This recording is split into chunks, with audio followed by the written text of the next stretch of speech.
Bienvenido a un nuevo contenido de Uninorte Co.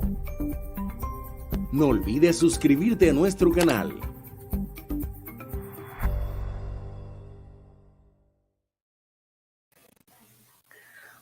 Buenos días para todos y para todas. Le damos la más cordial bienvenida a esta jornada de contratación estatal, diálogos sobre contratación estatal y política de compras públicas, evento organizado por la Dirección de Posgrados de la División de Derecho, Ciencia Política y Relaciones Internacionales y Colombia Compra Eficiente.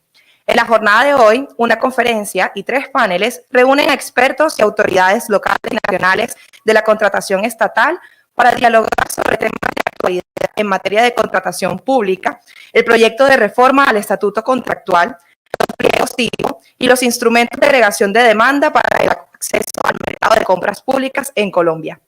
Para dar inicio a esta jornada, invito al escenario al decano de la División de Derecho, Ciencia Política y Relaciones Internacionales, doctor Alberto Madero Rincón.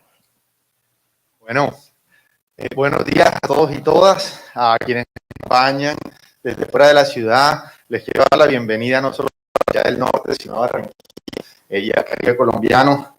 Al director, muchas gracias por escogernos para organizar este evento. Celebro esta iniciativa de socializar lo que está haciendo Colombia Compra Eficiente en las regiones. Creo que es muy importante. En primer lugar, entonces agradecerle por eso, y a todos los panelistas también agradecerles por aceptar nuestra invitación y acompañarnos muy amablemente esta mañana, en la que discutiremos de un tema bastante importante, de la contratación pública. Y yo en estas breves palabras introductorias, pues quiero hablarles básicamente de 3 temas. Primero, la importancia de la contratación pública como un instrumento estratégico de política pública.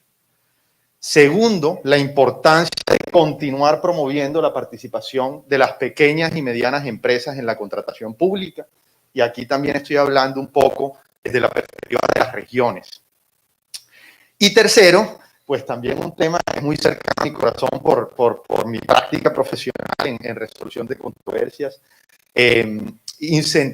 continuar incentivando el uso de mecanismos alternos de solución de controversias en los contratos estatales. Pues esta mañana vamos a tener un panel sobre amigable composición, pero también quiero un poco, en interés del debate, pues plantear algunas ideas de mi ejercicio profesional también en el Estado como funcionario público. Entonces, en el primer tema, como les comentaba, pues la contratación pública es un instrumento clave de política económica, y en ese sentido, la buena gestión de la contratación pública es importante. Una buena gestión de la contratación pública le permite al Estado conseguir de una manera más eficaz sus objetivos de política pública. Una contratación pública bien gestionada en el contexto en que nos encontramos también es clave para la reactivación económica y para impulsar la generación de empleos. Y una contratación pública bien gestionada que incentive la transparencia y la integridad en todos los ciclos de la contratación estatal también es clave para asegurar la adecuada ejecución de los recursos públicos y prevenir la corrupción. Y por último, pero no menos importante, también considero que una buena gestión de la contratación pública inspira la confianza de los ciudadanos en el Estado y fortalece la legitimidad del propio Estado. Y en segundo lugar, el segundo punto al que me quiero referir muy brevemente es la importancia de seguir promoviendo la participación de las medianas y pequeñas empresas en la contratación pública. Antes de iniciar estaba hablando con el director Omiara que las cifras del componente de la contratación pública, el valor de la contratación pública en términos del PIB han aumentado a lo largo de los años. Hoy en día estamos hablando de un mercado de aproximadamente 150 billones de pesos, algo así como cercano al 15% del PIB. Entonces, de aquí la importancia.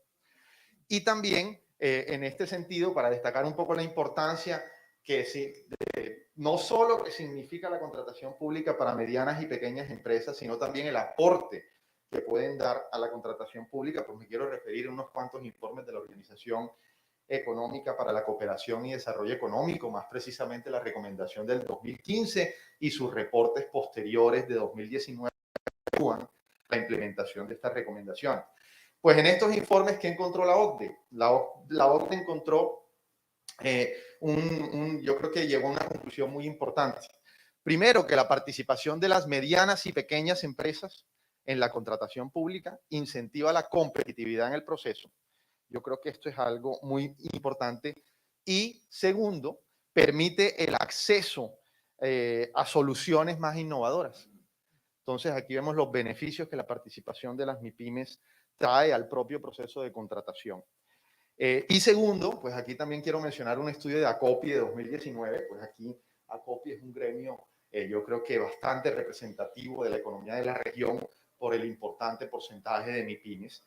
En este informe, pues un 48,57% de las MIPYMES que participaron en contratación estatal reconocieron que esta participación les impulsó a formalizarse. Eso es algo muy importante en una región con altas tasas de informalidad. Entonces, esta es una contribución también positiva. Y casi la mitad de las MIPYMES encuestadas reconocieron que su participación en procesos de contratación fue clave en sus procesos de fortalecimiento económico. Y aquí también quiero referirme a las estrategias que ha estado adoptando Colombia Compra Eficiente y que espero, director, que nos cuente un poco más, y es el uso de la tecnología, la política de datos abiertos, para, llamémoslo así, generar espacios en donde las MIPYMES y todos los ciudadanos puedan enterarse de qué se está contratando, a quién se contrata y por qué se contrata.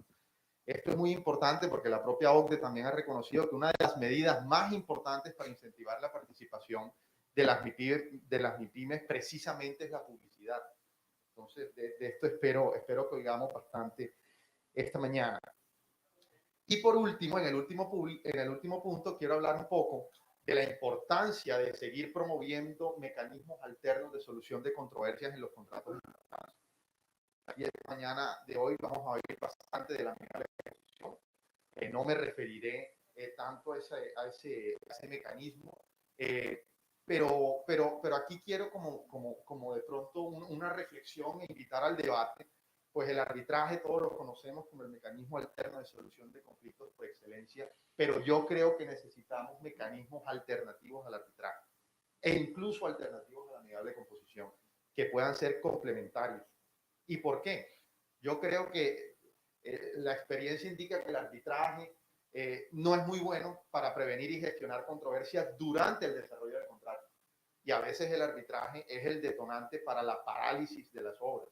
A veces los contratistas, incluso y estados, para evitar la parálisis de una obra, esperan hasta el final, hasta que esté la ejecución del contrato hasta el final para demandar, con los problemas en el recaudo de evidencia que esto ocasiona. Entonces yo sí creo que se deben tratar de fomentar el uso de otros mecanismos alternos de solución de controversias, como por ejemplo el panel de expertos. Yo sé que esta figura no es extraña para Colombia Compra Eficiente. Yo he leído las buenas investigaciones que han publicado al respecto, en donde incluso incentivan el uso de estos paneles de expertos. ¿Y qué son los paneles de expertos? Pues los paneles de expertos por lo general son órganos colegiados constituidos en la mayoría de los casos al momento de la celebración del contrato y antes de la ejecución del contrato. Por lo general son ingenieros o expertos técnicos en el objeto del contrato, que ayudan a las partes, asisten a las partes en la resolución de sus controversias, por lo general de tipo técnico, pero también cumplen una función muy interesante, y es que son asesores y consultores de las partes. Esta figura no es extraña en el derecho comparado.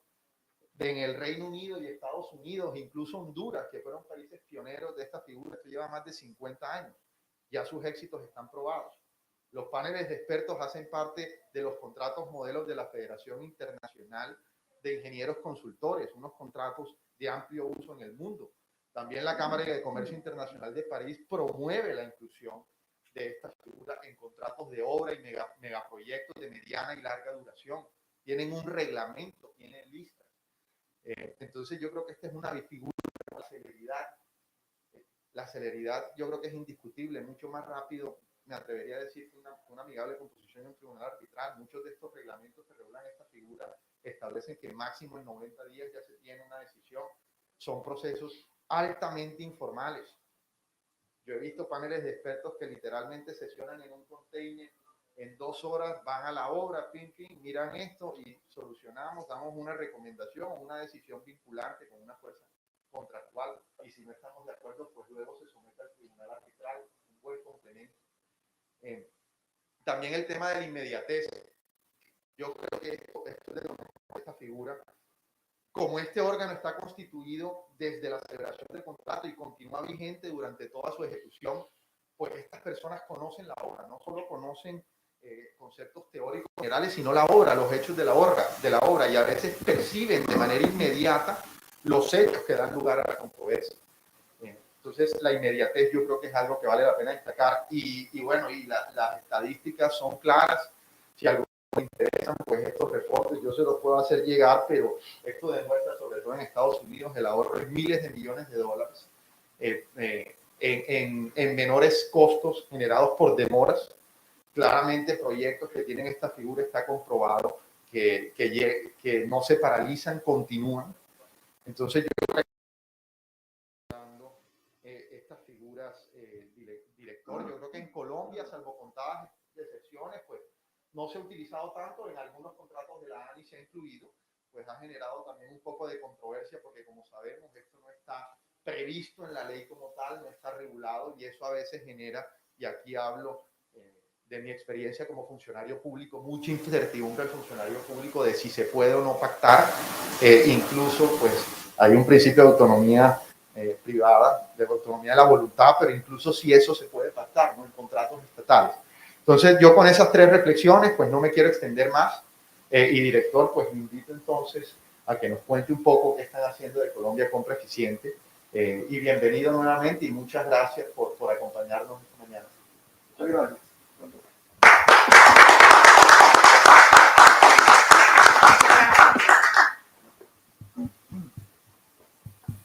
Muchas gracias. Ahora sí. Gracias, decano, por su intervención. Damos lugar ahora a la conferencia Política Pública de Contratación Estatal, a cargo del doctor José Andrés Omeara Ribeira, director general de la Agencia Nacional de Contratación Pública, Colombia Compra Eficiente. Doctor Omeara, bienvenido. Muchas gracias. Yo me voy a levantar, quizás siempre trato de dictar clase caminando, y hoy me he sentido de una forma muy cálida en la ciudad de Barranquilla.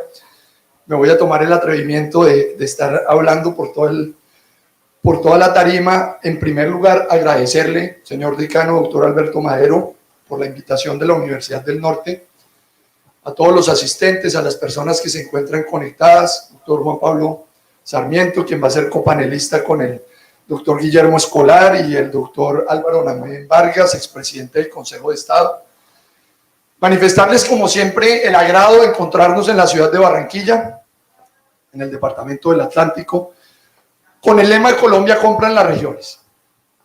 Básicamente porque nos parece supremamente importante darle a conocer al país qué se viene haciendo en materia de contratación pública. Es una política transversal a todo el Estado colombiano, que asciende a la cifra de 150 billones de pesos al año y constituye el 15% del Producto Interno Bruto.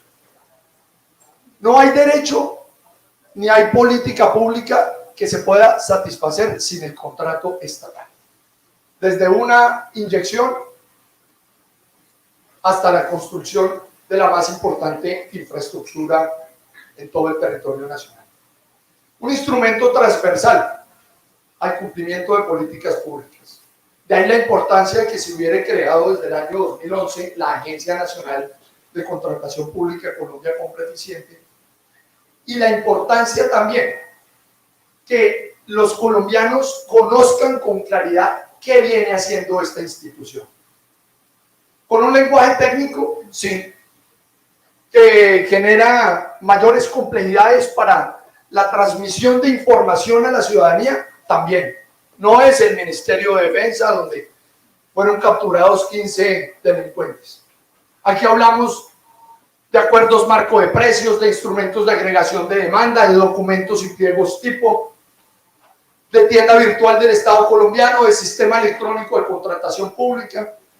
Pero a pesar de ser una terminología aparentemente compleja, resulta muy fácil al momento de ser explicada para determinar lo que le viene generando al país en materia de tres políticas fundamentales sobre las cuales se ciñe el marco competencial de Colombia Compra Eficiente.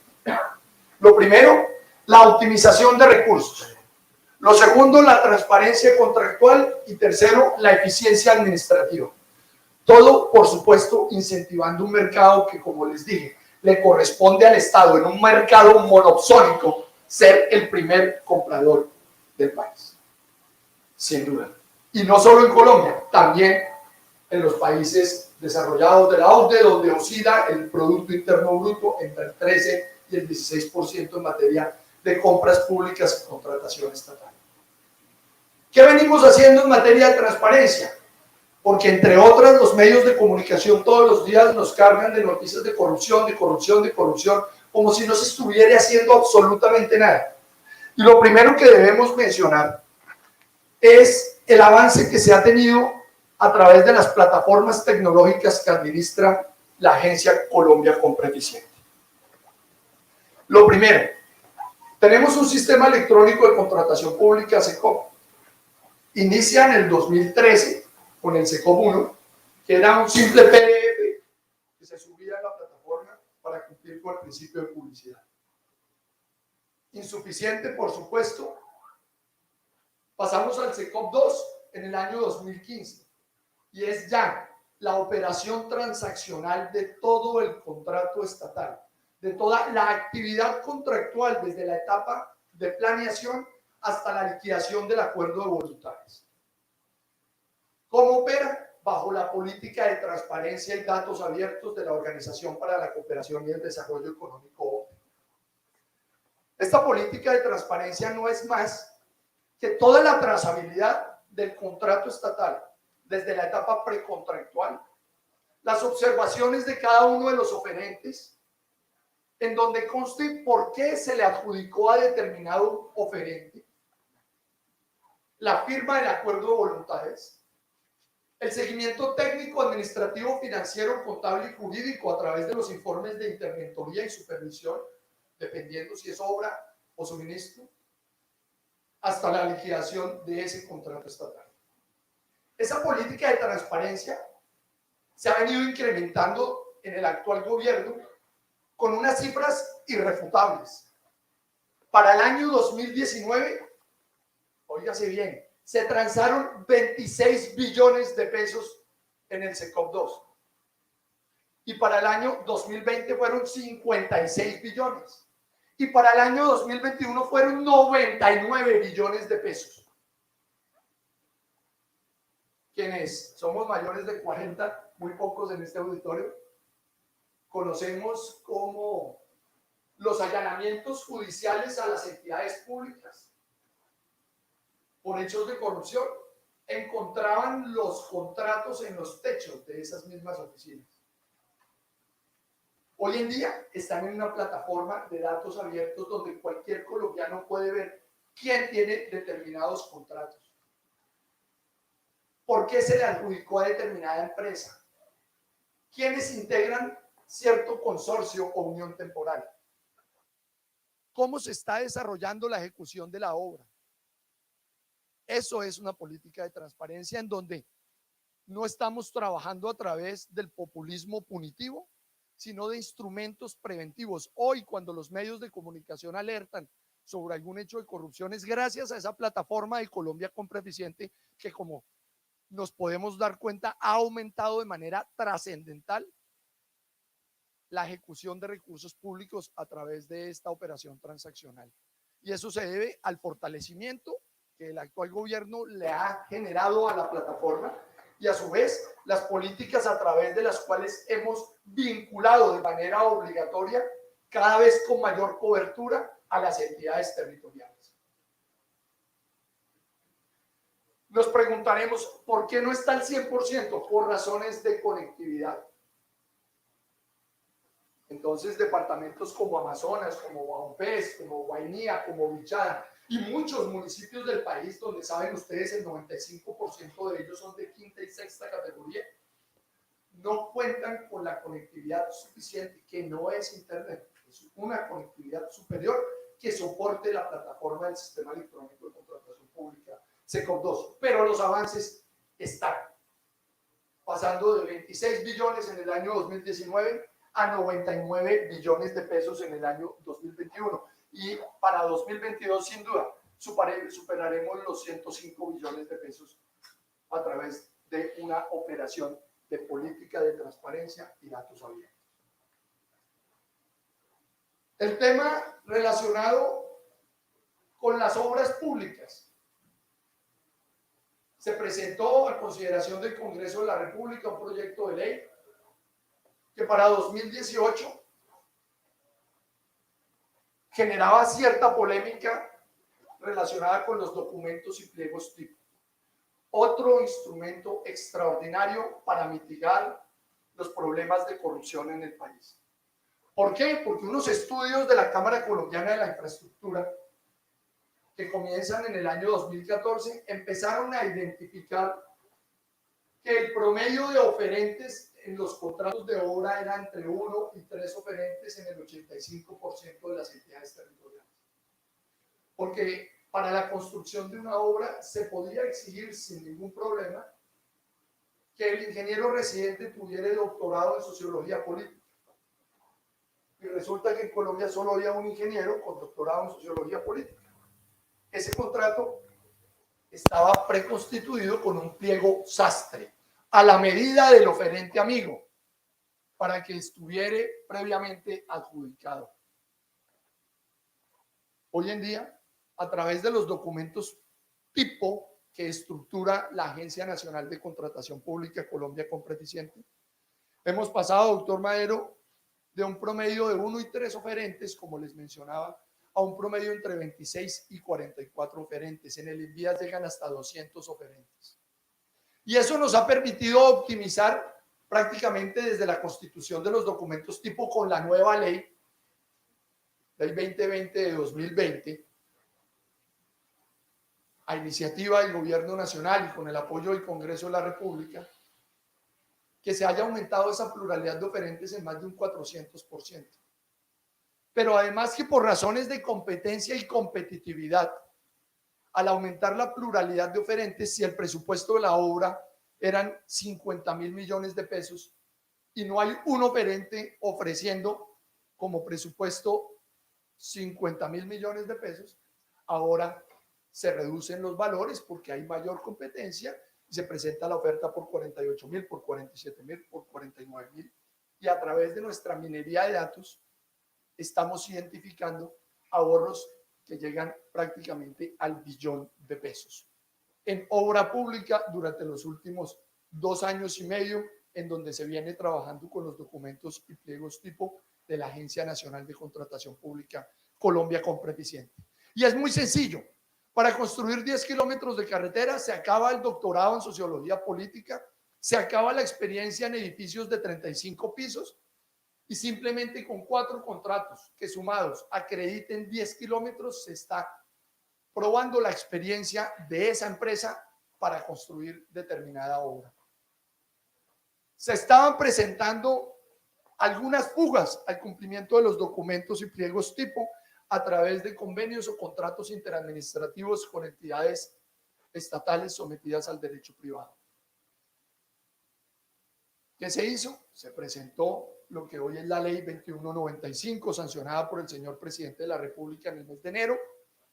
Y ahora, cuando una entidad del Estado, sujeta al Estatuto General de Contratación de la Administración Pública, celebra un convenio o contrato interadministrativo con una entidad sometida al régimen de derecho privado, esa entidad que va a construir la obra también se encuentra inmersa en la obligatoriedad de cumplir con los documentos y pliegos tipo, conforme el artículo 56 de esta nueva ley de transparencia y los conceptos de la Agencia Nacional de Contratación Pública Colombia Compra Eficiente. Hemos ya evacuado lo relacionado con el 15% del Producto Interno Bruto, con la política de transparencia y datos abiertos a través de las plataformas contractuales, lo relacionado con los documentos y pliegos tipo para los contratos de obra pública, y viene también el trabajo en materia de bienes y servicios de características técnicas uniformes y de común utilización, a través de los cuales Se viene estructurando acuerdos marco de precios e instrumentos de agregación de demanda en la Subdirección de Negocios de la Agencia Nacional de Contratación Pública Colombia Compra Eficiente. Allí hemos ahorrado otro billón de pesos durante los últimos 2 años y medio del presidente de la República, Iván Duque Márquez. ¿Por qué? Por economía de escala, por agregación de demanda y por trabajo articulado con las demás entidades públicas. ¿Cómo se viene formulando esa política pública? Estructuramos los llamados acuerdos marco de precios para que si una entidad del Estado va a adquirir computadores o las 6.700 entidades del Estado van a adquirir computadores, no tengan estas que surtir procesos licitatorios individualmente considerados, desgastándose con 4 o 5 profesionales durante 2, 3 o hasta 4 meses para la adquisición de 500, 1.500, 5.000 computadores. La agencia estructura el acuerdo marco de precios de equipos tecnológicos y periféricos y hoy podemos decir con tranquilidad, tenemos el mayor número de proveedores en la historia de Colombia. En solo equipos tecnológicos y periféricos, la última licitación dejó 87 proveedores habilitados que entran en la operación secundaria a competir con las entidades que requieren la adquisición de ese tipo de bienes. Y pongo un ejemplo que me encanta por lo sencillo. Computadores para educar. 70.000 millones de pesos para la adquisición de 70.000 computadores. Cuando se dio la operación secundaria, el menor precio, previo requisito de calidad exigido por Colombia Compra Eficiente, adquirieron 70.000 computadores en 35.000 millones de pesos, a 500.000 pesos computador. Tiene el síndrome del pesimista. Apuesto a que eran asiáticos, no, eran americanos, de una reconocidísima marca. Entonces sí se puede. En solo documentos y pliegos tipo en obra pública y en bienes y servicios a través de los acuerdos marco de precios, hemos ahorrado 2 billones de pesos al Estado colombiano en menos de 3 años. Sin populismo punitivo, sin escándalos de corrupción, incentivando el mercado de compras públicas, apoyando a las micro, pequeñas, medianas y grandes empresas. Mencionaba usted, doctor Alberto, la preocupación que le embarga para este mercado la inclusión de la MIPYME colombiana. Y en la tienda virtual del Estado colombiano también ha habido ese tipo de avances. En la tienda virtual, que es como el Amazon del Estado, en donde nosotros incorporamos a los proveedores de bienes y servicios uniformes previa licitación pública, hemos transado 9.6 billones de pesos en los últimos 3 años, 2.7 billones en el año 2019. Un saludo muy especial para el señor consejero de Estado, doctor Freddy Ibarra Martínez, el expresidente del Consejo de Estado, Álvaro Namén Vargas, el doctor Felipe Haddad Álvarez y el doctor Juan David Marín López. Están llegando de Bogotá a acompañarnos en estas interesantes jornadas de contratación pública, que aprovecho nuevamente para agradecerle, doctor Madero, y a toda la Universidad del Norte esta calurosa acogida. 9.6 billones de pesos transados a través de la tienda virtual del Estado colombiano, con 1 billón de pesos en ahorros. ¿Y cómo lo hemos hecho? Incrementando sustancialmente las licitaciones de acuerdos marco de precios e instrumentos de agregación de demanda para que las entidades que adquieren bienes y servicios uniformes encuentren mucho más surtida esa denominada tienda virtual del Estado colombiano. Tenemos allí 530 proveedores hoy, de los cuales el 71% son MIPYMES colombianas y el 29% son gran industria. Y con el COVID generamos el instrumento de agregación de demanda COVID-19, proyectamos un decreto legislativo de estado de excepción, emergencia económica, social y ecológica, saben ustedes, y allí se permitió, para incentivar el mercado, para evitar el desabastecimiento de tapabocas, batas, polainas, equipos médicos, biomédicos y ayudas humanitarias, estructuramos un instrumento que, repito, con el apoyo normativo de ese decreto legislativo, nos permitió que sin licitación las empresas se pudieran inscribir en la tienda virtual del Estado colombiano solo para efectos del suministro de bienes relacionados con la mitigación de la pandemia.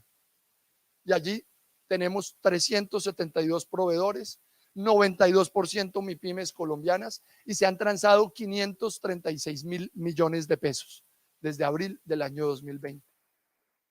¿Cuántas empresas colombianas en época de pandemia que, por ejemplo, se dedicaban a las actividades textiles, recibieron un oxígeno por parte de la administración pública para transformarse a través del suministro de tapabocas y poder revertir las dificultades de la pandemia? Entonces, cuando estamos revisando las cifras y contamos con 99 billones de pesos ejecutados de manera transparente en el sistema electrónico de contratación pública a través de unas plataformas transaccionales a los ojos, a la vista de todo colombiano, cuando encontramos 9.6 billones de pesos ejecutados a través de la tienda virtual del Estado colombiano, con ahorros entre bienes y servicios uniformes de 1 billón de pesos y obra pública de otro billón de pesos a través de los documentos tipo por razones de competencia y competitividad, encontramos entonces que sí hay una salida al drama permanente que se dice nos agobia todos los días a través de la corrupción. No, se viene haciendo una tarea que es importante. Conozcan ustedes, los líderes en la costa atlántica, los estudiantes de la Universidad del Norte, los profesores de la Universidad del Norte, los tratadistas de la Universidad del Norte. Creamos la Subdirección de Estudios de Mercado y Abastecimiento Estratégico en 2019 a costo cero, eliminando 3 cargos para poder pagar el salario del subdirector. ¿Para qué? Para que la política pública no se formulara con base en el olfato del representante legal, con base en la intuición del representante legal. ¿Por qué hacemos el acuerdo marco de precios de papelería? Porque todas las entidades adquieren papelería. No era la justificación. ¿Cuánto compra el Estado en papelería y cuánto invierte? Esa subdirección a través de la cual se trabaja la ciencia de datos nos informan los planes anuales de adquisiciones de las 6.700 entidades públicas. ¿Qué van a adquirir y con qué presupuesto? Y ahí sí empezamos nosotros a estructurar los acuerdos marco de precios en donde más recursos se van a invertir para fortalecer la política de transparencia, optimización de recursos y eficiencia administrativa. Por ejemplo, estructuramos el acuerdo de combustible de aviación para fuerzas militares. Solo compran 4, las 3 fuerzas militares y la Policía Nacional, 600.000 millones de pesos. Este año estamos empezando a estructurar el acuerdo marco de precios de medicamentos, 2.4 billones de pesos por 3 años. Entonces, a través de todas estas figuras encontramos, por supuesto, unas salidas importantes. Creamos el Centro de Altos Estudios y Contratación Estatal, que lo ponemos a disposición, doctor Madero, de la Universidad del Norte. Hemos venido trabajando con el rector de la Universidad Externado de Colombia, los directores de los departamentos de Derecho Público de la Universidad del Rosario, la Javeriana, los Andes, la Sergio Arboleda, para incentivar la participación de semilleros en materia de contratación pública a nivel país, fortalecer la capacidad investigativa de las universidades a través de la agencia, porque nosotros contamos con toda la información relevante del mercado de compras públicas y contratación estatal. Creamos también la revista Colombia Contrata, en donde la pongo también, doctor Madero, a disposición de la Universidad del Norte, de profesores que quieran escribir artículos interesantes. Vamos a trabajar sobre 3 líneas de investigación muy relevantes: contratación estatal y desarrollo. Allí se puede trabajar desarrollo humano, desarrollo social, desarrollo empresarial, contratación, o mejor, responsabilidad contractual del Estado. Aquí contamos con grandes expertos como los doctores Haddad, Namen y el doctor Freddy Ibarra. Y en fin, una serie de herramientas y de instrumentos con los cuales hemos venido incentivando el mercado de contratación estatal y pública. Los invito hoy a bajar en sus teléfonos totalmente gratuito la app Oportunidades CCE. Oportunidades CCE es una app a través de la cual ustedes la incorporan en sus teléfonos Android o iOS de manera gratuita, repito, y pueden conocer allí las 12.500 oportunidades de negocio que hay con el Estado cada mes.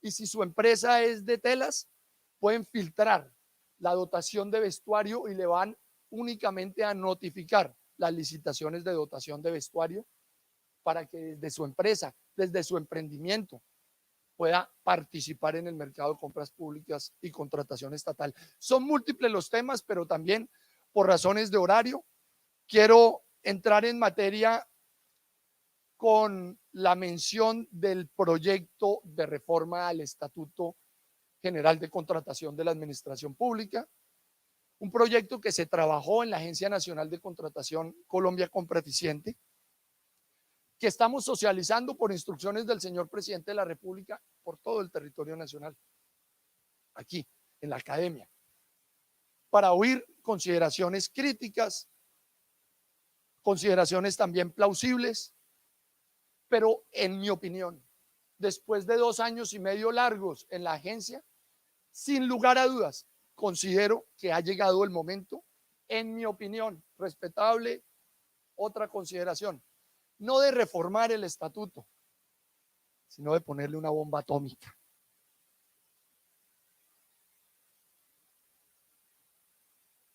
En mi opinión. Comienzo por señalar que hoy tenemos más de 172 regímenes de derecho privado.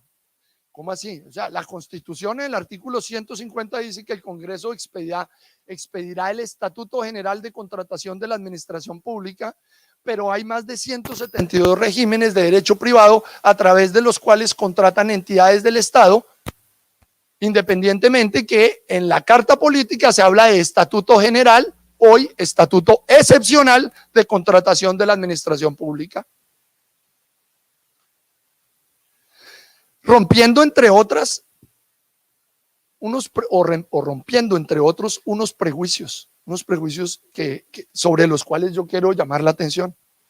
En la universidad, por lo menos en mi caso, siempre en pregrado y en posgrado, me dijeron, es que las empresas industriales y comerciales del Estado, las sociedades de economía mixta, requieren regímenes eficientes. Entonces ellos van por derecho privado. O sea, era una premisa de lo malo para los demás. Si ese es el raciocinio.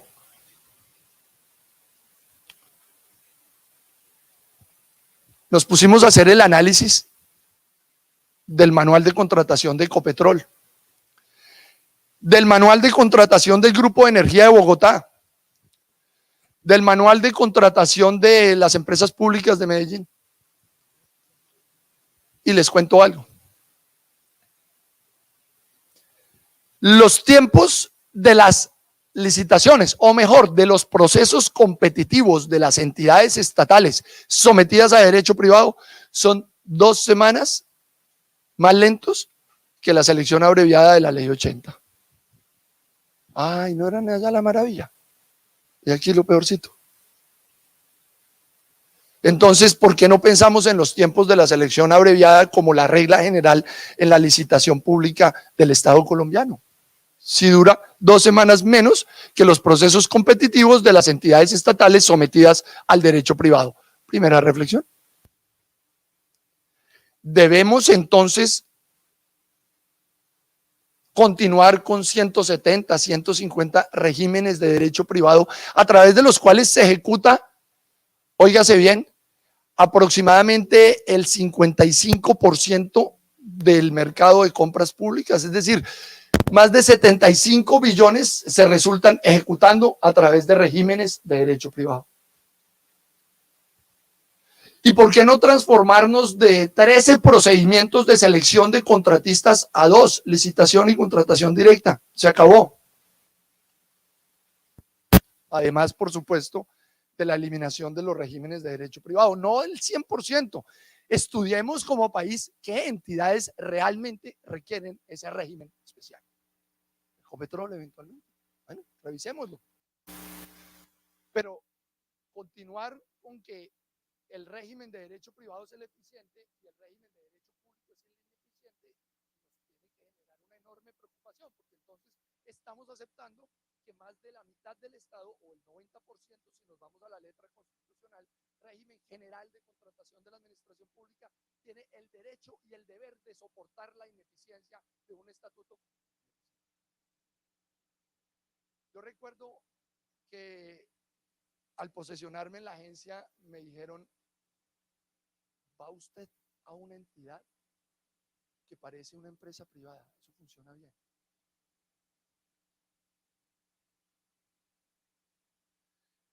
Hoy mi lema es no que la agencia parezca un privado, sino que los privados deseen ser como la agencia. Tenemos que ser mejores que los privados, como que igual a los privados, no, mucho mejores. Si nuestra política pública es trascendental y transversal a todo el Estado colombiano, mucho mejores que todos los privados deberíamos ser. Y las cifras nos lo empiezan a demostrar.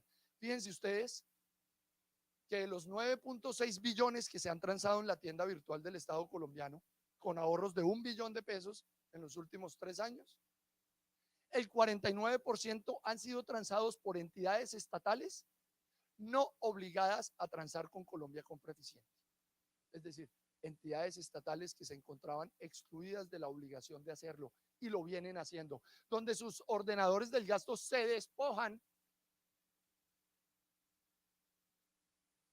de la autoridad de definir quién es el contratista a través de los procesos competitivos y dicen: hagámoslo por la Agencia Nacional de Contratación Pública Colombia Compra Eficiente.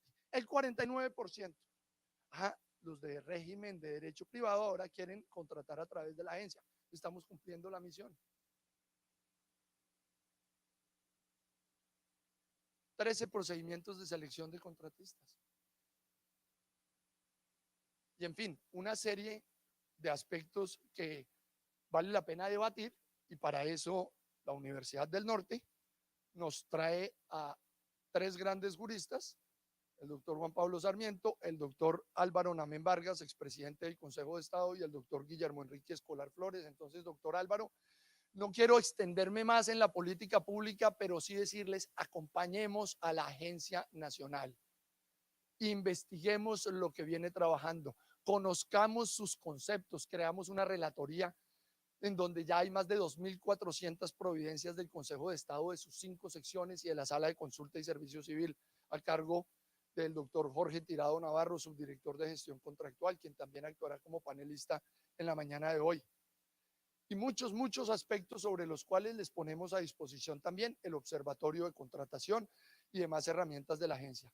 Doctor Álvaro Namén, doctor Juan Pablo, por favor, acompáñennos en la tarima para iniciar el panel sobre si se requiere o no reformar el Estatuto General de Contratación de la Administración Pública. Y como les decía, siguiendo instrucciones del señor presidente de la República, se trata de socializarlo, y socializarlo ojalá todo el semestre. No se va a radicar este semestre, no. El país requiere el debate, hay que abrirlo, hay que presentarlo, hay que exponerlo y hay que entregárselo a los colombianos para que empecemos a definir en qué aspectos se merece Colombia una reforma al Estatuto General de Contratación de la Administración Pública. Doctor Juan Pablo, lo vuelvo a saludar. Doctor Álvaro, gusto verlo. Y vamos a dar inicio entonces a este interesante panel con los 3 juristas que nos acompañan. Yo quisiera comenzar con una pregunta bastante abierta, y es: doctor Namén, quien siempre se ha desempeñado como un extraordinario jurista en materia de contratación estatal, tanto en la rama ejecutiva como en el Honorable Consejo de Estado. Doctor Álvaro, ¿considera usted que el país debe o no debe pensar en una reforma estructural o una sustitución del Estatuto General de Contratación de la Administración Pública? Únicamente debe ser lo que algunos han dicho: derogar la 1150 y dejar la ley 80 tal y como inspiró a la comisión redactora en un principio, o por el contrario, pensar en una sustitución de todo el Estatuto General. Contamos hoy con 2.450 artículos de contratación. Nosotros, como Estado, creo en mi calidad de director de la agencia, deberíamos pensar en 150 normas entre la ley y un decreto reglamentario para generar mayor seguridad jurídica. Y, doctor Álvaro, con esta pregunta para los tres panelistas, comenzamos con su señoría. ¿Cómo considera usted se debe abordar el tema de una reforma o sustitución al Estatuto General de Contratación de la Administración Pública? Muy buenos días. Bueno, muy buenos días a todos. Muchas gracias al doctor José Andrés Omara, en general a la Agencia de Contratación y Compra Eficiente y por supuesto a la Universidad del Norte, que nos acoge cálidamente el día de hoy y que días atrás puedo ser testigo del esmero que le pusieron a este evento. Y por supuesto a ustedes que se encuentran el día de hoy en el auditorio, que nos escuchan por los demás medios de comunicación. Igual a mis dos colegas panelistas, mucho gusto. Quisiera pues empezar con esta reflexión, un poco yéndonos atrás el camino de, digamos, de esta evolución de la contratación, en particular en Colombia. ¿Qué se quiso con la Ley 80 del 93 antes de entrar a señalar cuáles son los aspectos que debían ser reformados o si necesita ser sustituido ese Estatuto General? Creo que remontarnos un poco a qué fue lo que se pretendió. En primer lugar, desarrollar una cláusula constitucional que en el artículo 150 señaló que el Congreso tenía que expedir un Estatuto General de Contratación, pero no fue caprichoso el constituyente haber establecido esa, digamos, función o esa labor que debía hacer el Congreso. Ustedes recuerdan que antes de la Ley 80 del 93 nos encontrábamos en una dinámica contractual a través del decreto 222 del 82, en el cual, pues básicamente, se preveía un sistema dual de contratación. En primer lugar, se decía que la administración contrataba de dos maneras, o bien como un simple particular a través de contratos de derecho privado, o verdaderamente provisto de un objeto afín al interés público y acompañada de una serie, por supuesto, de prerrogativas de autoridad que implicaban que se consiguieran unos contratos de derecho administrativo propiamente dicho. Lo segundo era que en este igual, que también, pues no para remontarme, mucho menos, pero pues de origen francés, que nosotros simplemente acogimos, primero jurisprudencialmente y luego legalmente a través de ese estatuto, también se presentaba un fraccionamiento de la contratación, porque ese estatuto solo se le aplicaba a un cierto tipo de entidades del orden nacional, pero no se aplicaba al orden municipal, de manera que en tanto existieran municipios, a través de sus estatutos fiscales se regulaba la contratación. Entonces había una fragmentación de la contratación con una inseguridad jurídica bastante alta, y además se le tildó de ser bastante reglamentarista, detallista, es decir, que cada paso en los procesos de selección y todo lo que fuera de la actividad contractual estaba muy detallado, lo cual resultaba asfixiante y que daba lugar incluso a que fuera propicio para la corrupción. Básicamente, entre otras críticas se hacían a ese estadio en que nos encontramos antes de la Ley 80. La Ley 80 entonces viene a responder primero a hacer un de carácter universal, o sea, por eso Estatuto General, que fuera único, que se aplicara tanto a las entidades del orden nacional como del orden territorial, a las descentralizadas, aquellas que se definieron en el artículo 2 de la Ley 80 en el ámbito de aplicación de esa ley. Y eso en primer lugar, el carácter supuestamente universal. Lo segundo, romper con esa dicotomía que existía confusa entre contratos de derecho privado de la administración que se regían por normas como obviamente del régimen común y cuyo conocimiento en sus conflictos era la justicia ordinaria, y los de derecho administrativo que eran propiamente los que conocía un juez especializado como la justicia contencioso administrativa. Y en tercer lugar, básicamente la ley 80 rompe esa dicotomía y crea una categoría única que es el contrato estatal. Con un criterio subjetivo, la sola presencia de una entidad pública le da la marca o signo distintivo, sin miramiento del régimen de derecho que le corresponde, y por eso el artículo 13 de la ley 80 dice que se le aplicarán preferentemente las normas civiles y comerciales, acercándolo como fuente de obligaciones al contrato del derecho privado, por supuesto, de lo cual no es nada distinto como fuente de obligaciones. Y segundo, diciendo excepto aquellos elementos particulares, excepcionales, que están establecidos en la ley 8093. Básicamente esos dos aspectos, la pregunta para responder, además, digamos, de un sistema principialista, es decir, que no fuera reglamentarista, sino que fuera unos principios, el principio de transparencia, el principio de economía, de responsabilidad, y el deber de selección objetiva como tal, como, digamos, elementos comunes que deberían tenerse en cuenta en la actividad contractual, no solamente en la etapa precontractual, como suele, digamos, entenderse, sino también durante la ejecución y finalización y liquidación del contrato. Esos tres elementos, preguntémonos si los cumplió la ley 80, para poder saber, así a vuelo de pájaro, si hay necesidad de reformar el estatuto. En primer lugar, hay un fracaso del carácter universal de la ley 80, ya lo dijo el doctor José Andrés, dijo, en este momento tenemos el estatuto general, que es el estatuto excepcional, se volvió la excepción, tenemos 172 regímenes, bien sea por la entidad o por la actividad en que el legislador se preocupó de darle una supuesta celeridad, dándole los elementos en la etapa precontractual, sobre todo a las entidades que están por fuera del estatuto, de régimen exceptuado, 172.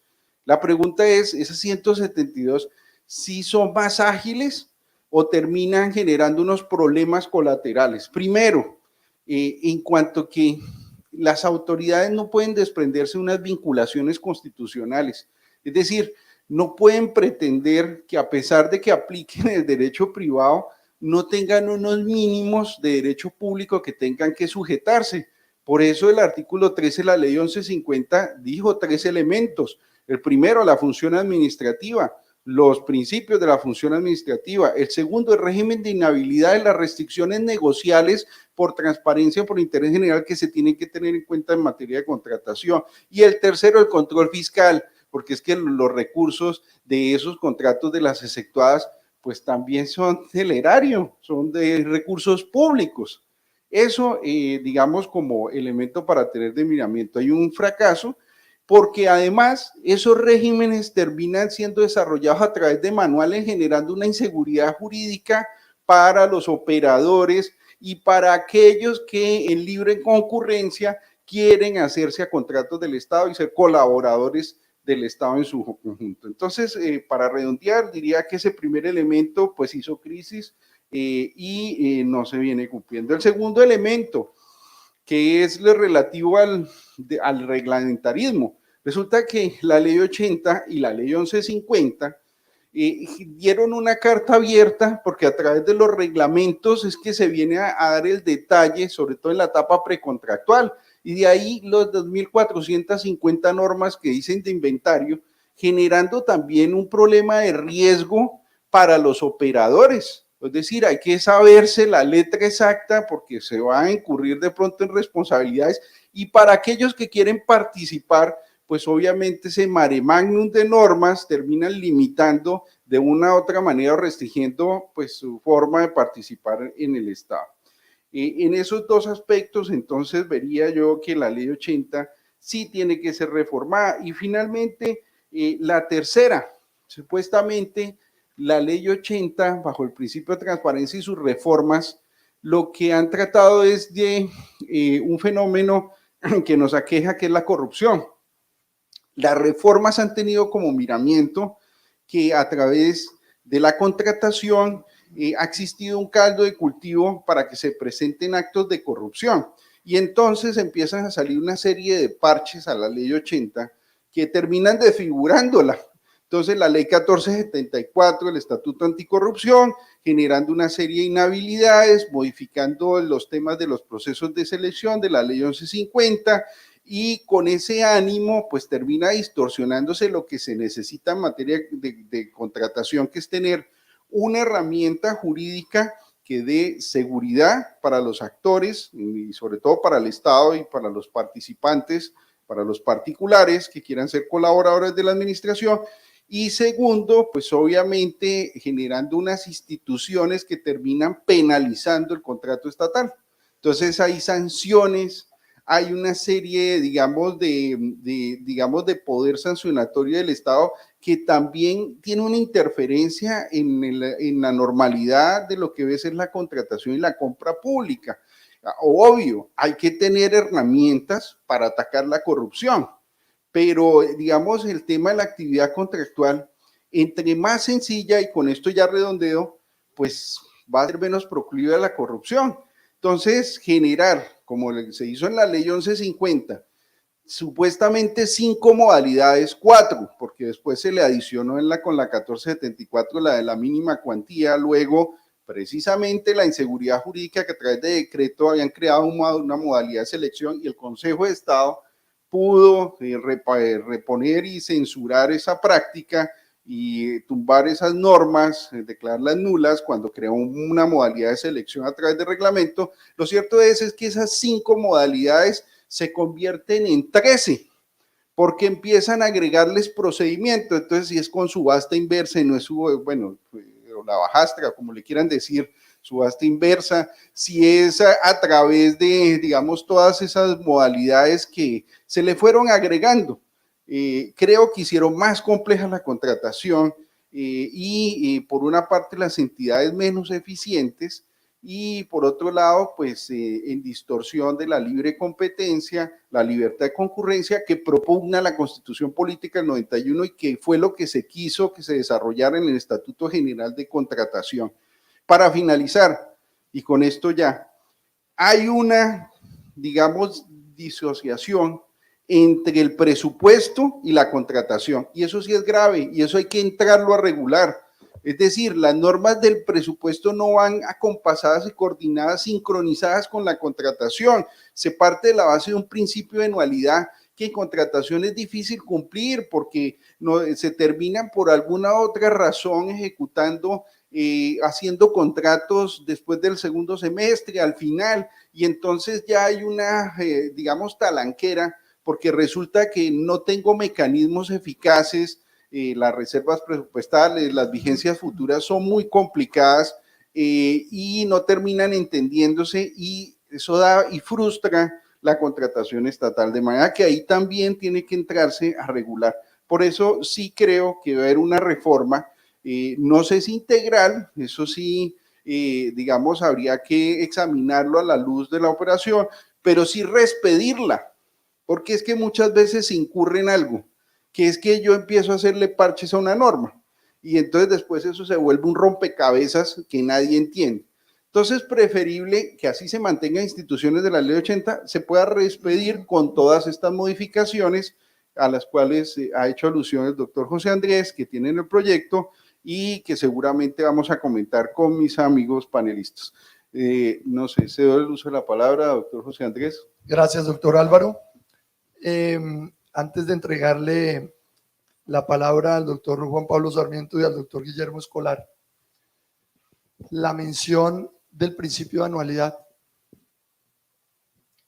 en donde muchas entidades del Estado reciben los recursos en el mes de agosto y en septiembre se abre la licitación y están el secretario general, el director de contratos y el director jurídico el 31 de diciembre a las 7 de la noche tratando de adjudicar 14 licitaciones. ¿Qué sentido tiene? Hoy hay un CIF, hay un SECOP, hay una serie de plataformas, hay una serie de información que no requiere trabajar con el principio de anualidad o el contrato de prestación de servicios, y con esto cierro para entregarles la palabra. En el proyecto estamos eliminando el contrato de prestación de servicios profesionales del sistema. Ustedes preguntan, ¿cómo así van a acabar el contrato de prestación de servicios? Por supuesto, no. El problema es que en la OCDE y los inversionistas extranjeros, cuando consultan por las garantías de Colombia como Estado en materia de contratación pública, la cifra estadística nos dice que el 85% de los contratos son adjudicados de manera directa. Y eso no es cierto. Lo que ocurre es que como en Colombia hay un problema de talento humano en 6.700 entidades públicas, pues se firman al año 600.000 contratos de prestación de servicios. Entonces, incrementa, maquilla el porcentaje de contratación directa a nivel país. Es un medio de comunicación dice, imagínense que en Colombia el 85% de la contratación es directa. ¿Qué dice la gente? Que es caro, ¿no? ¡Qué corruptos! No, son los contratos de prestación de servicios de un abogado, de un contador, 3, 4 millones de pesos mensuales. Entonces, todos son estos escenarios que debemos, en opinión de la agencia, valorar nuevamente. Doctor Guillermo, le concedo el uso de la palabra. ¿Considera usted que se debe hacer una sustitución, una reforma, un maquillaje, una bomba atómica a la ley 80? Tiene la palabra. Muchísimas gracias, doctor Omeara. Muchas gracias a la universidad por esta invitación. Gracias a todos los presentes y a las personas que están conectadas a través de los diferentes medios digitales. El doctor Namen ha sido muy ilustrativo en las razones que invitan a pensar que es posible un cambio, que es necesario un cambio, y yo lo comparto perfectamente, pero me gustaría adicionar una cosa.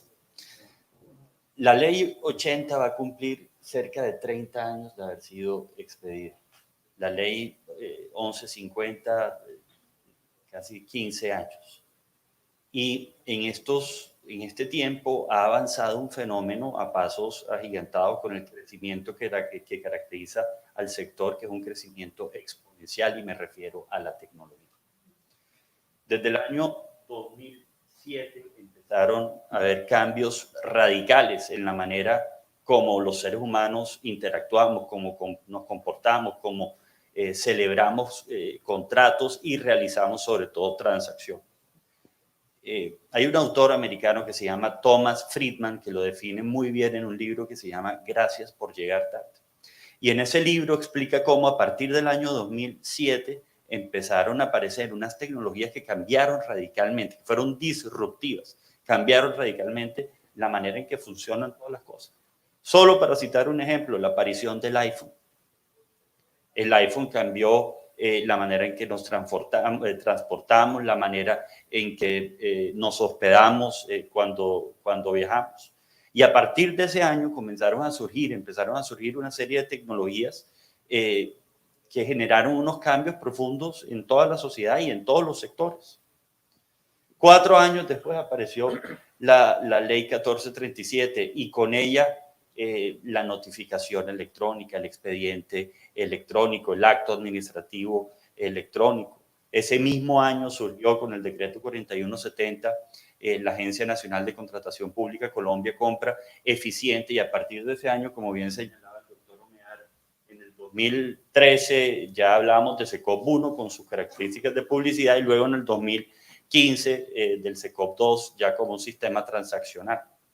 Y en esta última década los avances han sido muy positivos en materia de tecnología, pero a pesar de que esos cambios se produjeron en el año 2007 y que ya había en nuestro país legislación que incorporaba fenómenos de la economía digital en nuestra práctica profesional, en específico en el derecho y también en la contratación pública, realmente no tenía una aplicación tan generalizada y una práctica constante por parte del Estado colombiano. Y ahí es donde surge un fenómeno que ayudó a potencializar todo esto, a impulsar todo este tema, que fue la pandemia.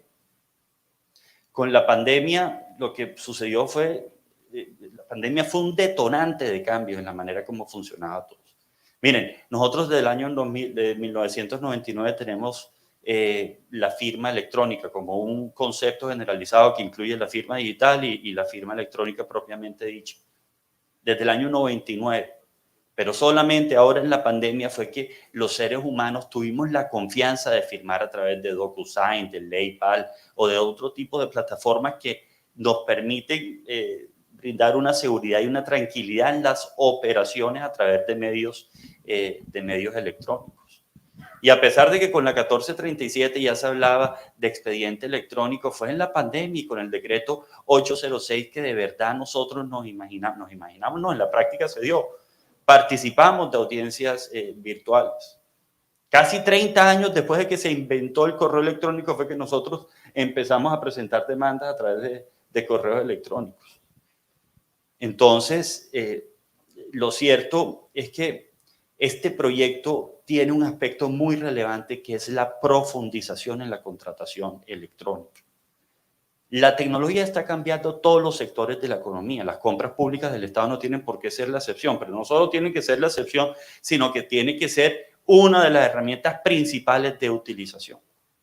Y este proyecto prevé y establece mecanismos que invitan a impulsar la contratación electrónica a través de la creación de sistemas que habilitan que toda la contratación se lleve a través de medios electrónicos, que ahí repose la información de manera más segura, que se cumpla con el principio de publicidad de manera idónea y sobre todo que todos los usuarios, todas las personas que tengan interés en participar en el sistema de compras públicas tengan también la oportunidad de acceder a ese tipo de información.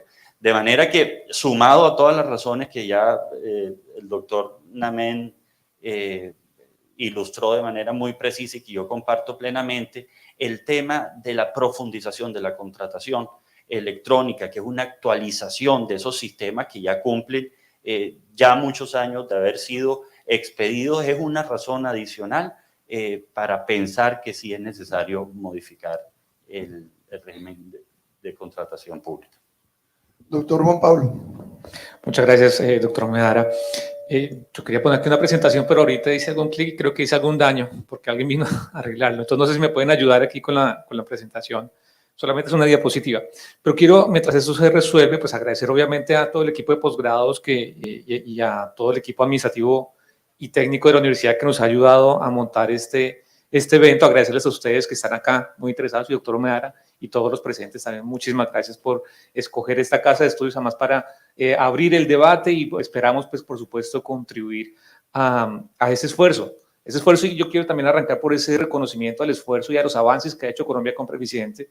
Uno de mis primeros acercamientos, inclusive hace unos 8 años, fue respecto a al impacto que había tenido en la contratación pública los tratados de libre comercio que tenían capítulos de compras públicas. Y recuerdo que hice una solicitud a Colombia Compra Eficiente y me entregó un archivo enorme que me permitió ver en carne propia, pues, esa sistematización, esa capacidad que tienen de información.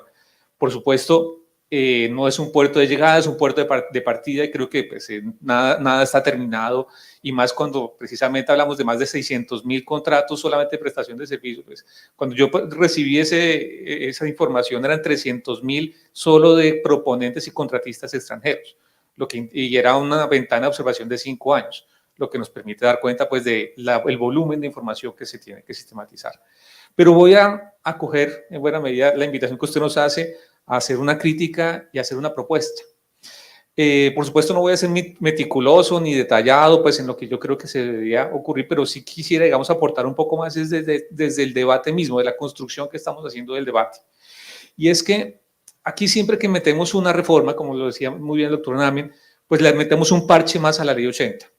Y ese parche más, pues primero nos vuelve un problema integrarlo con todos los demás, digamos, reglas de la misma ley 80 de la contratación estatal.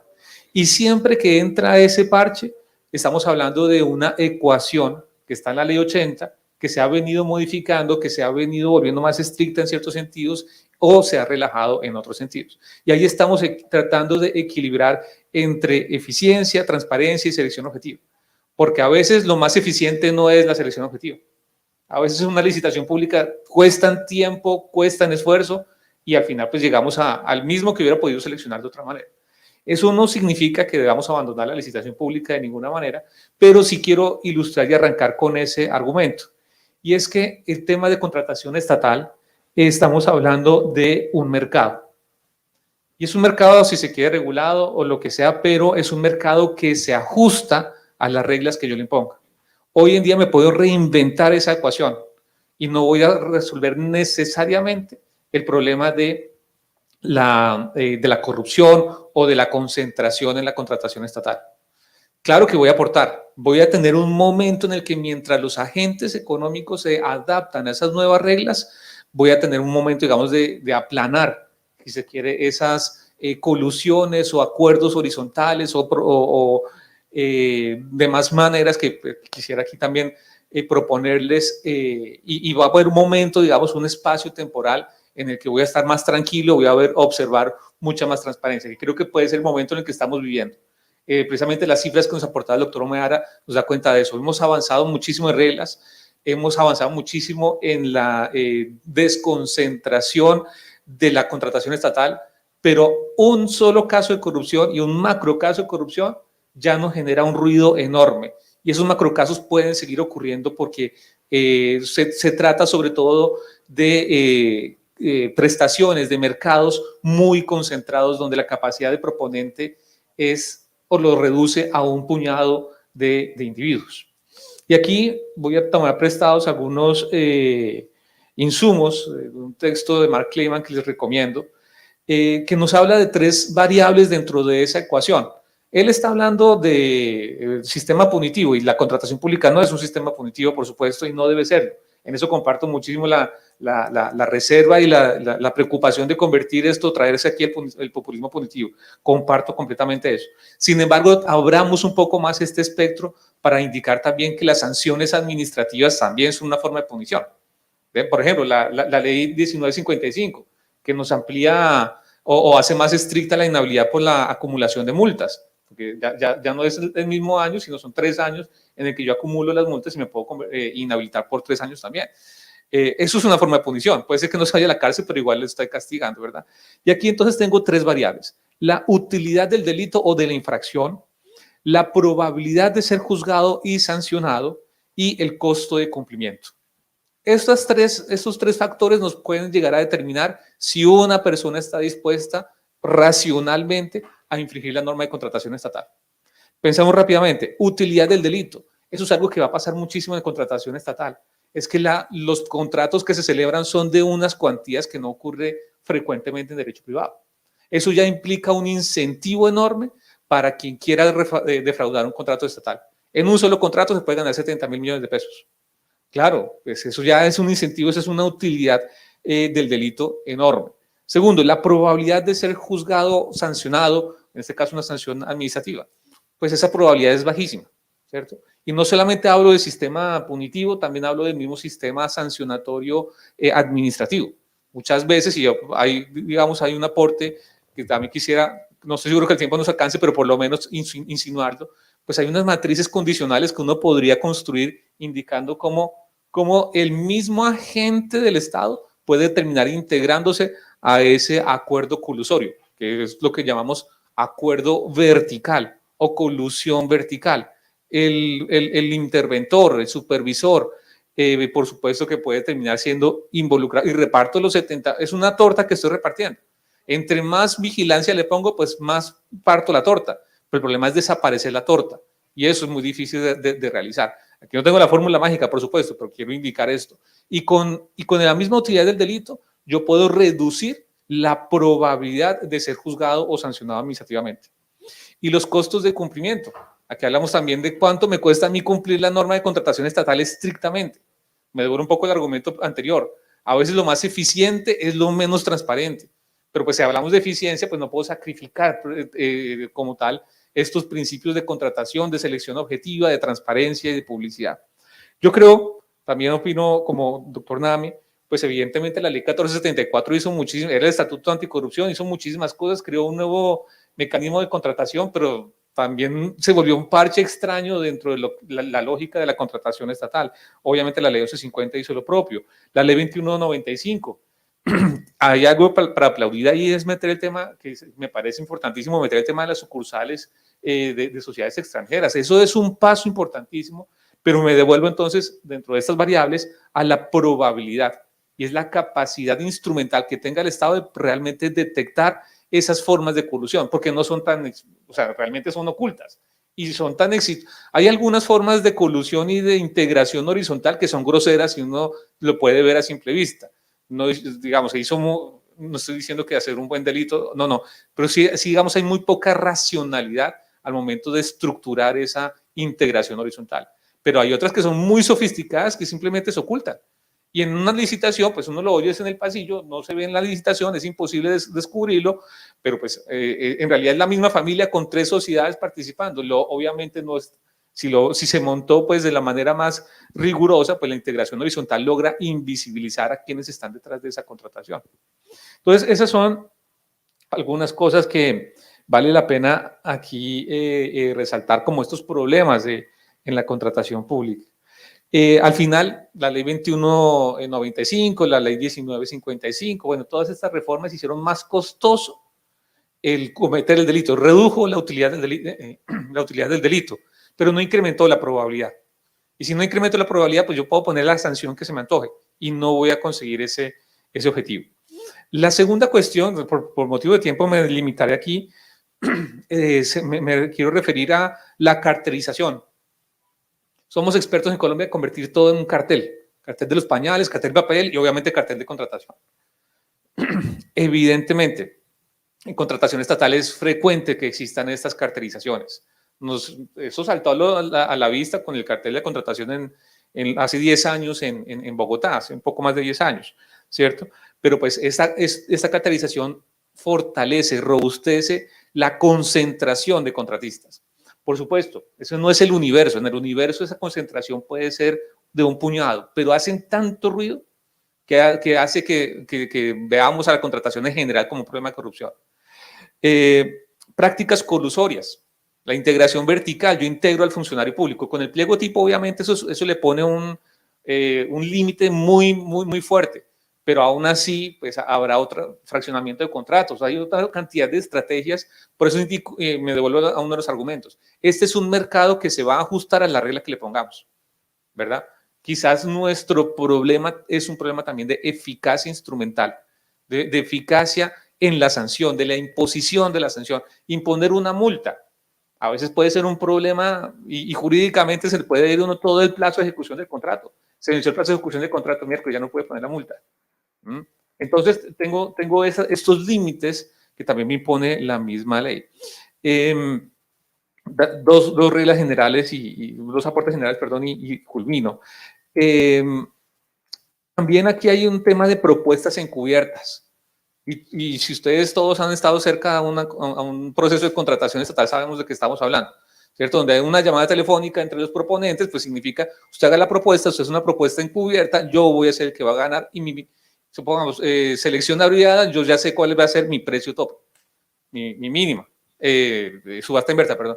Listo, hicimos un acuerdo, eso solamente se va a saber cuando se haga ese tipo de propuestas encubiertas, pues nos genera esta distorsión del mercado terrible, ¿cierto? Pero eso no se advierte, eso no se ha resuelto ni con la 2195 y creo que es una práctica frecuente que tenemos que entrar a resolver. También, bueno, ofertas de resguardo, oferta complementaria, ofertas simbólicas y lo que me preocupa más también es la participación accionaria horizontal, ¿verdad?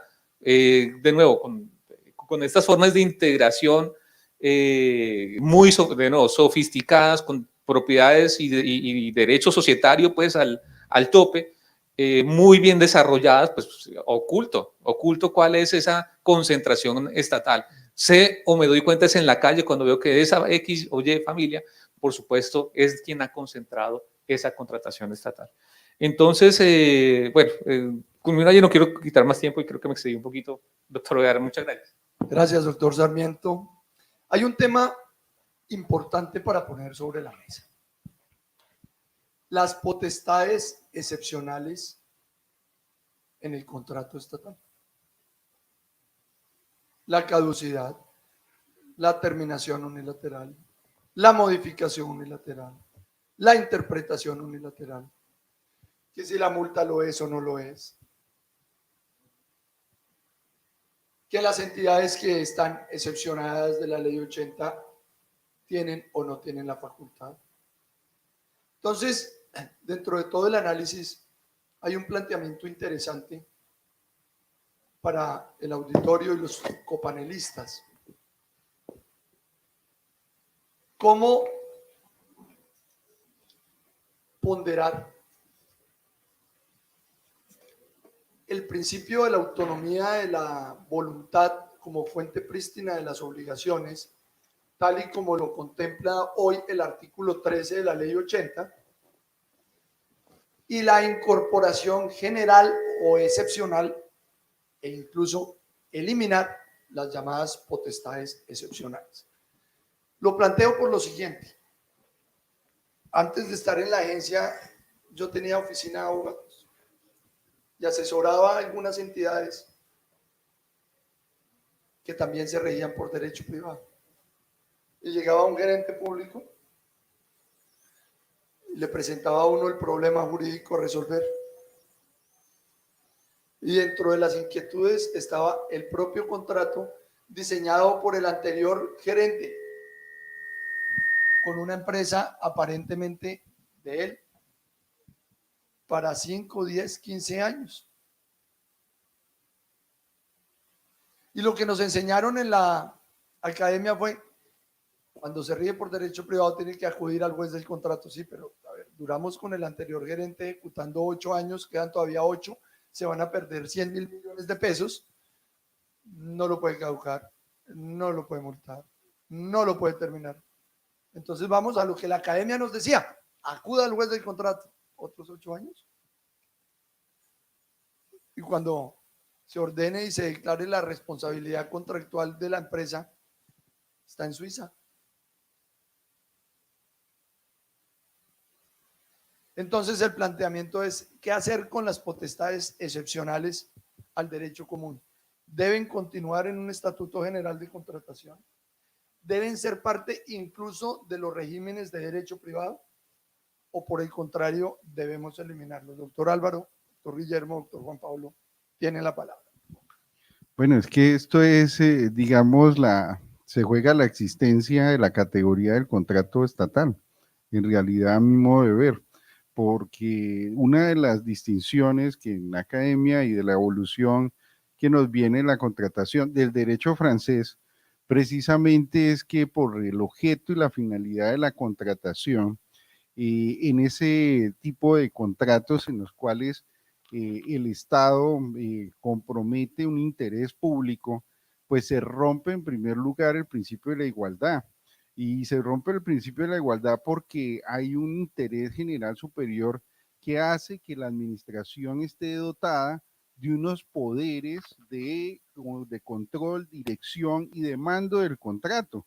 Esto pues en su fuente primigenia, el contrato estatal como categoría sustantiva, desarrollada muy bien por el derecho español, hace que tenga que la autoridad tener unos poderes o herramientas. Esas herramientas se traducen precisamente en poder sancionar al contratista, en poder interpretar el contrato, poderlo modificar, tener variaciones a través del ejercicio del jus variandi frente a esa finalidad o interés que se va transformando en el contrato. Entonces, digamos, esa pregunta es como pues regresar, digamos, a la génesis de por qué existe, digamos, una contratación que tiene unos principios que, si bien se nutren de la categoría del derecho a las obligaciones del régimen común, tiene unas, digamos, excepciones, y por ahí entonces comienza el tema de por qué hay unos poderes excepcionales exorbitantes que no son usuales en el derecho privado. Entonces, básicamente yo me hago esta reflexión. La primera, ya para ir en concreto, las exceptuadas quieren excepcionar todo el régimen, digamos, de derecho público, si se quiere, para cuando contratan. en la etapa precontractual. Pero resulta que empiezan a ejecutar el contrato y se quieren comportar como autoridades. Entonces empiezan a establecer en sus contratos y a comportarse como si estuvieran en el ámbito del estatuto. Eso es una falacia, porque finalmente lo que querían era desprenderse de la parte aburrida de la contratación, que es la precontractual, que tiene unos intereses, el deber de selección objetiva, fundamentalmente, y el deber de transparencia, para una supuesta agilidad en su contratación.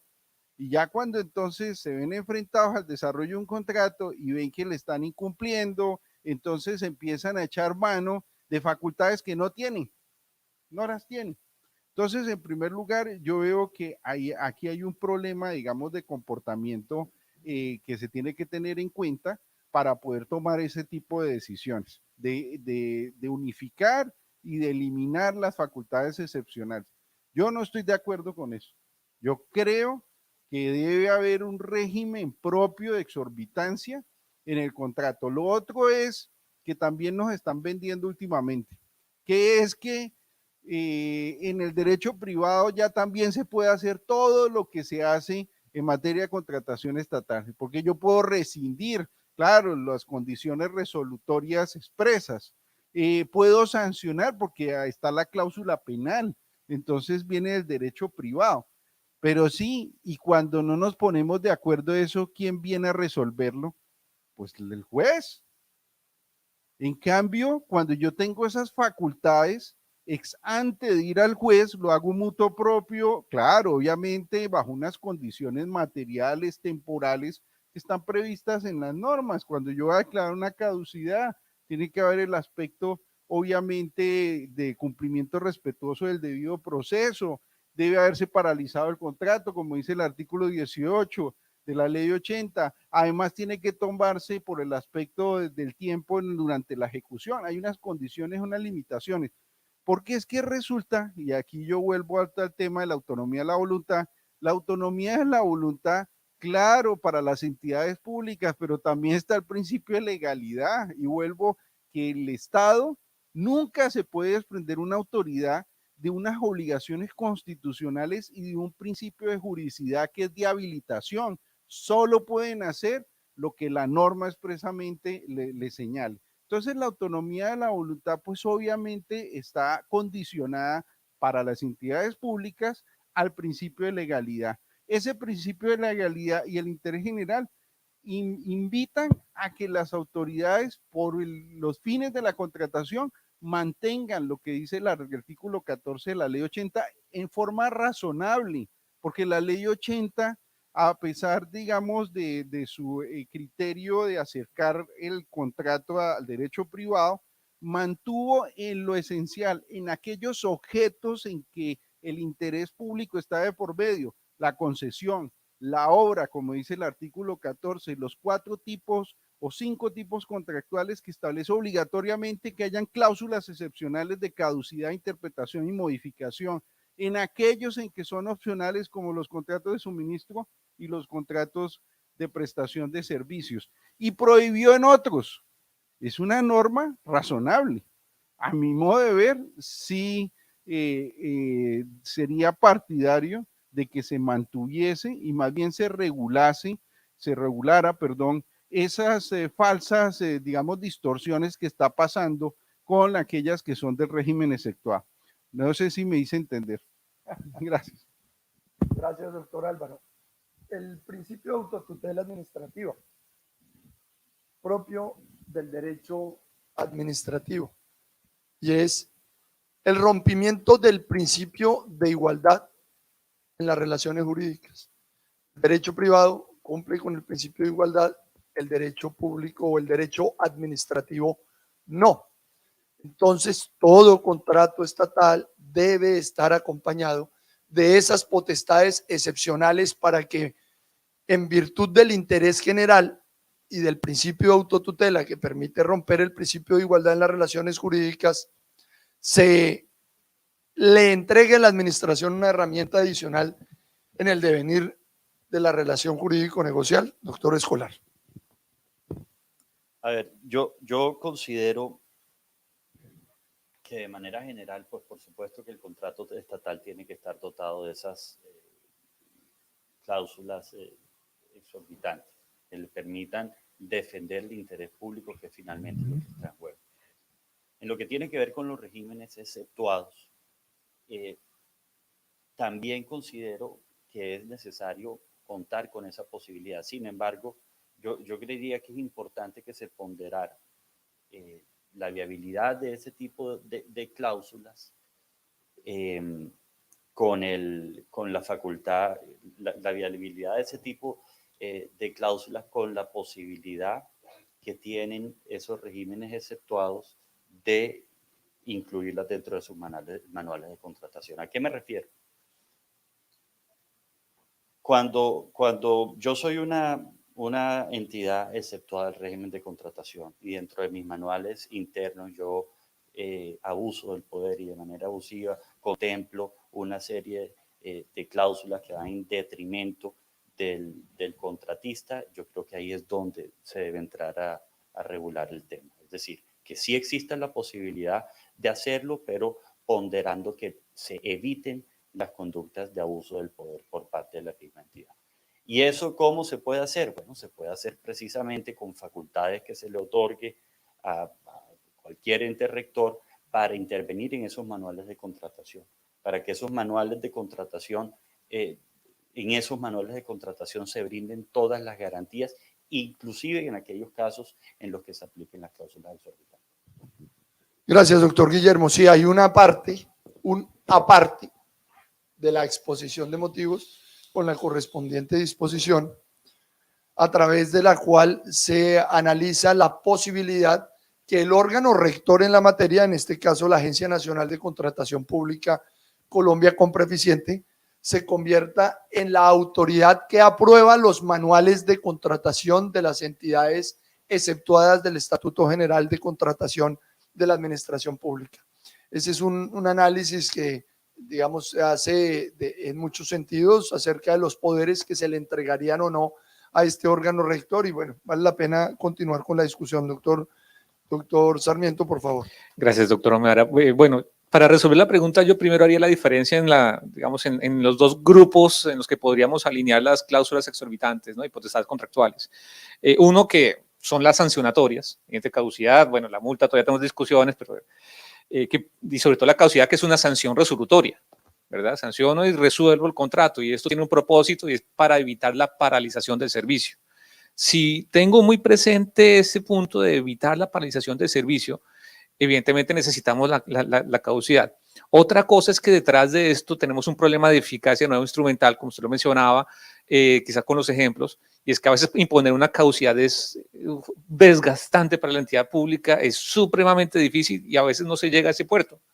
Y puede ser incluso perjudicial para la misma obra. Sobre todo, pues dependiendo del avance de la obra, pues hay momentos en el que la misma entidad va a tener que resolver si pone la caducidad y paraliza y mata la obra, o no la impone y acude a otros mecanismos sancionatorios o de apremio. Pero también están las otras cláusulas, interpretación, modificación, que se rigen por el mismo principio.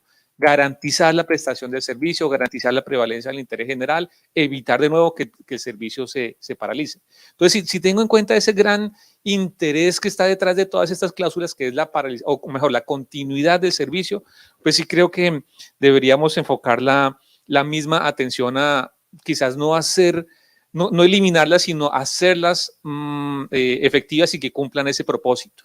Y que, por ejemplo, antes de llegar a la modificación unilateral, pues tengo que intentar un acuerdo previo, y se me va por otro sí. Normalmente los contratistas aceptan el otro sí. Entonces hay que ver. Y precisamente cuando usted hace la pregunta, me acordaba de la ley 2195, que extendió a los PAE, a todos los contratos que tengan que ver con alimentación escolar, todas las cláusulas exorbitantes. Entonces, esa extensión nos da una señal contraria. Precisamente por el interés jurídico y constitucional que está detrás, extendimos las cláusulas exorbitantes hasta los PAE. Uno se preguntaría, ¿y por qué hasta los PAE no vamos a otros también? Porque no, es sensible el tema, pero es un sinnúmero de contratos y de objetos contractuales que comprometen, y yo creo que en la exposición que usted hacía precisamente era clarísimo, y creo que eso lo comparte cualquiera, que se aproxima al tema, todas las políticas públicas se ejecutan a través de contratos. Eso implica que todo el Estado, pues, efectivamente va a garantizar su prestación de servicio a través de contratos estatales. Y un contrato estatal sin esos dientes, así esos dientes estén romos, pues de todas maneras sigue siendo, o puede ser, digamos, perjudicial o peligroso, pero pues sí valdría la pena hacer una exposición y una argumentación mucho más sólida, que vaya más allá al solo hecho de que es engorroso para la entidad y algunas veces inconveniente. Cierro con un punto para que en un minuto cada uno haga su pronunciamiento, y es una contratación estatal para el siglo XXI como lo considera la actual administración. Puede cambiar en cualquier momento de postura a través de un nuevo representante legal de la Agencia Nacional de Contratación Pública de Colombia, Compreficiente. Mencionaba el doctor Escolar la disrupción que ha tenido la humanidad a través de la tecnología. Y ya hay procesos que a través de la inteligencia artificial que se compra en la tienda virtual del Estado colombiano, administrada por la Agencia Colombia Compreficiente, entidades públicas como el ICBF están generando procesos disruptivos en la adjudicación de contratos, o Ecopetrol también. ¿A dónde voy? Este libro de Andrés Oppenheimer, sálvese quien pueda, cómo la tecnología está acabando con ciertos oficios. Considero yo que en materia precontractual los abogados estaremos mandados a recoger. Es decir, las licitaciones en 10 años, quisiera yo que se incorpore en una plataforma el NIT de una empresa o de una persona natural, como se esté postulando en el proceso, 10 oferentes, 20 oferentes, y el mismo sistema adjudica el contrato sin la intervención humana. Allí está la experiencia, allí está todo. El registro único de proponentes con todo su análisis, y lo hace ya la tecnología de la cuarta y quinta revolución industrial. Estamos como país pensando en ello, debemos pensar en ello. Vamos a considerar de importancia contractual en Colombia que haya una legislación proyectando ya la adjudicación de contratos a través de la tecnología y sin la intervención humana, cómo se genera o no la responsabilidad de los ordenadores del gasto con la operación de la tecnología. Un tema supremamente complejo e interesante, doctor Álvaro. No, pues es el tema en todos los ámbitos, no solo en la contratación. Y digamos, de extender la tecnología ya no, digamos, a la actividad, sino que haga propiamente la actividad. Es decir, el manejo de la Big Data, el manejo de la inteligencia artificial, y ya aplicado la contratación, es decir, en forma transaccional. Es decir, que sean las propias, digamos, herramientas tecnológicas las que produzcan el contrato, ya sin una intervención pues humana y de los funcionarios y servidores. Pues es una apuesta arriesgada, pero pues acompasada a los tiempos de hoy, y que se puede ir implementando poco a poco, pero hay que tener cuidado, porque es que todo este tema de la inteligencia artificial y la tecnología al servicio, bienvenida, pero esto tiene que tener unas seguridades. Pues acuérdese que finalmente, digamos, los desarrollos y los software y todo lo que maneja la inteligencia finalmente es preordenado. ¿Qué quiere decir que sea preordenado? Hay intervención humana en su construcción, y el algoritmo que maneja, pues, y tiene, digamos, el aprendizaje para, digamos, a futuro ir aplicando el principio del deber de selección objetiva, pues hay que empezarlo a construir y hay que tener mucho cuidado en eso. Es decir, yo no me cerraría digamos, a estas tecnologías disruptivas para que faciliten la labor en la contratación, como de hecho lo viene haciendo Colombia Compreficiente con la tienda virtual y con la transaccionalidad que le está dando a través del SECOP 2, que es un buen paso y que han avanzado, y que pues vamos a ver las transacciones que se han hecho en el último año, si me recuerda, doctor José Andrés, ¿cuánto es en la tienda virtual? Entre Secop 2 y tienda virtual del Estado colombiano, 102 billones de pesos. Imagínense, y eso le ha ayudado a las entidades en el desarrollo del principio de publicidad, en sus propias transacciones, en conseguir mejores ventajas en el deber de selección objetiva. Entonces yo creo que paso a paso hay que llegar allá, pero hay que tener unas seguridades para el tema. ¿Cómo consigo yo la contratación, digamos, con la apuesta que le hace Colombia a Compra Eficiente con el proyecto? Básicamente sí, modernizada a través, como lo señaló nuestro colega panelista, de las tecnologías de la información, pero digamos una universalidad, unas reglas generales más sencilla, menos compleja, sincronizada con el presupuesto, que esté acorde también con una capacitación de los servidores en su aplicación, porque eso no se puede descuidar. Ahora casi que es una profesión a hacer la contratación y lo tienen en países, por ejemplo, si uno ve en Francia, en Italia, se han preocupado por el tema también a la par de la capacitación de los compradores públicos, es decir, de darles las herramientas para que sea un problema también, digamos, de pedagogía del Estado frente a sus servidores que la aplican y sobre todo bajo un cambio de una cultura. Es que hay que cambiar la cultura, esa cultura legal, por también una cultura que le apueste a lo ético, es decir, el tema de los complaints, el tema de las limpiezas internas, del ser clean, eso también hay que traerlo porque es útil, hay que cambiar las conciencias en materia de contratación. Entonces yo sí concibo, digamos, la tecnología, pero también acompasada de unas herramientas y de unos instrumentos y de una pedagogía que sea una apuesta de futuro para manejar la contratación estatal en el Estado. Obviamente la jurisprudencia es muy importante.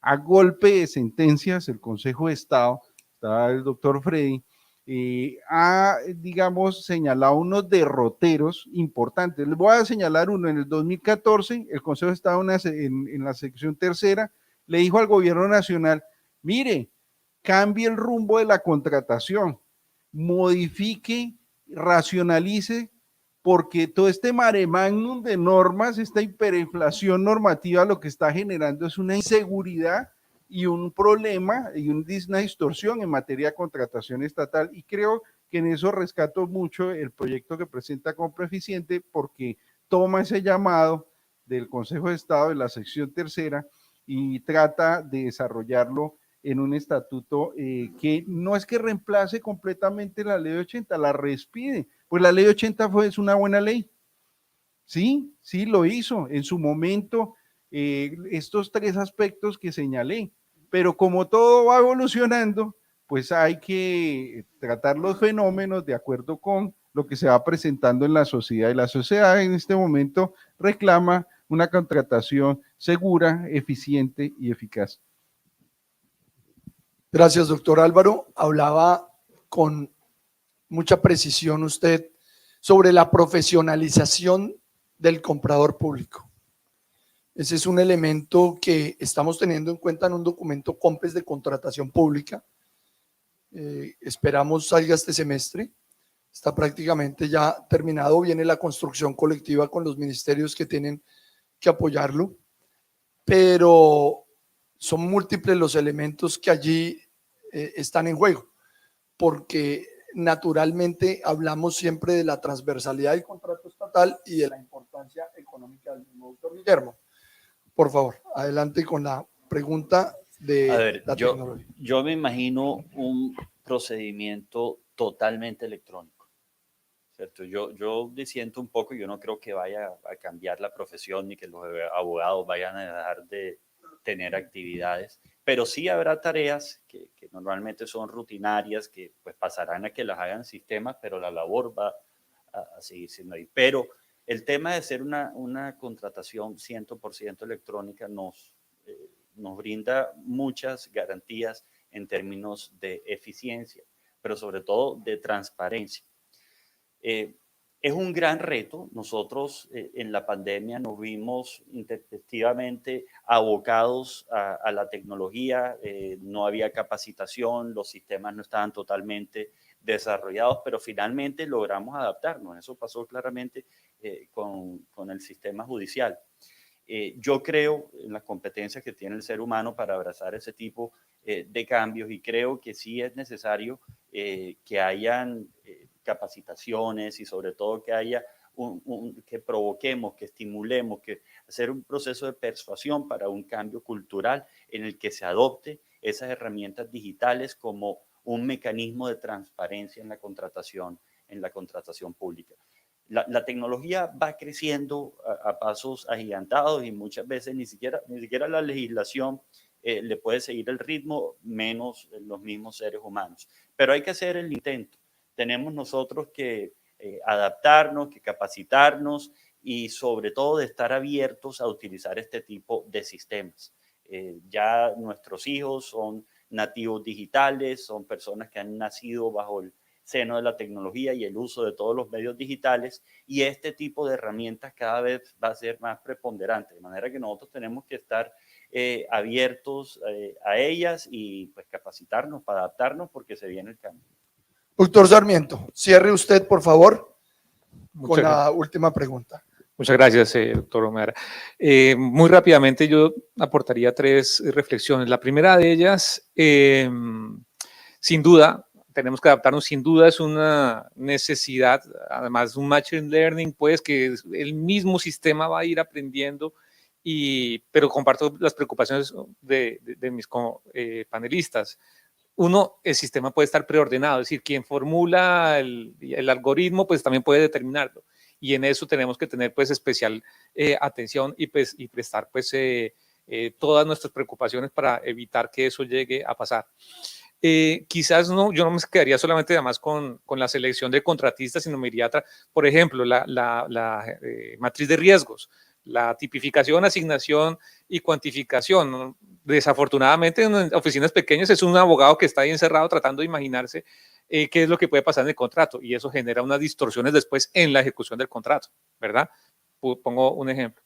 Y me quedo con una crítica que no es a la idea, pero sí, digamos, a también cómo desarrollamos nuestro país. Es que evidentemente esto puede funcionar muy bien en Barranquilla, en Bogotá, ¿cierto? En Cali, en Medellín, pero pues si hay entidades y cuantitativamente representan un volumen muy grande que no han podido entrar al SECOP 2, pues mucho menos van a entrar a esto. Y esto nos sigue generando entonces dos estatutos en la práctica, el que sería supremamente sofisticado, eficiente y lograría los objetivos, pero va a mencionar municipios, pero solamente para ilustrar un municipio de categoría 6, pues en el difícil Magdalena esto no va a llegar. Entonces, o en la hormiga Putumayo, y son municipios que solamente hacen todo el esfuerzo por prestar todos sus servicios, pero pues de nuevo, si no se han integrado a SECOP 2, pues va a ser difícil también que esto pueda llegar a producir las eficiencias y los resultados positivos que esperamos que genere. Cerraría con eso. Bueno, muchas gracias. Han oído ustedes distintas posturas relacionadas con la necesaria o no reforma al Estatuto General de Contratación de la Administración Pública. Nuevamente, nuestro agradecimiento desde la Agencia Nacional de Contratación Pública Colombia Compreficiente a la Universidad del Norte, a todo el auditorio. Un saludo muy respetuoso y especial. Continuamos ahora con un tema de enorme importancia relacionado con la amigable composición y posteriormente los riesgos en el contrato estatal. Doctor Álvaro Namén, expresidente del Consejo de Estado, doctor Guillermo Escolar y doctor Juan Pablo Sarmiento, muchísimas gracias por sus pronunciamientos y atención. Continuemos entonces. Gracias. Mil gracias.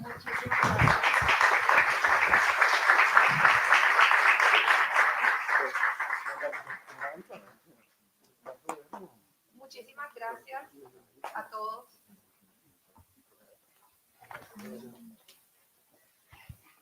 Aló. Bueno, creo que se me escucha. Muchísimas gracias a todos por su participación. Vamos a salir un break de 15 minutos. Los esperamos nuevamente aquí en el auditorio a las 10:35 con el siguiente panel.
Cuando vaya a empezar, no, cuando vaya a empezar, el último panel, bueno, proyectar esto.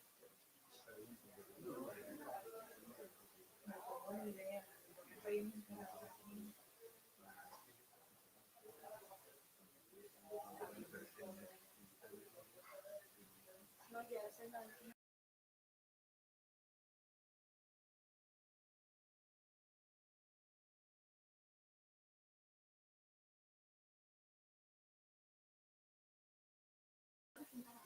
No, de este lugar. De este lugar.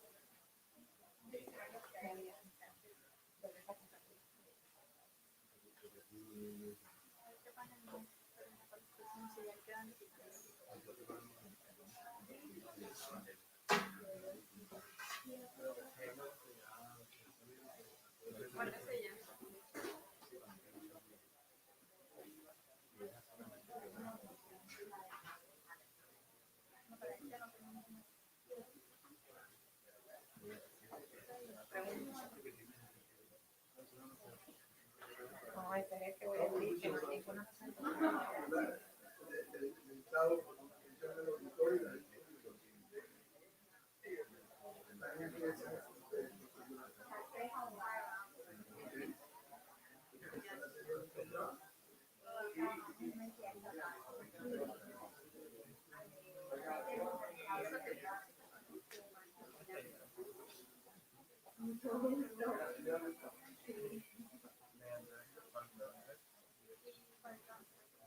Sí.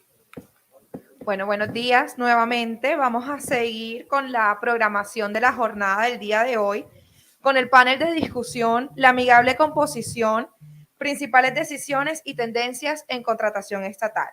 Para ello nos acompañan como panelistas Juan Carlos Aguancha Segebre, director del Centro de Arbitraje y Conciliación de la Cámara de Comercio de Barranquilla, Felipe Haddad Álvarez, consultor y profesor de contratos estatales en la Universidad del Rosario, Jorge Tirado Navarro, subdirector de gestión contractual de la Agencia Nacional de Contratación Pública, Colombia Compra Eficiente, y como moderador, el profesor Jimmy Pérez Solano, profesor de contratación estatal de la Universidad del Norte.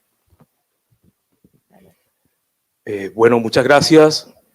Muchas gracias, Mariana, a todos los asistentes, a los presentes, a los que están en la transmisión que se está realizando ahora mismo por el canal de la universidad, canal YouTube. Quiero darle la bienvenida, por supuesto, a los integrantes del panel, como fueron ya presentados, y con quien pues me une un sentimiento de respeto y de aprecio. Y quiero aprovechar este momento para que en una charla amena nos refiramos a un tema poco tratado, pero de una vital importancia, como es la amigable composición. Y hago una pequeña introducción en este sentido, que por supuesto desde el inicio es polémica, y es cómo funciona el sistema de administración de justicia en Colombia. En una época pretérita estaba concentrado en la rama judicial, y luego se ha ido desconcentrando, y el artículo 116 constitucional le dio unas funciones al Congreso, le dio otras funciones a las superintendencias, también mencionó a otros administradores de justicia como los conciliadores, los jurados que no funcionan, a los árbitros y por supuesto las cortes, incluyendo la fiscalía. Pero no son restrictivos, hay muchos más. Entonces están los jueces de paz, inclusive transicionalmente está la JEP y otros actores que hacen parte del sistema ya más difuso de administración de justicia. Y es polémico en la medida en que, ¿será que un amigable componedor es un administrador de justicia? Cualquiera que sea la respuesta, el sí o no, ya de por sí implica toda una construcción conceptual y yo creo que a partir de allí pueden derivarse muchas cosas.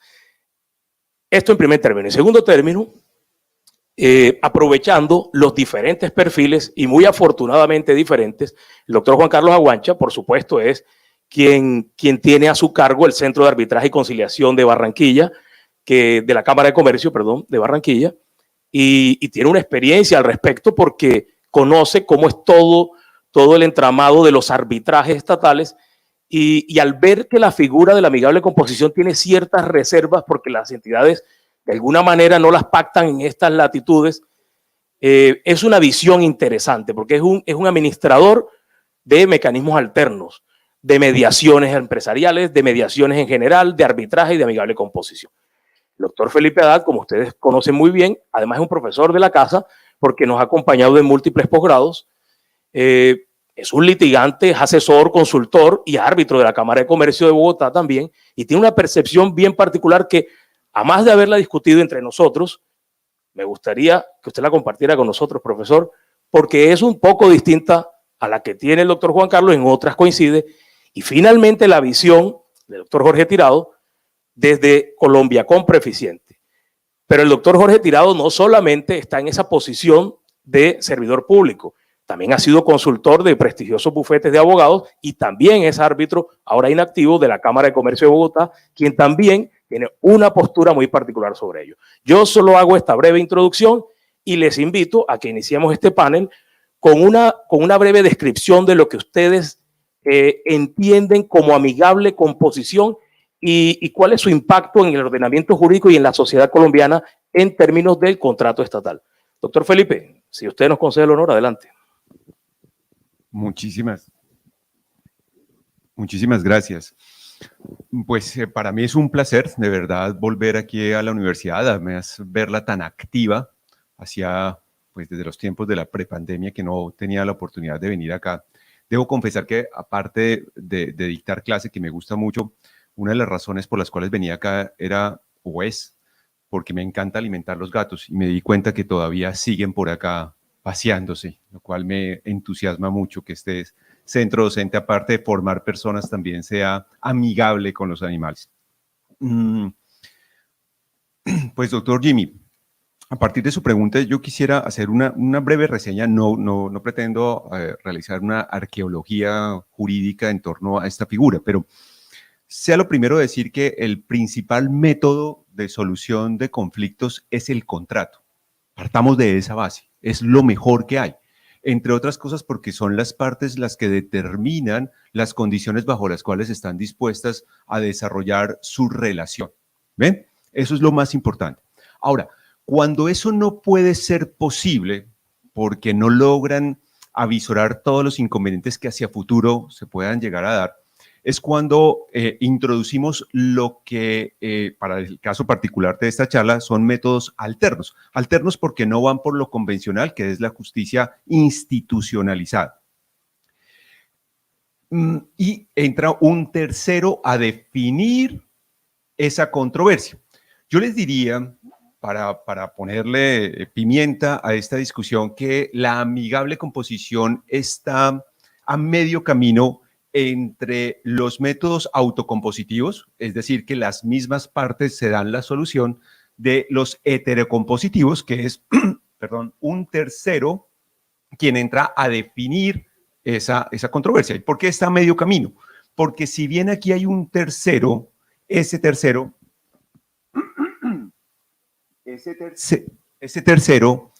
es un delegado de las partes. Es decir, ellas actúan a través de un tercero. Y eso ya da una connotación bien importante que para mí es fundamental. Y es que el amigable componedor no, óiganlo muy bien, no es un administrador de justicia. Él no administra justicia. Él es un delegado de las partes que va a componer, y por eso su nombre, una relación, o para evitar también, no necesariamente tiene que haberse ya estropeado esa relación, sino anticiparse a esa situación, de tal manera que su decisión se incorpora al contrato, es decir, es netamente contractual, mas no es un administrador de justicia. Y a partir de ahí se derivan una serie de consecuencias que son importantes y relevantes para lo que es la figura en sí misma considerada. En primer lugar, que el resultado de esa labor, de ese amigable componedor, se va a ver reflejado en un acuerdo que tiene los efectos de cosa juzgada, como si fuera una transacción. ¿Bien? Y va a llegar a definir esa disputa o a prevenir esa disputa que se estaba presentando entre las partes. Asimismo, y por el hecho de no ser jurisdiccional, no tiene los recursos que normalmente en el ámbito de las decisiones judiciales encontramos, que el recurso de reposición, que el recurso de apelación o los extraordinarios que se presentan. La única manera de cuestionar esa decisión que ha tomado el amigable componedor será atacarlo por los medios en que se puede atacar un contrato. Alguna de las causales de nulidad, tanto absoluta como relativa. Y eso ya marca una tendencia bien importante. Adicionalmente, como la concepción original de esta figura estaba alejada de las connotaciones judiciales, primigeniamente el amigable componedor falla en equidad, no en derecho. Ahora, tengo que hacer la salvedad que en materia de contratación estatal la regla evidentemente se cambia y ahí entramos a que se falle en derecho por las connotaciones propias que tiene el desarrollo de la figura del contrato estatal y todo lo que va aparejado al mismo. Entonces, esa versatilidad que tiene el amigable componedor le da esas características propias, que yo diría que ha sido un poco a la sombra del arbitramento. Yo supongo, y para hacerlo muy gráfico, hagan de cuenta que el arbitramento es Cristiano Ronaldo. Y el hijo de Cristiano Ronaldo es el amigable componedor o la amigable composición. Siempre se le va a comparar y siempre no va a ser igual. Tiene otras connotaciones incluso, que no me quiero extender porque seguramente será parte de nuestra conversación. Tiene un nicho muy especial, la amigable composición, para efectos de promover un desarrollo fluido del contrato, que eso es lo que más importa. Miren, al igual que se presenta con las normas, el contrato también tiene una connotación de permanencia, de lograr el propósito, más aún si estamos en el contrato estatal. A las entidades y a sus contratistas les repugna, créanme, les repugna no finalizar un contrato por todas las implicaciones que este pueda llegar a tener. Entonces, la figura de la amigable composición, y mostraremos más adelante ejemplos, cómo se ha ido ganando un espacio muy importante en la contratación para efectos de darle fluidez a las relaciones, porque ese procedimiento que tiene es mucho más fluido, entre otras cosas porque son las mismas partes las que determinan ese procedimiento. No está establecido en la ley. Entonces, como yo me lo puedo dar, obviamente respetando unas bases mínimas básicas como es el debido proceso, la igualdad, la transparencia, pero hace que las decisiones sean mucho más rápidas y prácticas, porque esa decisión se incrusta en el contrato, ya comienza a ser parte de su desarrollo. Eso es lo que en primera instancia tendría para decir, doctor Jimmy, a partir de su cuestionamiento. Gracias, profesor Felipe. Doctora Guancha, en ese mismo sentido, para efectos del auditorio, ¿cuáles serían las características propias de la amigable composición y cómo lo distinguiría de los árbitros? ¿Cómo sería eso? Ok, mucho. ¿Aló? ¿Sí? ¿Me escuchan? Muy buenos días para todos. Muchas gracias por la invitación a la Universidad del Norte. También comparto la alegría del doctor Felipe de volver a la universidad donde me formé como abogado, tanto en pregrado como en posgrado. Bueno, la visión, doctor Jimmy, de la amigable composición, si bien es un método de resolución de conflicto, comparto muchos de los postulados que estableció el doctor Felipe, en el entendido de que es un método de resolución de conflicto que no es muy utilizado, pero no es muy utilizado no porque no tenga las herramientas necesarias para solucionar los conflictos, es porque hay un desconocimiento de la figura como tal, y creo que estos escenarios, estos foros, estas jornadas de contratación estatal tienen que ser como el punto de partida de que existe en Colombia un método de resolución de conflicto como es la amigable composición, que si bien la Constitución política en el artículo 116 constitucional no le dio el realce de colocarlo como una forma de actividad jurisdiccional o de que el mandatario que en nombre de las partes actúa ejerza función jurisdiccional, no le quita el realce y la importancia de esta figura. Entonces, yo diría que desde el punto de vista de las diferencias con el arbitraje, que es la pregunta que usted me hace, doctor Jimmy, esa es la primera diferencia, que los árbitros desde su punto de vista como operadores de justicia ejercen una función jurisdiccional por mandato constitucional y legal. Está definido claramente en la Constitución que ellos son particulares investidos transitoriamente de la facultad de administrar justicia, lo que no se estableció para el amigable componedor porque su relación surge de un contrato de mandato. Él se convierte en un mandatario de las partes, en la cual, desde el punto de vista, le delegan a él la potestad de resolver con efecto vinculante una controversia desde el punto de vista jurídico que tiene, como decía el doctor Felipe, los efectos de una transacción. Entonces, el árbitro, si bien ejerce una función jurisdiccional, nace de un acuerdo de voluntades también que se plasma en una cláusula compromisoria o un compromiso, y cuando surge una controversia, ese sí es un verdadero método heterocompositivo, pero ahí hay una discusión en la doctrina que tanto el amigable componedor, que tenemos claro que la amigable composición es autocompositivo, desde el punto de vista de las funciones de un mandatario, si bien se le delega un mandato, pareciera en la práctica un método heterocompositivo. Entonces ahí hay una eterna discusión, pero desde el punto de vista, si lo tenemos que clasificar, diríamos que es autocompositivo, el arbitraje heterocompositivo. Surge de un contrato la amigable composición. El arbitraje surge de un acuerdo de voluntades, pero por mandato constitucional y legal para la función de administrar justicia cuando se presenta una controversia. Y se le delega a un tercero, que es un particular investido transitoriamente de la facultad de administrar justicia, de resolver en derecho un asunto o una controversia que se le delega totalmente a ellos. Puede ser un árbitro único o 3 árbitros, depende de las particularidades propias del proceso y lo que se haya pactado. También la forma en que termina el amigable composición termina en un acuerdo de composición que tiene los efectos de una transacción. El arbitraje termina en un laudo arbitral, que es una verdadera sentencia, que tiene los efectos de una sentencia. Entonces, a grosso modo, esas podrían ser las diferencias desde el punto de vista de la utilización de la amigable composición frente al arbitraje.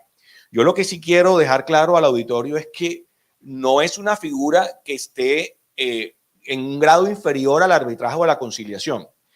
Es la utilización de la figura, aquí me imagino que en el auditorio hay muchas personas que trabajan en entidades estatales y que lo que deben entrar es a verificar cuáles son las posibilidades de pactar una amigable composición y cuándo pactar un arbitraje.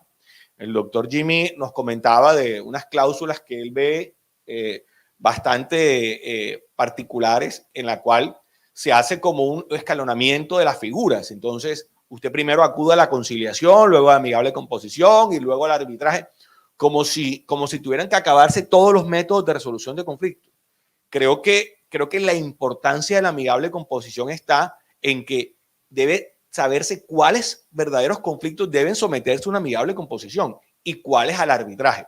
Entonces, doctor Jimmy, desde el punto de vista de la tradición, de la historia colombiana, del proceder, en el caso de la visión que yo tengo de los centros de conciliación y arbitraje, es que la figura que propugna en Colombia es la conciliación, el arbitraje, y la amigable composición viene ganando fuerza, pero hay que hacer todos los esfuerzos académicos, institucionales, para fortalecerla. Yo creo que si la iniciativa del Estado, y aquí el doctor Tirado ahora dará esa visión, de implementar la amigable composición y que se conozca la figura, porque lamentablemente ha habido una poca difusión del mismo Estado y también de los centros de conciliación a nivel país, arbitraje, porque hay que promover la figura de la amigable composición. Entonces, creo que podemos como dejar esa conclusión preliminar, doctor Jimmy, el entendido de que es un método importante, no es un método inferior a la conciliación al arbitraje,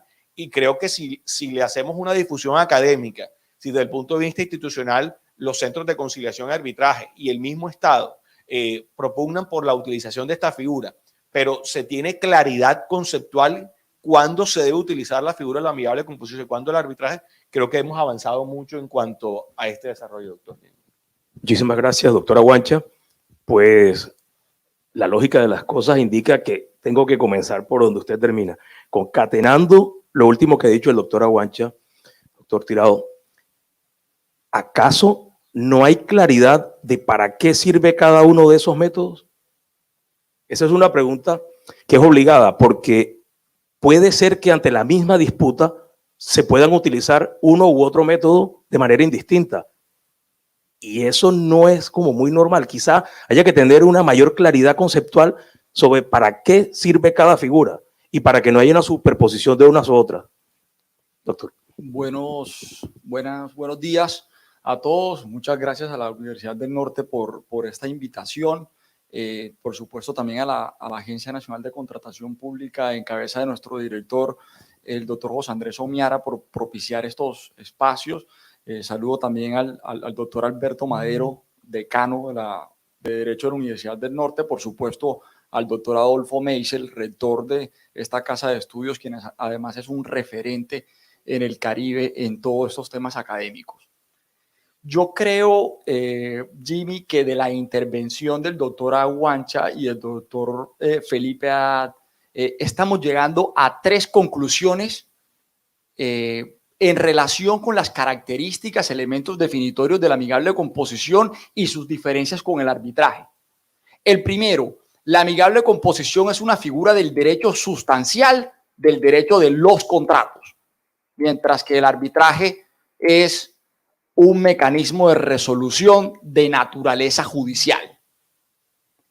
Dos, el arbitraje finaliza con un laudo arbitral, la amigable composición finaliza con el denominado contrato de composición, que es la expresión de un mandato previo delimitado por las partes quienes quisieron escoger ese mecanismo.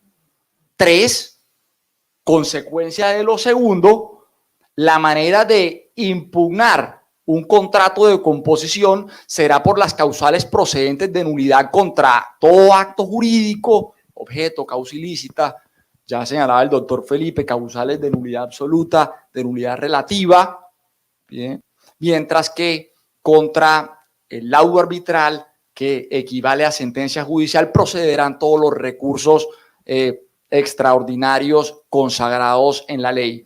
Y creemos que esas tres conclusiones, además, es bueno señalarlo, encuentran pleno respaldo en la jurisprudencia nacional, particularmente en las sentencias T017 de 2005, SU 091 de 2000 y C30 de 2012 de la Corte Constitucional.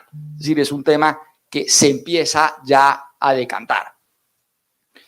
Pero Jimmy pone además sobre la mesa un debate, y es si existen estas diferencias, ¿por qué se viene concretando un riesgo frecuente de una superposición o imbricación de los mecanismos de amigable composición y arbitraje? Esto es, se pactan los dos, supuestamente, para conseguir objetivos diferentes, y en la práctica se activan para resolver las mismas controversias, con el riesgo de que se produzcan además decisiones contradictorias en una misma relación jurídica y contractual. ¿Qué hacer ahí, doctor Jimmy? Lo primero que debemos señalar es que es un error frecuente, y es activar de manera paralela a los dos mecanismos, sobre todo cuando ya se intuye o se avisora que no se será favorecido en uno de los dos. ¿Qué hacer?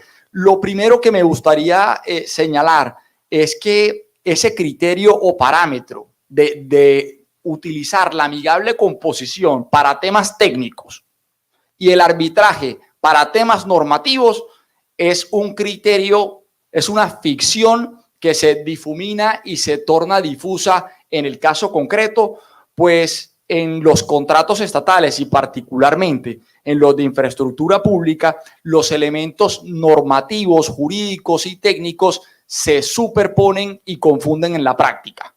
Y ya lo hemos visto en la práctica jurídica, particularmente en el laudo Vías de las Américas contra la ANI, en el que se pactó un panel de expertos que decía solamente ese panel de expertos se puede referir a aspectos técnicos y posteriormente la decisión del panel de expertos fue anulada por objeto ilícito por ese tribunal arbitral, arguyendo que excedieron su competencia y ingresaron al terreno de lo normativo o jurídico.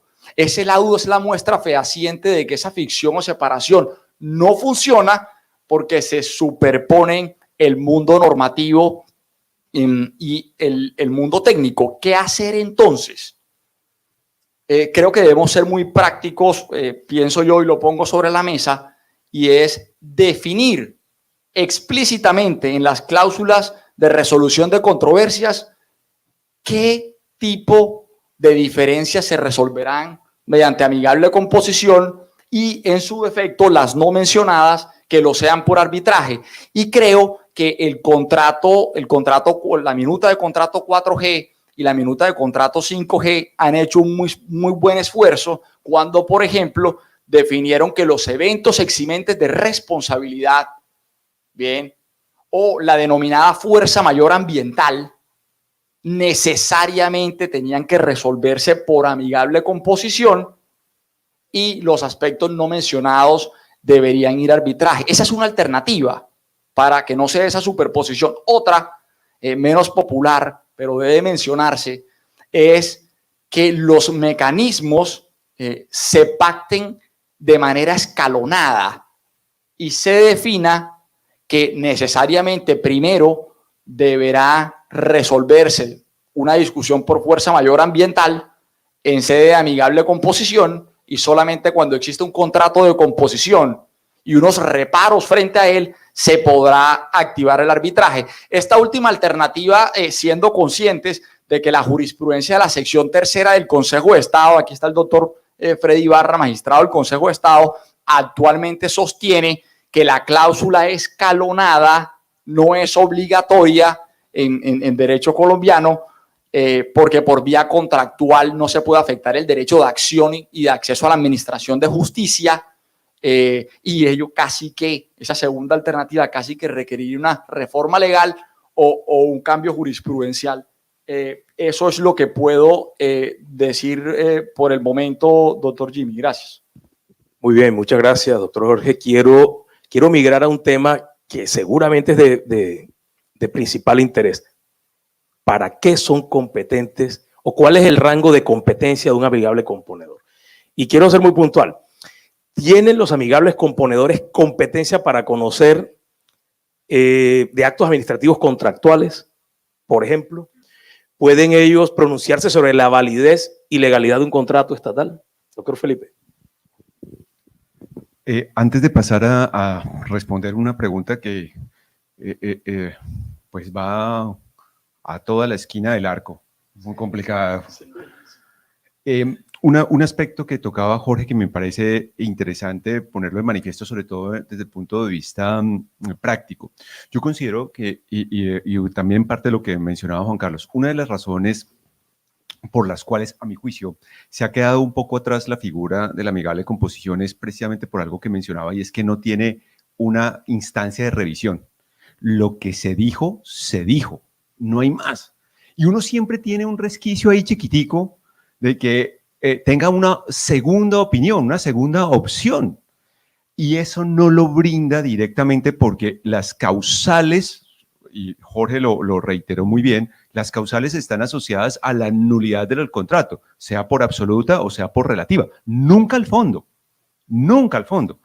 Que de alguna u otra manera el arbitraje lo tiene, si bien las causales para la nulidad del laudo son muy limitadas, pero al menos hay una segunda oportunidad. ¿Bien? Entonces, eso le hace mella. Pero también habría que decir otra cosa en que es a favor. Y uno diría que puede ser ridícula, pero no lo es tanto. Y es el costo. Muchas veces, así de a rajatabla, se los comento, me dicen, ¿qué pactamos? Y le digo, pues mire, el arbitramiento, pues lo que venimos hablando, estas son las ventajas. Y la pregunta final y más importante para definir cuál me cuesta más, cuál me cuesta menos. Y evidentemente ahí va en el arbitraje unos costos que son superiores y que no es desdeñable desde ningún punto de vista.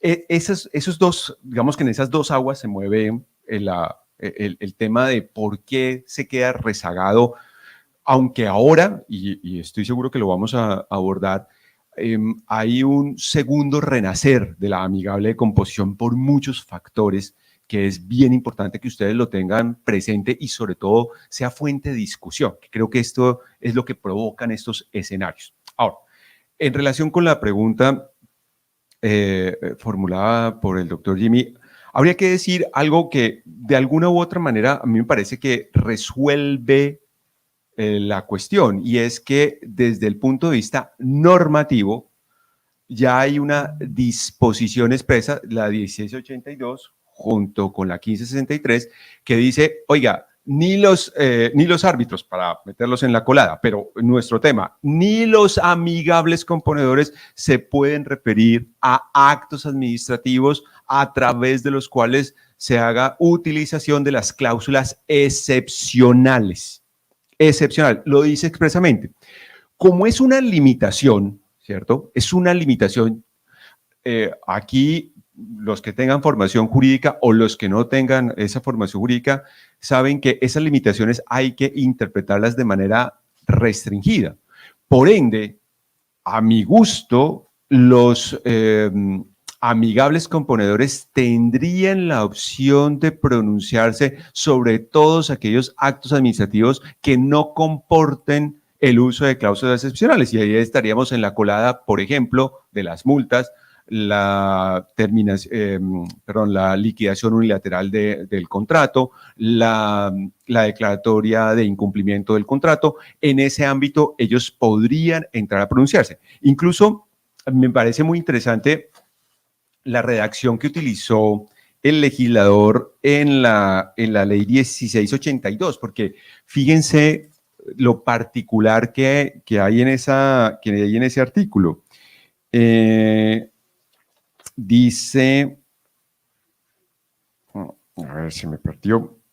En la 1582 dice los efectos que tiene la decisión de ese amigable y sobre lo cual se puede pronunciar. Dice, determinar la existencia o no de un incumplimiento contractual y decidir sobre conflictos de responsabilidad sustanciados entre las partes, entre otras determinaciones, lo cual le dejó un espectro tremendamente amplio que no existía en el anterior estatuto, en el 1818, donde sí les da unas restricciones tremendas y que fueron fuente de nulidad de muchos acuerdos de transacción. Entonces, yo le respondería que sí, tiene la oportunidad de pronunciarse sobre esas diferencias que finalmente la entidad definió en un acto administrativo que no tenga la connotación de introducir las cláusulas excepcionales.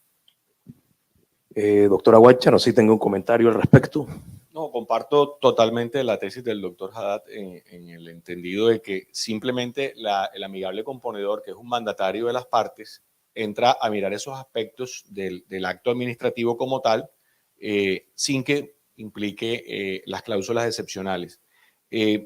Yo quisiera también, doctor Jimmy, si usted me permite, en el último tema que planteó el doctor Felipe, y sé que estamos de tiempo un poco limitados, en el tema de los costos, que hablaba el doctor Felipe de los costos de la utilización de los métodos de resolución de conflictos. Que yo creo que la visión no puede ser de la persona que va a pactar un método de resolución de conflictos cuánto cuesta. Creo que debemos tener claridad en eso y la figura y los costos de los métodos de resolución de conflictos están totalmente establecidos en la ley y en los decretos reglamentarios, pero no puede ser que se utilice una figura jurídica o una figura de un método de resolución de conflictos porque el tema de los costos para una empresa o un particular sea más beneficioso que utilizar uno u otro. Creo que en ese sentido hay que hacer un llamado de atención a las personas y decirle, mire, cuando usted pacte una cláusula compromisoria es porque tiene la certeza de que usted quiere extraer el conflicto de la jurisdicción ordinaria y trasladarlo a una jurisdicción arbitral para que tenga un resultado y un estudio mucho más especializado del conflicto y se pueda resolver desde el punto de vista judicial si atañe a aquellos asuntos de libre disposición que se puedan debatir por arbitraje. Y si recurrimos a la amigable composición es porque esa figura es la que para el conflicto, para el contrato que se está celebrando y los posibles conflictos que se susciten en virtud de la controversia jurídica que se pueden especificar o presentar en ese contrato, se utiliza la figura de la amigable composición, pero no por los costos de la figura. Entonces creo que ese es como un tema que quería anotar de lo que planteó el doctor Felipe. Y de acuerdo, o sea, ellos se pueden pronunciar sobre todos esos aspectos, como siempre y cuando también se respete el orden público y todos esos aspectos en los cuales no puede un particular ir más allá de lo que está planteado frente a la interpretación de los contratos estatales, sino aquellos efectos, por ejemplo, patrimoniales que se desprendan de ese contrato o de la liquidación del mismo, que puedan ser objeto de análisis de figuras como el arbitraje y la amigable composición. Ok, muchísimas gracias. Doctor Tirado, salvo que usted quisiera referirse a este mismo tema, yo quiero hacerle extensiva otra inquietud no menos importante. Los contratos estatales, como negocios jurídicos que son, porque nos tocó de esa manera a partir de la ley 80 del 93, puede modificarse por voluntad de las partes o a través de las prerrogativas que tiene la administración, conocidas como cláusulas excepcionales o potestades excepcionales. Sin embargo, surge la duda, ¿la decisión de un amigable componedor tiene la virtud de modificar el contrato al cual está referido? ¿O se hace necesario que en virtud de esa decisión de composición la entidad haga un otro sí o haga uso de las potestades excepcionales para acoger la decisión del amigable componedor? Una pregunta de parcial, pero antes simplemente quería decir, frente al tema de la competencia sobre actos administrativos contractuales, simplemente anotar que lo convencional u ortodoxo que ha señalado la jurisprudencia hasta el momento es que los amigables componedores en principio no tendrían competencia para conocer sobre los actos administrativos contractuales ni sobre la validez del contrato primigenio que rige la relación jurídica y que usualmente los habilita a pronunciarse sobre el tema. Y me uno a los planteamientos del doctor Felipe y del doctor Juan Carlos en ese sentido. Algo así como esa es un poco una frontera clara que de excederse llevaría a los amigables componedores al terreno de la función jurisdiccional y por eso no deben cruzarla para quedarse en el terreno de la definición contractual y terminar su ejercicio con el famoso contrato de composición que contiene los términos y condiciones con los que pretenden zanjar la disputa. Pero pasando a la pregunta compleja de si lo que deciden los amigables componedores puede modificar el contrato de manera inmediata, yo respondería lo siguiente. En principio, ninguno de los mecanismos de resolución de controversias, ni los contractuales ni los judiciales, pretenden la modificación del contrato primigenio y de las prestaciones que fueron pactadas por las partes. Ese no es el objetivo. ¿Bien? Por lo que creo que en principio los amigables componedores lo que deben es interpretar fijar el alcance de lo pactado por las partes de acuerdo con el mandato que además les otorgaron para resolver determinadas disputas. Y frente a ello, quiero señalar que tanto la cláusula de amigable composición de Río Magdalena, que además es un proyecto de infraestructura cercano a la región, de la región Caribe, tanto esa como la cláusula de resolución de controversias de amigable composición de primera línea del Metro de Bogotá, ojo, dicen expresamente que los amigables componedores pueden interpretar el contrato, pero no pueden adicionarlo, modificarlo, complementarlo, y utilizan una cantidad de verbos para decir, oiga, no modifique las prestaciones y las obligaciones inicialmente pactadas.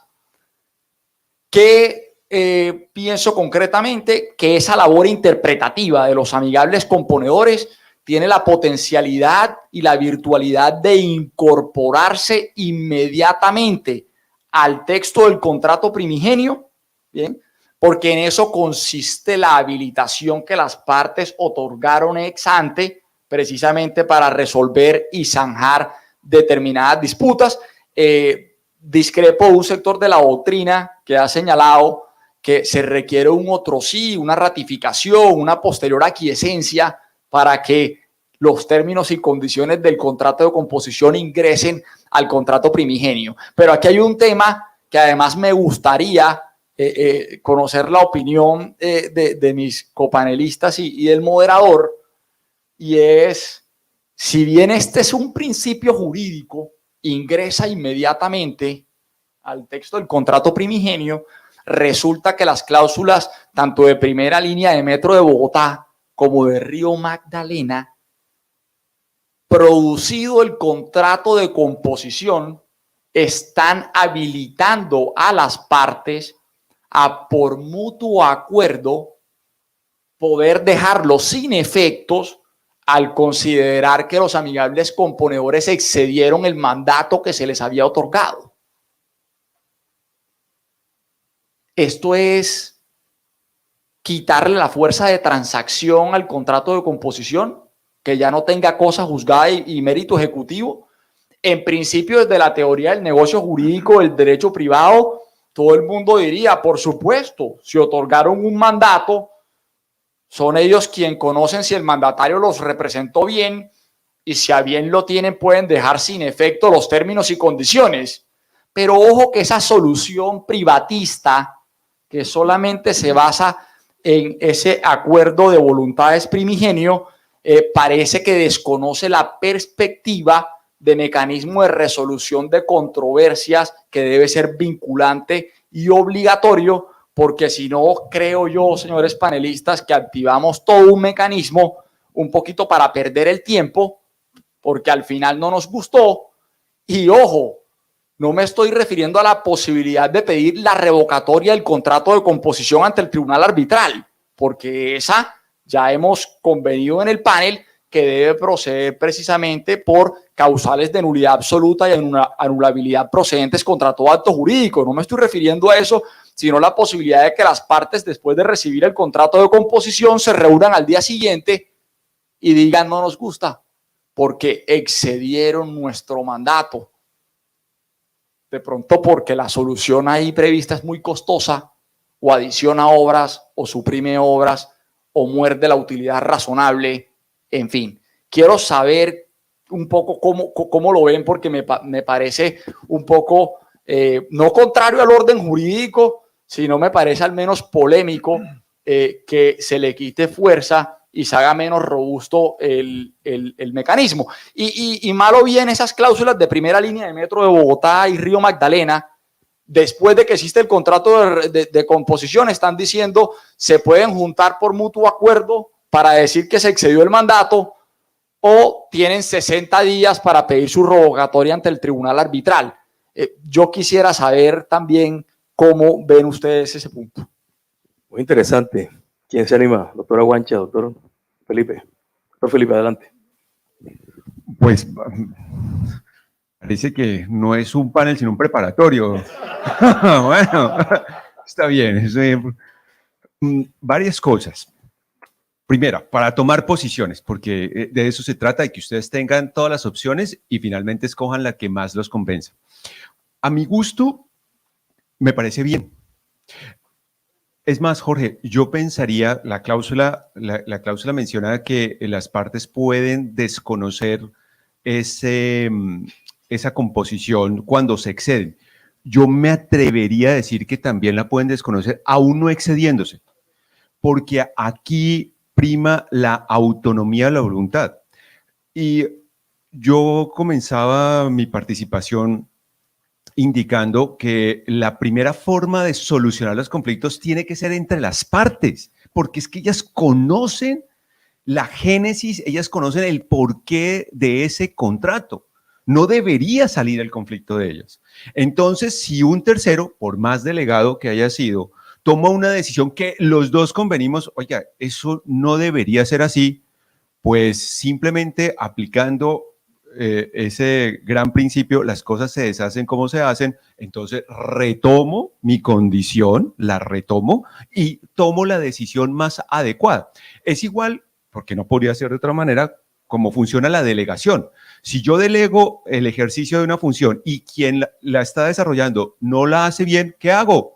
La retomo perfectamente. Entonces, yo creo que sí, no solamente como lo estipula la normatividad o la parte contractual de estos contratos de 5G, sino incluso más allá, si no me gustó, pues, simplemente la desconozco. Es más, hay una que podríamos decir intermedia, y es que si la decisión del amigable componedor no es por unanimidad, no la tomamos. No la tomamos. ¿Y qué hacemos? O nos vamos al tribunal de arbitramiento o nosotros, nos sentamos y resolvemos el conflicto. Ahora, Jorge tomaba un aspecto que a mí me parece interesante y no puedo dejar pasar comentarlo, porque hablaba Jorge acerca de que los amigables componedores le estaban facultados para hacer una interpretación, pero no para hacer una modificación.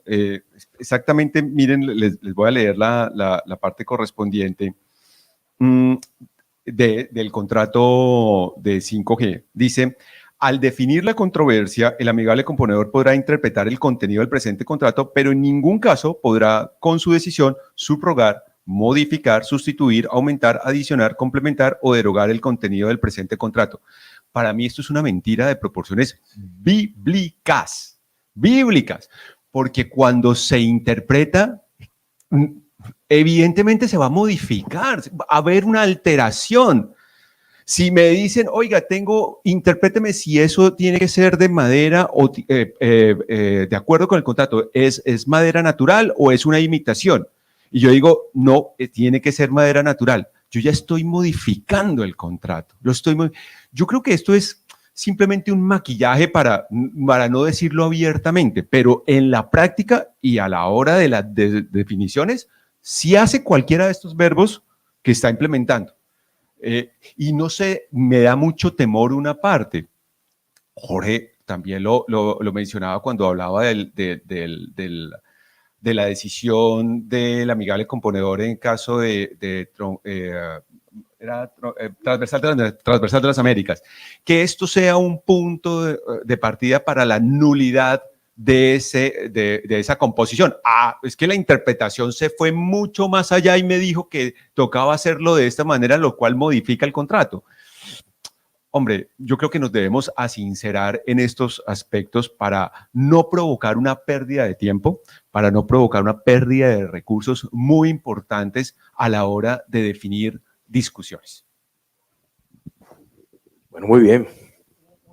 Un punto que es importante también señalar, que la Sala de Consulta y Servicio Civil del Consejo de Estado, en un concepto de 12 de diciembre de 2007, radicado 0016, del cual hizo sala el doctor Álvaro Namén Vargas, quien nos acompaña en este evento, señaló de manera explícita que lo definido en el contrato de composición tenía la potencialidad inmediata, ipso facto, de modificar el contrato primigenio sin que se necesitara la intervención posterior de las partes para el ingreso de esos nuevos términos y condiciones a la relación contractual.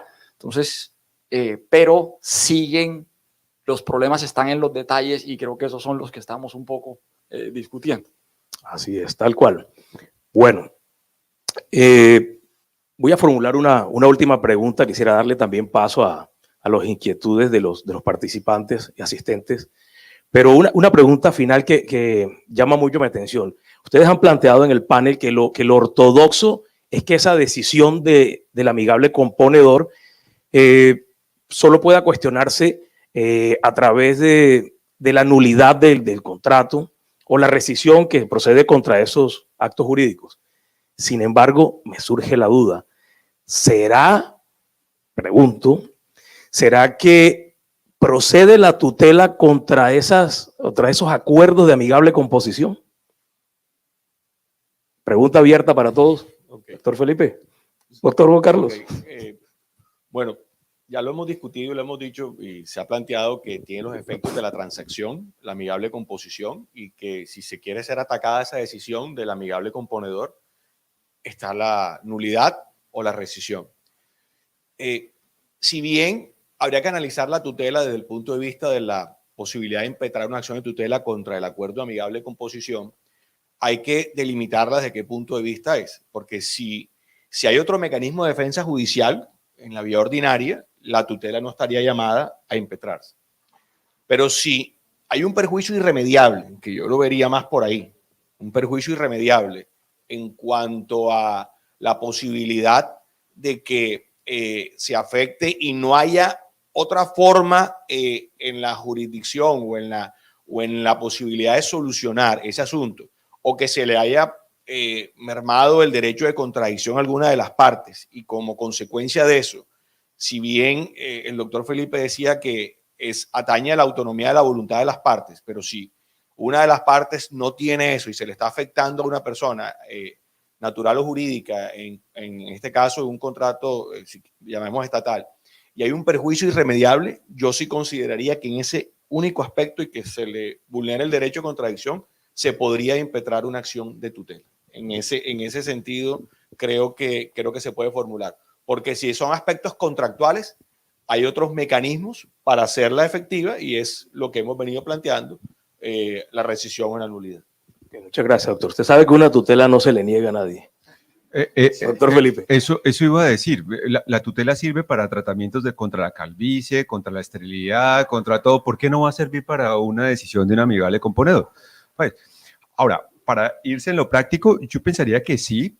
Recuerden ustedes que una de las características que tiene la amigable composición es que las partes son las que determinan el procedimiento de definición de la controversia. Si ese procedimiento no guarda los principios de debido proceso, de contradicción, pues evidentemente será un caldo de cultivo ahí sí propicio para la tutela, para proteger ese derecho fundamental. Entonces, la respuesta sí sería un sí contundente en esos aspectos, ya desde la óptica de la ortodoxia jurídica. Ya como pataleo de abogado, pues claro, la tutela servirá para todos los escenarios posibles porque es una moneda al aire que eventualmente alguien me compra y salí adelante con mis pretensiones. Claro, pero doctor Tirado, ¿para qué tanto esfuerzo? ¿Para qué establecer el mecanismo, delegar en el amigable componedor, llegar a esa conclusión y luego con una tutela de un plumazo tumbar el acuerdo? ¿Cómo ve eso? ¿Qué dice la jurisprudencia? ¿Cómo ve usted esa lectura? Lo primero que hay que de pronto decir para responder su pregunta es: la tutela sí procede contra el contrato de composición. ¿Y por qué procede? Porque así lo ha definido la jurisprudencia constitucional en varias sentencias: T017 de 2005, SU 091 de 2000, C330 de 2012. Es decir, es un tema, procede la tutela contra el convenio de composición. ¿Cuál es, creo yo, el problema? Y es exactamente el que señala Jimmy, y es particularmente en la T017 de 2005, la Corte Constitucional escindió el procedimiento de amigable composición en 3 etapas supuestamente obligatorias.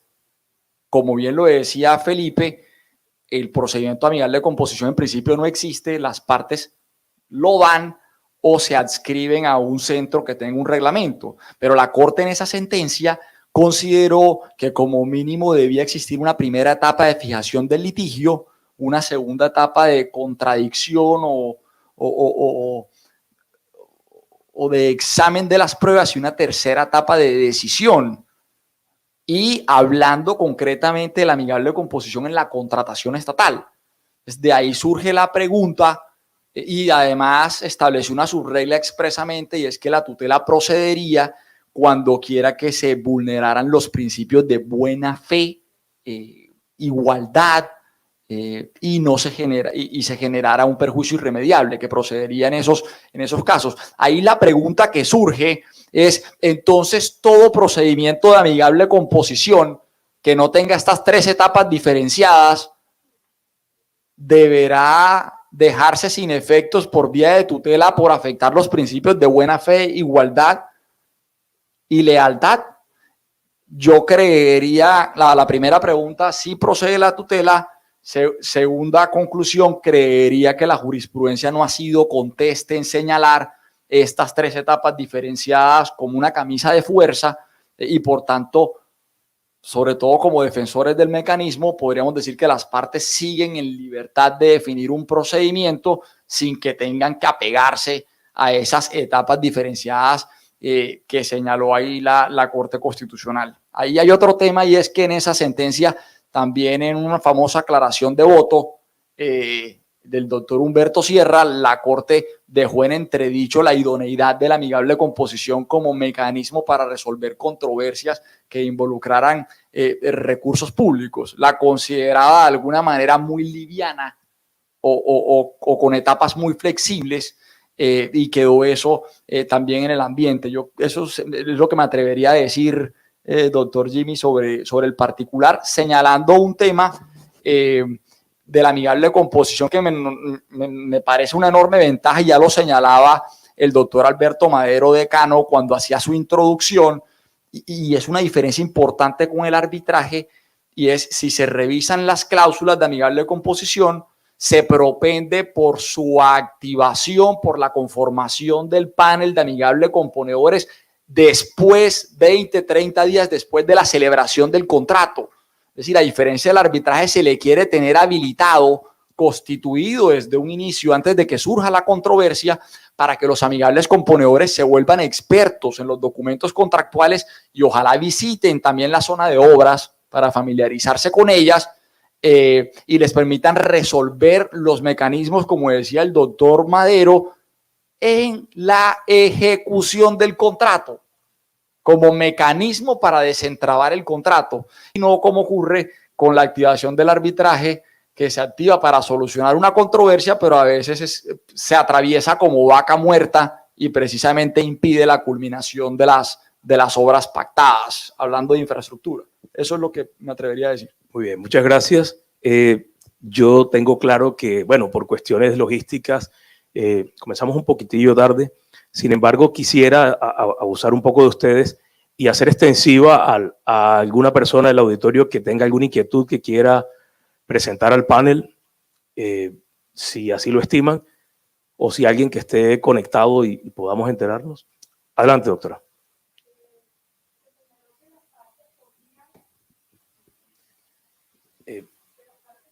Perdón, yo creo que los que ya le van a pasar un micrófono. Sí.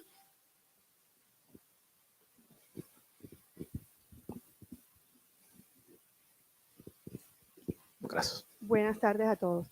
No está apagado. Sí. Buenas tardes, ¿se escucha? Sí. Bueno, se ha señalado que las partes podrían desconocer el resultado de ese amigable componedor.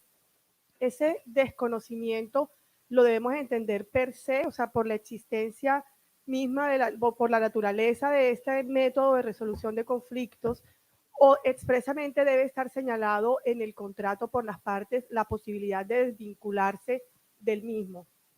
Gracias. Interesante su pregunta, muy buena. Doctor Felipe. A mi juicio, no necesariamente debería estar expreso. En los contratos que se ha mencionado por parte de Jorge, específicamente Metro de Bogotá y la quinta generación, se menciona que es así, que lo pueden dejar de conocer, pero haciendo esta puntualización, cuando exceden el mandato. ¿Bien? A mi juicio, no, porque si vamos a la génesis, yo estoy, como mencionaba, delegando algo. Si esa delegación toma una decisión que no corresponde, pues las partes son las que en mejores condiciones están para adoptar aquella determinación que mejor se adapte a la ejecución del contrato. Entonces, con independencia de que conste o no conste, como principio de la autonomía de voluntad, de la cual goza entidad estatal y obviamente contratista, podría, de mutuo acuerdo, no tomar esa decisión. Incluso, Jorge lo mencionó con acierto, la decisión del amigable componedor se incorpora dentro del contrato como si fuese un otro sí. Pues ese otro sí también se puede modificar con otro sí, que sería ese acuerdo entre las partes para decir, esto no lo vamos a hacer así, no vamos a poner madera natural porque el ecosistema, vamos a poner madera artificial. Sí, bueno, así las cosas. Yo creería que debemos seguir con el orden, con la programación establecida y daríamos paso al panel siguiente, de tal manera entonces que nos tocará acá hacer un cambio de set y anunciarlos, ¿no? Como es natural. El panel que sigue, entiendo, doctor Tirado, no sé si vamos a hacer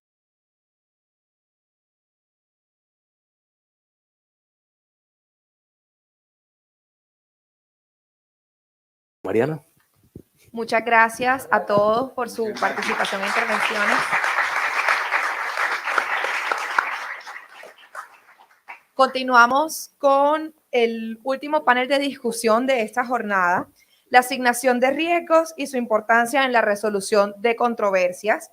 En él nos acompañan el doctor Freddy Ibarra Martínez, consejero de Estado de la sección tercera, el doctor Gustavo Quintero Navas, asesor, consultor y profesor de la Facultad de Derecho de la Universidad de los Andes, y el doctor Andrés Mancipe González, subdirector de negocios de la Agencia Nacional de Contratación Pública, Colombia Compra Eficiente.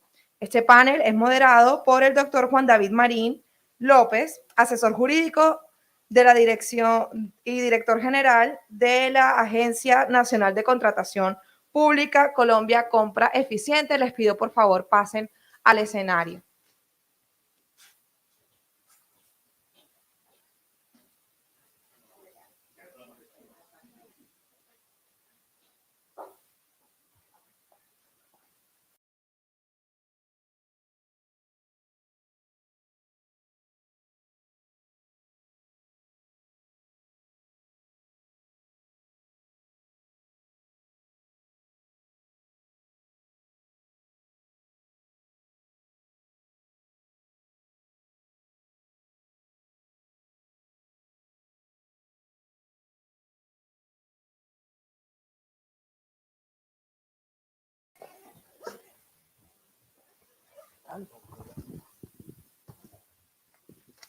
Bueno, muy buenos días para todos. En principio, agradecerle a la Universidad del Norte esta generosa invitación para poder compartir estas discusiones tan interesantes en materia de contratación pública.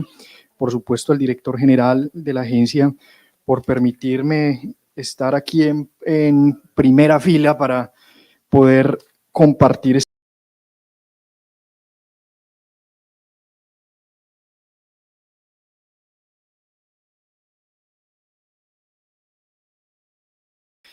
de la ley 1150 señala expresamente que en los pliegos de condiciones las entidades públicas deberán incluir la estimación, asignación y tipificación de los riesgos. Sin embargo, ni a nivel reglamentario ni a nivel legal se establece cuál es ese alcance de esa obligación. Les quería preguntar, y que por supuesto a falta de una definición legal, cada quien tiene su propia versión de los hechos. ¿En qué consiste o qué es cada uno de estos términos? Asignación de riesgos, tipificación de riesgos, ¿cuál es el alcance de esta obligación en materia de contratación estatal? Doctor Freddy.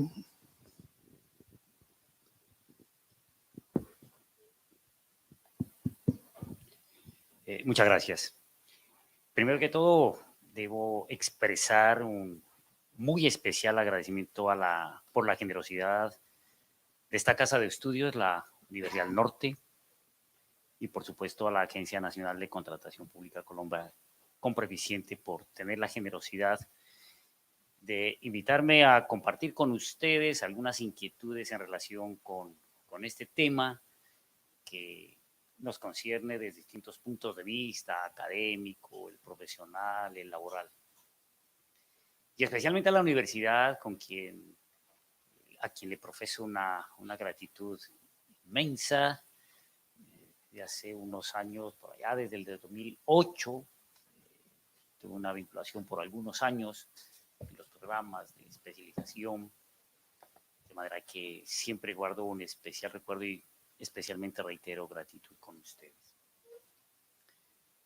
En relación con la inquietud, en efecto, no se cuenta actualmente en el ordenamiento jurídico colombiano con una norma como esa que nos gusta a los abogados, que nos diga A, B y C, y 2 más 2 son 4, aunque cuando hay la discusión entre abogados, cuando hay una discusión entre 2 abogados, podemos estar seguros que hay 3 posiciones diferentes.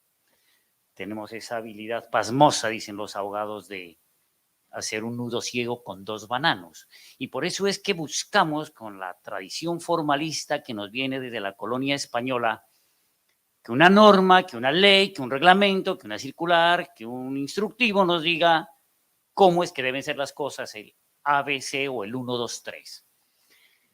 Y en efecto, en principio, uno puede decir, no hay norma que nos haga ese listado y que nos diga, esto debe ser así.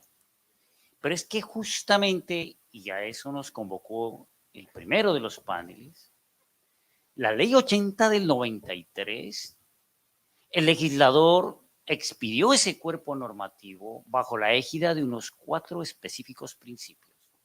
Por razones de tiempo voy a referir solo al primero, que es el que atañe con la pregunta. Que ese estatuto de contratación no sea un reglamento de contratación, sino un estatuto de principios. Que a la postre eso no se ha cumplido, lastimosamente, no se ha cumplido. Esa es la cruda realidad. Y entonces, desde esa óptica, este tema de la identificación, la descripción, la tipificación, la cuantificación y posterior asignación o distribución de riesgos en la actividad contractual,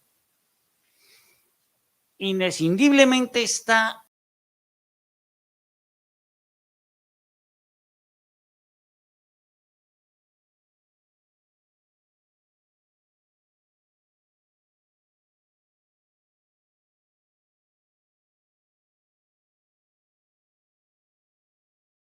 de ese estatuto de la Ley 80 del 93 y sus posteriores modificaciones, incluida, por supuesto, preponderantemente la Ley 1150 del 2007. ¿Por qué? Porque ese principio de planeación apunta a 2 aspectos específicos. Uno, en el marco de la Ley 80, a, digamos, potenciar o profundizar en la exequibilidad de los estudios previos para que los negocios estatales estén debidamente diseñados y planificados, en orden a que consulten de una mejor manera las necesidades y requerimientos del interés público y de la entidad estatal concernida en el asunto específico que se trate. Y 2, ojo, ese principio de planeación a la vez apunta a que de antemano se identifiquen, se describan, se tipifiquen, se ponderen y cuantifiquen los riesgos para saber quién los debe asumir, si A o B. Hacia allá apunta. Por eso, esos estudios previos corresponden a un cúmulo, a una base de información especializada sustancial para efecto de instrumentar una contratación en términos de seguridad y fundamentalmente de previsibilidad. Hacia allá va. Y entonces, claro, no se pueden dejar las cosas al azar, porque no estamos en el terreno de los contratos entre particulares, que lo que está en juego es el interés personal de cada uno de los contratantes. En la contratación estatal no podemos perder de vista dos puntos específicos. Uno, el primero, la razón de ser. El contrato estatal no es un negocio jurídico para que el alcalde devuelva los recursos de la campaña al ingeniero. La contratación estatal no es el instrumento, el mecanismo para enriquecerse patrimonial o personalmente o familiarmente, ni tampoco para hacer una diatriba o persecución a aquel gremio o sector que no estuvo en la campaña electoral. Para eso no es. Está definido en la Constitución y ¿cuál es la finalidad? Artículo 3. Ser un instrumento de acción estatal para garantizar la realización del interés público y la prestación.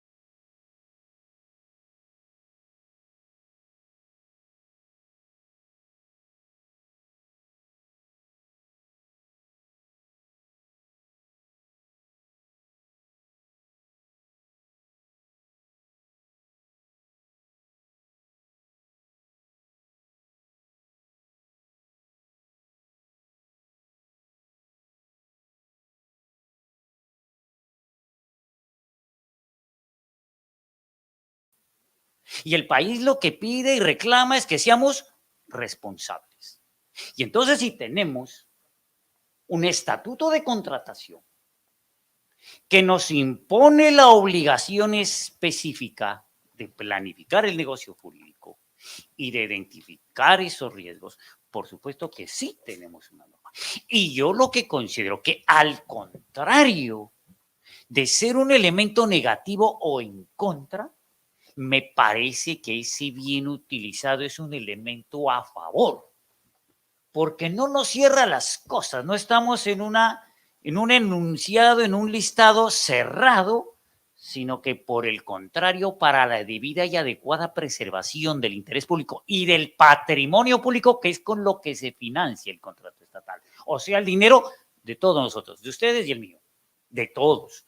Y entonces que no quede cerrada, sino que como fruto de esos estudios previos se haga una debida identificación, dimensionamiento y, por supuesto, posterior asignación de esos riesgos. Así debe ser. Claro, si uno mira el artículo 4 de la ley 1150/2007, allí nos dice de entrada o nos consagra el deber de la estimación, que empieza por la parte final, la estimación, la tipificación y asignación de los riesgos previsibles involucrados en la contratación. ¿Y qué entendemos por eso? Pues ahí hay una norma, como nos gusta la normita de la minucia del detalle, pues hay una norma reglamentaria, que para evitarme los puntos es el 22.11.131 del decreto.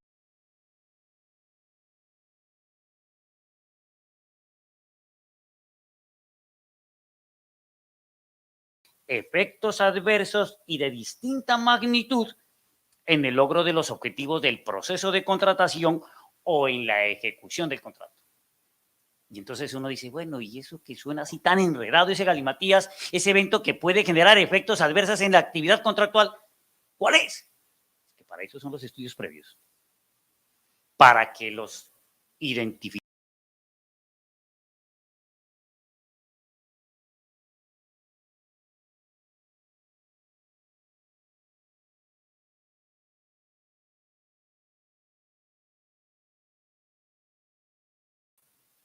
Yo, por el contrario, lo personal pienso que sí la tenemos y me parece que sí es suficiente.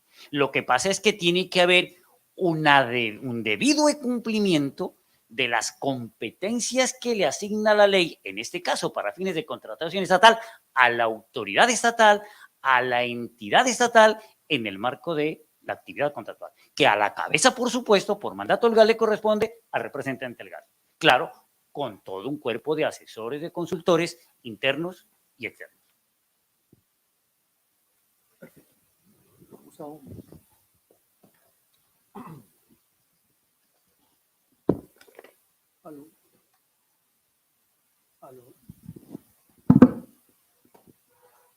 Muy buenos días a todos. Igualmente quiero expresar todos mis agradecimientos a la Universidad del Norte, a Colombia Compra Eficiente, a mis colegas de panel por este privilegio de compartir y de aprender, doctor Ibarra, muchísimo con todas las intervenciones, a todos los asistentes e igualmente manifestar la alegría que me profesa siempre venir a la universidad, a Barranquilla. Yo siempre he dicho con mucho orgullo que el mejor diploma que tengo yo es ser bachiller del Colegio Bifi La Salle en Barranquilla. Entonces soy un cachaco criado en Barranquilla, lo que me da la ilusión de ser un poco local, aunque la ciudad ha cambiado muchísimo. Y relacionado con el tema, yo quisiera también, aparte pues de tratar de responder la pregunta, también de manera desigualitaria, porque en el procedimiento yo voy a hablar después del doctor Ibarra, entonces voy a ser desleal en la medida en que voy a reaccionar también frente a algunos puntos que me parece súper interesante su apreciación. Debo comenzar por hacerme una pregunta, y es que nos hace falta una norma. Yo recuerdo, doctor Ibarra, usted que también es un gomoso de la responsabilidad del Estado, cuando yo estaba haciendo mi tesis en responsabilidad del Estado, el primer elemento era cuál es el fundamento normativo de la responsabilidad del Estado. Y entonces, si usted recuerda ese artículo 16, que ya hoy día ni se nombra, que es el segundo, el artículo segundo de la Constitución. Y nosotros en Colombia hemos tenido como esa necesidad urgente de tener que encontrar una norma que nos diga cómo hacer. Y cuando la encontramos nos damos cuenta que tampoco nos dice mucho.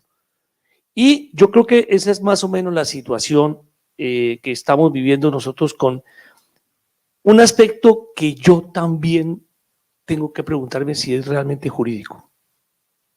¿Será que el tema de los riesgos es jurídico o es un tema más financiero, es un tema más económico, es más de otro orden que del tema jurídico? ¿Cuál es el papel de lo jurídico dentro de este punto? Y lo digo por lo siguiente, y aquí reacciono un poquito a la intervención muy respetuosamente con el doctor Ibarra. ¿Será que es exclusivo esto del derecho público?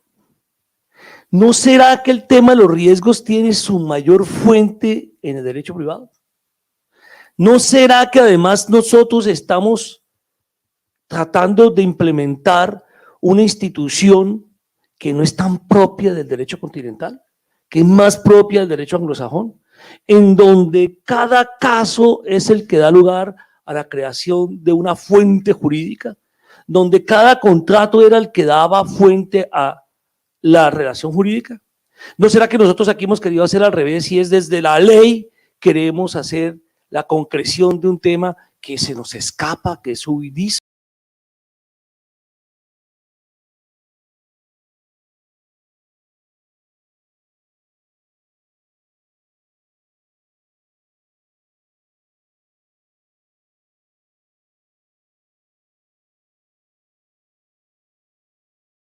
Realmente al fin en una situación de protección.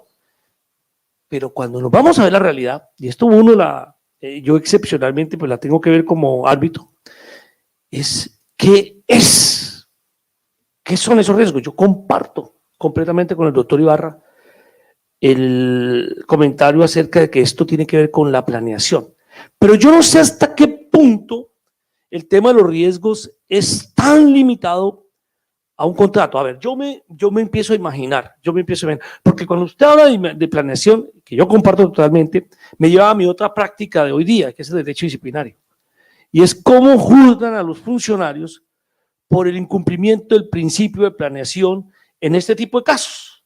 Y cuando yo trato de establecer la defensa de esas personas, yo digo, pero ¿dónde está realmente la posibilidad de lograr ese sueño humano de dar certezas donde no hay certezas? Porque ¿de qué se trata lo de los riesgos? en mi opinión, ni más ni menos que el de tratar de resolver una angustia humana. El de tratar de plasmar en un papel todo aquello que uno se pueda imaginar que algo va a suceder. Miren, yo coloco un ejemplo más sencillo para los estudiantes.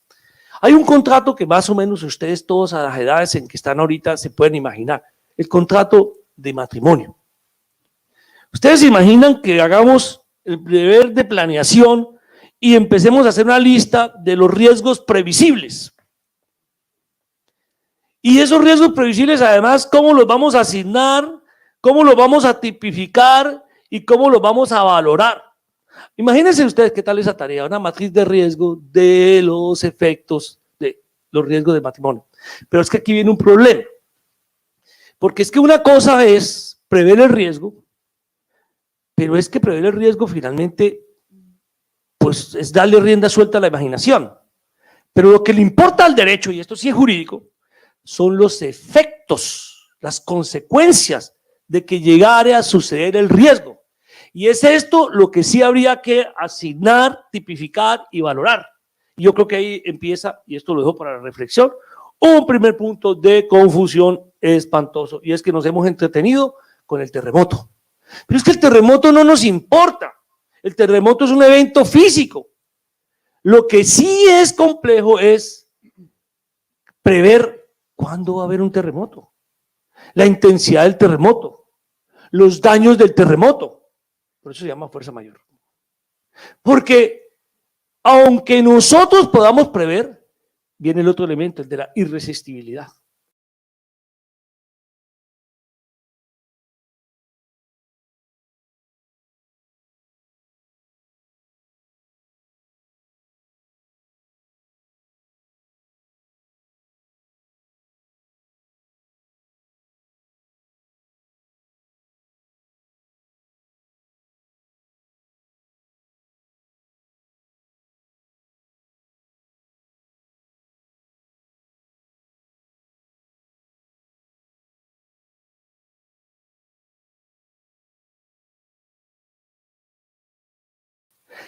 Tenga hoy día una incidencia ultra positiva en el manejo de la identificación, tipificación y asignación de reinos y la valoración, porque los que están poniendo la plata en gran medida son los bancos.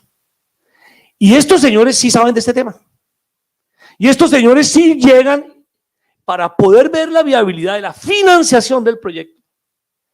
Se sientan con la administración a trabajar en el principio de planeación. Y como son los de la plata, le dicen, bueno, vamos a ver, yo sí quiero saber cómo es el riesgo de la guerrilla. Yo sí quiero saber cómo es el riesgo de la volatilidad del dólar. Yo sí quiero saber cómo es tal y riesgo tal, porque es que realmente al del banco, aunque sea privado, fíjese que en esto coincide con un aspecto del derecho público, lo único que le interesa es que el proyecto realmente se cumpla, porque su retribución y su restablecimiento de la plática solamente se da si el proyecto se cumple. Si lo mandamos a un pleito, perdió el año. Así como el Estado pierde también el año, porque resulta que la imagen del servicio público bloqueada, paralizada, no le puede servir. En esto empezamos cada vez más a coincidir lo público con lo privado, porque estamos en una razón común, y es la de buscar cómo logramos hacerlo. Y este es un aspecto que es de la mayor importancia, porque además ellos sí son muy técnicos y no se están hoy fijando solamente a este tipo de contratos. Ya los bancos tienen una cantidad, ellos sí, de estudiosos, de actuarios, de técnicos y demás, que hacen que efectivamente miren todos los riesgos. Mire, doctor Ibarra, le voy a contar algo a todos ustedes. Yo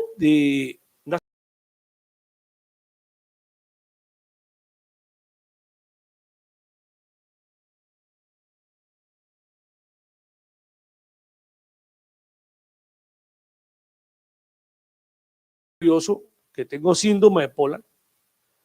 A mí de chiquito me enseñaron que decir eso era bonito y yo me lo creí. Además viví en una ciudad en donde el bullying no existe. Aquí yo fui hasta arquero de fútbol, ¿cómo les parece? Barranquilla tiene esa gran ventaja. El banco se alerta, el seguro se alerta. síndrome. La palabra síndrome está dentro de las columnitas que dice, ojo, el tipo se puede morir. Y entonces, cuando me llama el banco y me dice que necesito completar la historia clínica por esa afectación grave que tengo en mi salud, un momento, es que esto es como que usted mida 1,72 o que tenga los ojos verdes. No, necesitamos eso.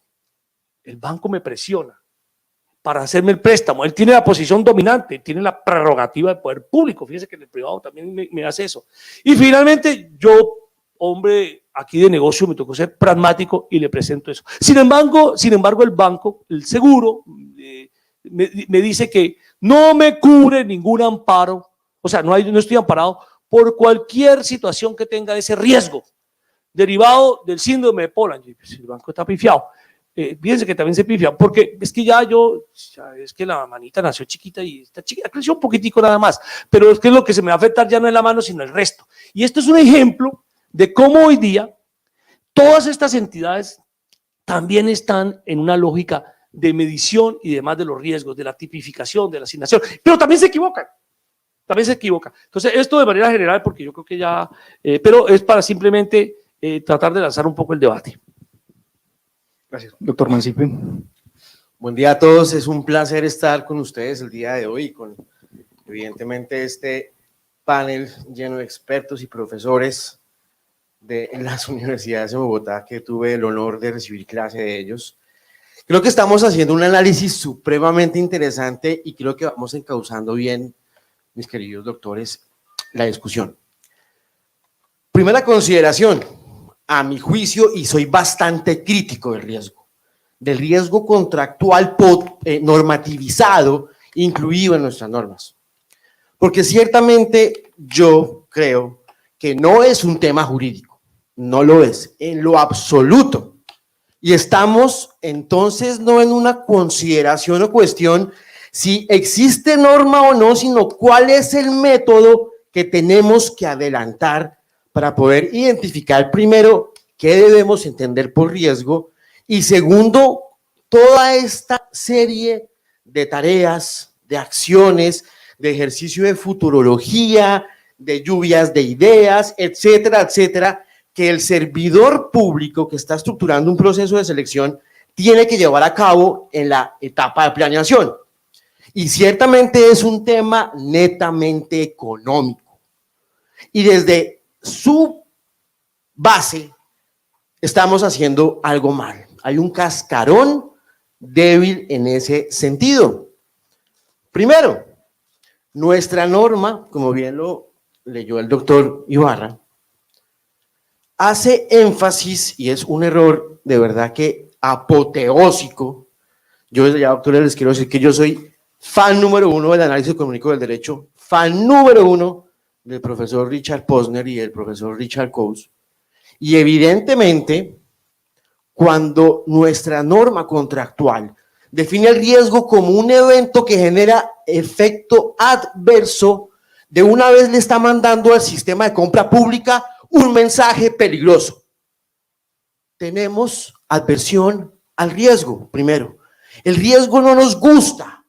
Entonces, como agente económico del Estado, principal consumidor de bienes, servicios y obra, cuando empieza la norma a darle esta impronta al análisis de riesgo, está mandando un mensaje nocivo y nefasto. No debe por qué asumir riesgos usted como Estado. Adversión al riesgo. Segundo, al sistema de compra pública, en consecuencia, le importa el riesgo puro. Es otro gran error, porque como ocurre en otros sectores donde el sistema de compra pública se ha ido un poco perfeccionando, como ocurre en la participación privada en infraestructura a través de los, o tal como lo fueron desarrollando los documentos COMPES, por ejemplo el 3103, el 3133, perdón, el 3107, pues el riesgo que le debería importar a una transacción es el riesgo especulativo. Y especulativo no como creería yo que todavía existe el delito de especulación, no. El riesgo nos va a reportar un beneficio, pero también el riesgo, precisamente es de su esencia, también nos podría generar una desventaja. Y es ahí donde las matrices tienen que generar un espacio de reflexión. Acuérdense ustedes que somos nosotros los encargados de proponerle al mercado los riesgos que van a regir la ejecución de un contrato y por lo tanto el mantenimiento del contrato, el mantenimiento de la conmutatividad, el cumplimiento de las obligaciones que están satisfaciendo un interés general. Tercero, que es otro error a mi juicio. Desconocemos de entrada el riesgo residual o remanente. Fíjense que esto no es un tema jurídico. ¿Cuál es el riesgo residual o remanente? Es en una tablita o en una columna de riesgo una proporción o una porción de ese riesgo que, ojo, nadie desde el punto de vista económico está llamado a asumir, porque resulta catastrófico o trasladarlo o mitigarlo genera inmediatamente la pérdida del beneficio económico con esa transacción. Pero vean ustedes, riesgo comercial, riesgo operativo, riesgo financiero, contratista, 100%. Contratista, 100%. Riesgo cambiario, 100%. ¿Los efectos cuáles? Los negativos. Los positivos se nos escapan de la matriz. Entonces, por ejemplo, yo pensaba, si con ocasión de lo que está pasando entre Rusia y Ucrania, el dólar se va para abajo y si hace 2 semanas se firma un contrato estatal cuya cadena de suministro tiene bienes del exterior transados hace 2 semanas a 4.000 pesos, ¿qué pasa si ahora el dólar queda en 2.500 pesos? La pregunta es, ahí, artículo 5 de la ley 80, el valor intrínseco de la remuneración del contratista, ¿qué pasa con el pago que tendría que hacer el Estado? Había una posibilidad, una hipótesis de un beneficio derivado precisamente del contratista por haber asumido ese riesgo, que es el quinto error. Desconocemos el concepto de prima de riesgo, el premio que le da la transacción a uno de los extremos contractuales por asumir los riesgos. Y por último, que también es un tema que merece muchísima reflexión, es ¿acaso el documento COMPES de la política de riesgos previsibles en contratación e incluso el numeral 5, artículo 24 de la ley 80 no nos enseña, no nos indica que al momento de hacer los pliegos de condiciones, de estructurarlos, cuando tomamos un buen análisis del sector y hacemos un buen ejercicio de perspectiva de mercado, ¿acaso no tenemos que evitar establecer condiciones que permitan ofrecimientos de extensión ilimitada o que generen, por consecuencia, exención de responsabilidad por parte de la entidad? Ciertamente, ¿cuál sería el problema?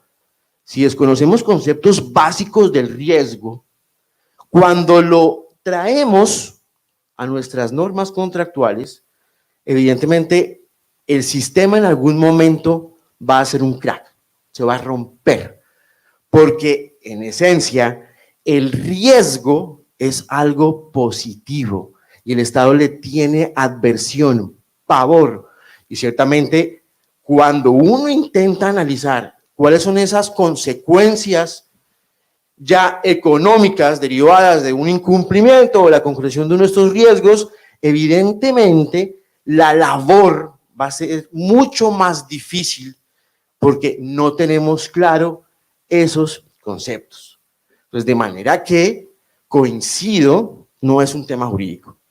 Y por lo mismo no es un tema, y ya para terminar estas ideas, no es un tema de abogados. Los abogados no tenemos que hacer la matriz de riesgos. Es un tema de método.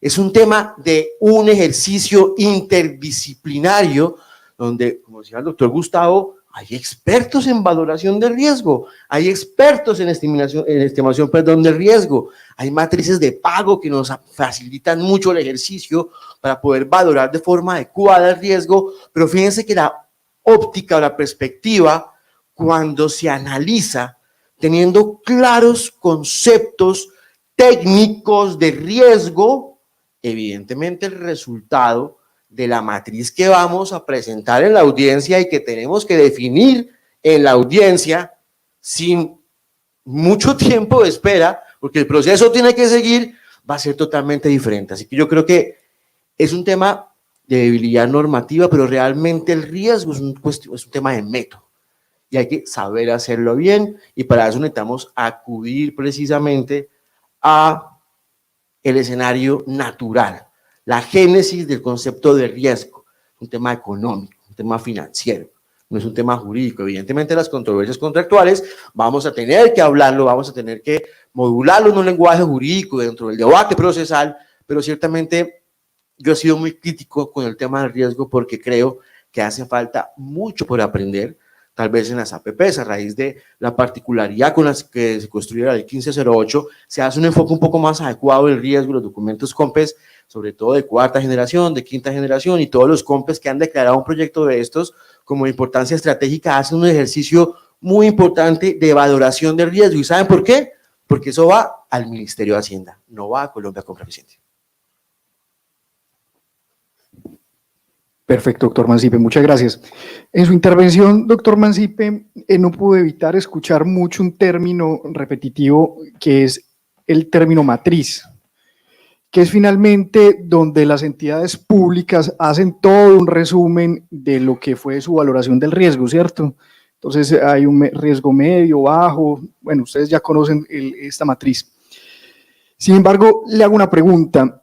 Esa matriz del riesgo hace parte de un resumen de lo que analizó la entidad pública para efectos de definir qué riesgos van a estar inmersos dentro del contrato, o por el contrario,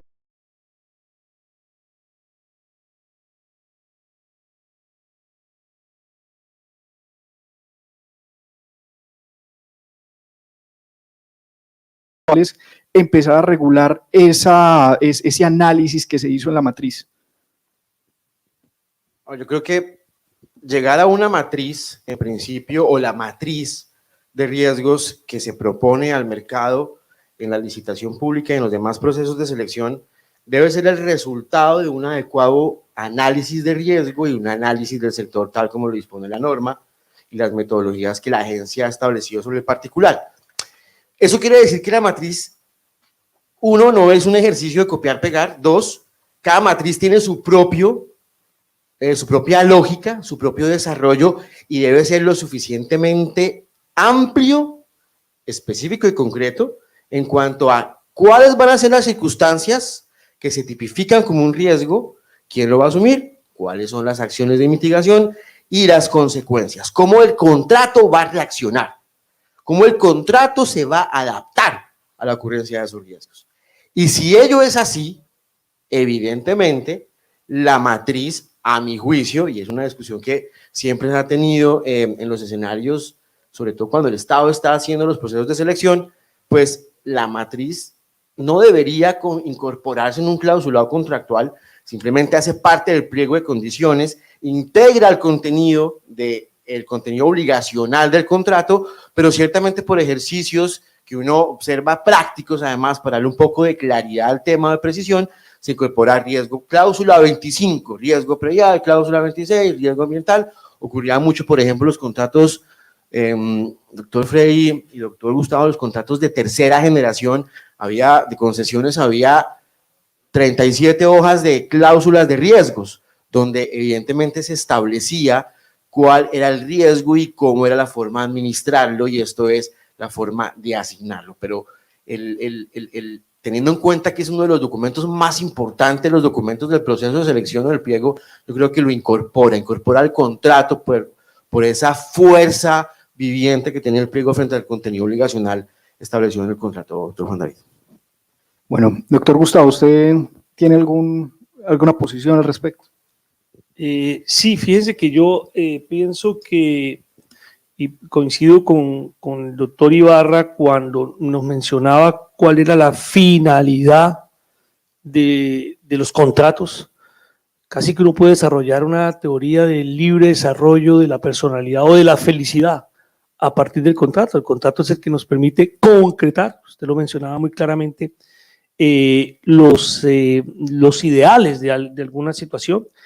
Y en ese sentido, para que un contrato llegue a su fin, sí es importante que se trate anticipadamente, como lo dice el título de esta intervención, la asignación de riesgos y su importancia en la resolución de conflictos, que se trate de establecer dentro de lo que son las obligaciones de las partes. Y aquí entonces ya vino otra posición, y es que esto sí para mí es muy jurídico, porque esto tiene que ver con un aspecto y es el de la norma pacta sunt servanda, es decir, vamos a ver si tenemos nosotros que limitarnos a lo que las partes realmente convinieron en el contrato.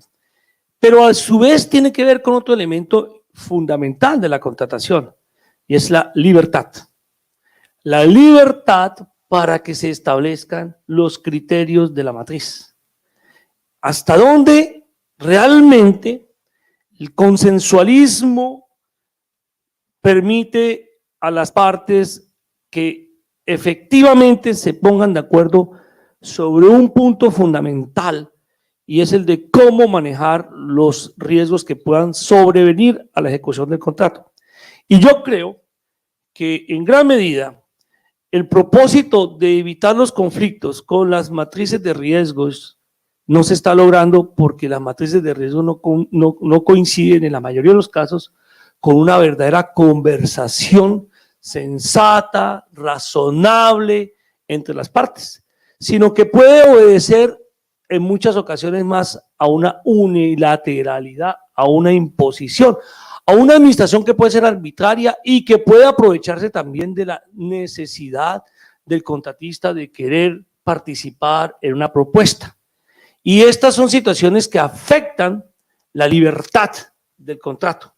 Entonces, cuando uno examina las matrices de riesgo, muchas veces se puede detectar realmente los desvíos de poder, se puede detectar el abuso de la administración. Doctor, usted lo estaba mencionando, cuando se trasladan riesgos de una manera absolutamente irresponsable a la otra parte.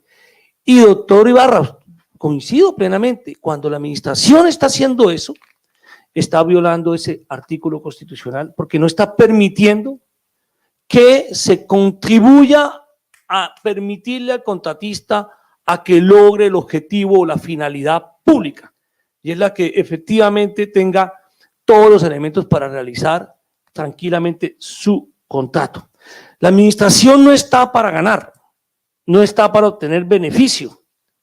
La administración está para que cumpla un fin por encima, y es el de que efectivamente lo que se contrata se haga en el bienestar de todos los ciudadanos. Y ese es un problema que tiene la matriz. Pero voy a otro problema rápidamente de la matriz de riesgos. Es que no todo lo que dice es. Y le permite después, contrariamente a ese deseo que quisiéramos que desde el principio esté fijada las reglas del probable conflicto, le permite al juez, doctor Ibarra evidentemente está en la mejor posición del mundo para decírnoslo, un margen muy grande de interpretación. Medio, bajo, alto, todas las definiciones que tienen, todas hacen parte de una facultad de apreciación, que es casi lo que uno quisiera haber evitado desde el principio, que bastase la lectura para que no se vaya al juez porque está suficientemente claro. Pero la matriz no se hace así. Y yo no sé hasta qué punto se pudiese hacer así. Es más, en la misma tipicidad, la tipificación de la matriz, muchas veces lo que se tipifica es genérico. Tan genérico que en muchas ocasiones es también copiar, pegar de otras matrices que a veces no corresponde a lo que es el objeto de ese contrato.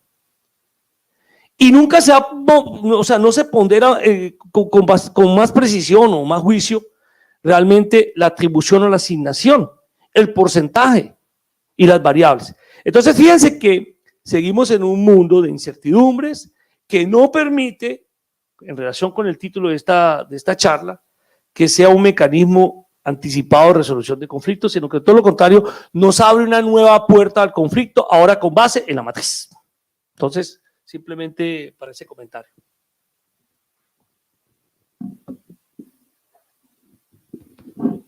Doctor Ibarra. Bueno, en la forma como se han señalado estas premisas, con estos distinguidos panelistas, me parece que es necesario, importante precisar, digo yo, desde el punto de vista estrictamente personal, cuando menos tres cosas. Una primera, efectivamente, ese tema de identificar, tipificar, valorar, cuantificar los riesgos, por supuesto, no es jurídico.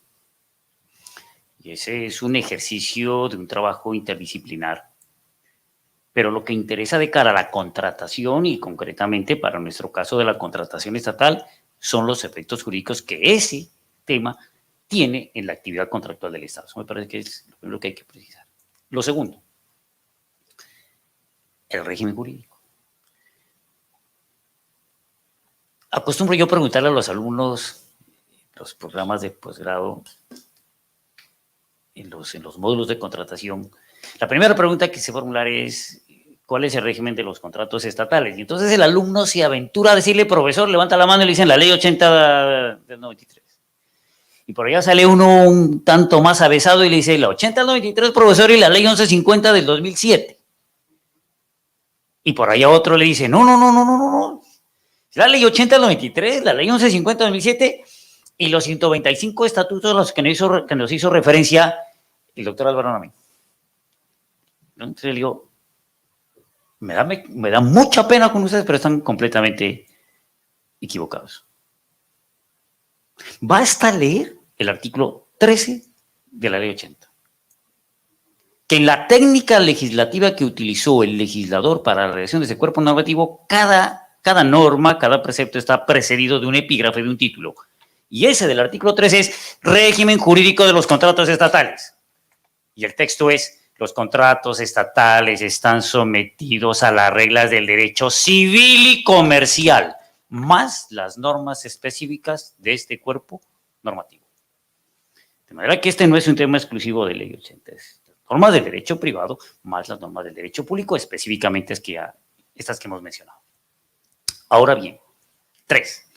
Desde ese punto de vista, el tema de los riesgos consiste en trazar un escenario de la mayor y mejor anticipación para precaver todos aquellos eventos que puedan impactar negativamente en la conmutatividad del negocio jurídico y consecuencialmente en el equilibrio económico que las partes tenían al momento de proponer y luego al instante de contratar.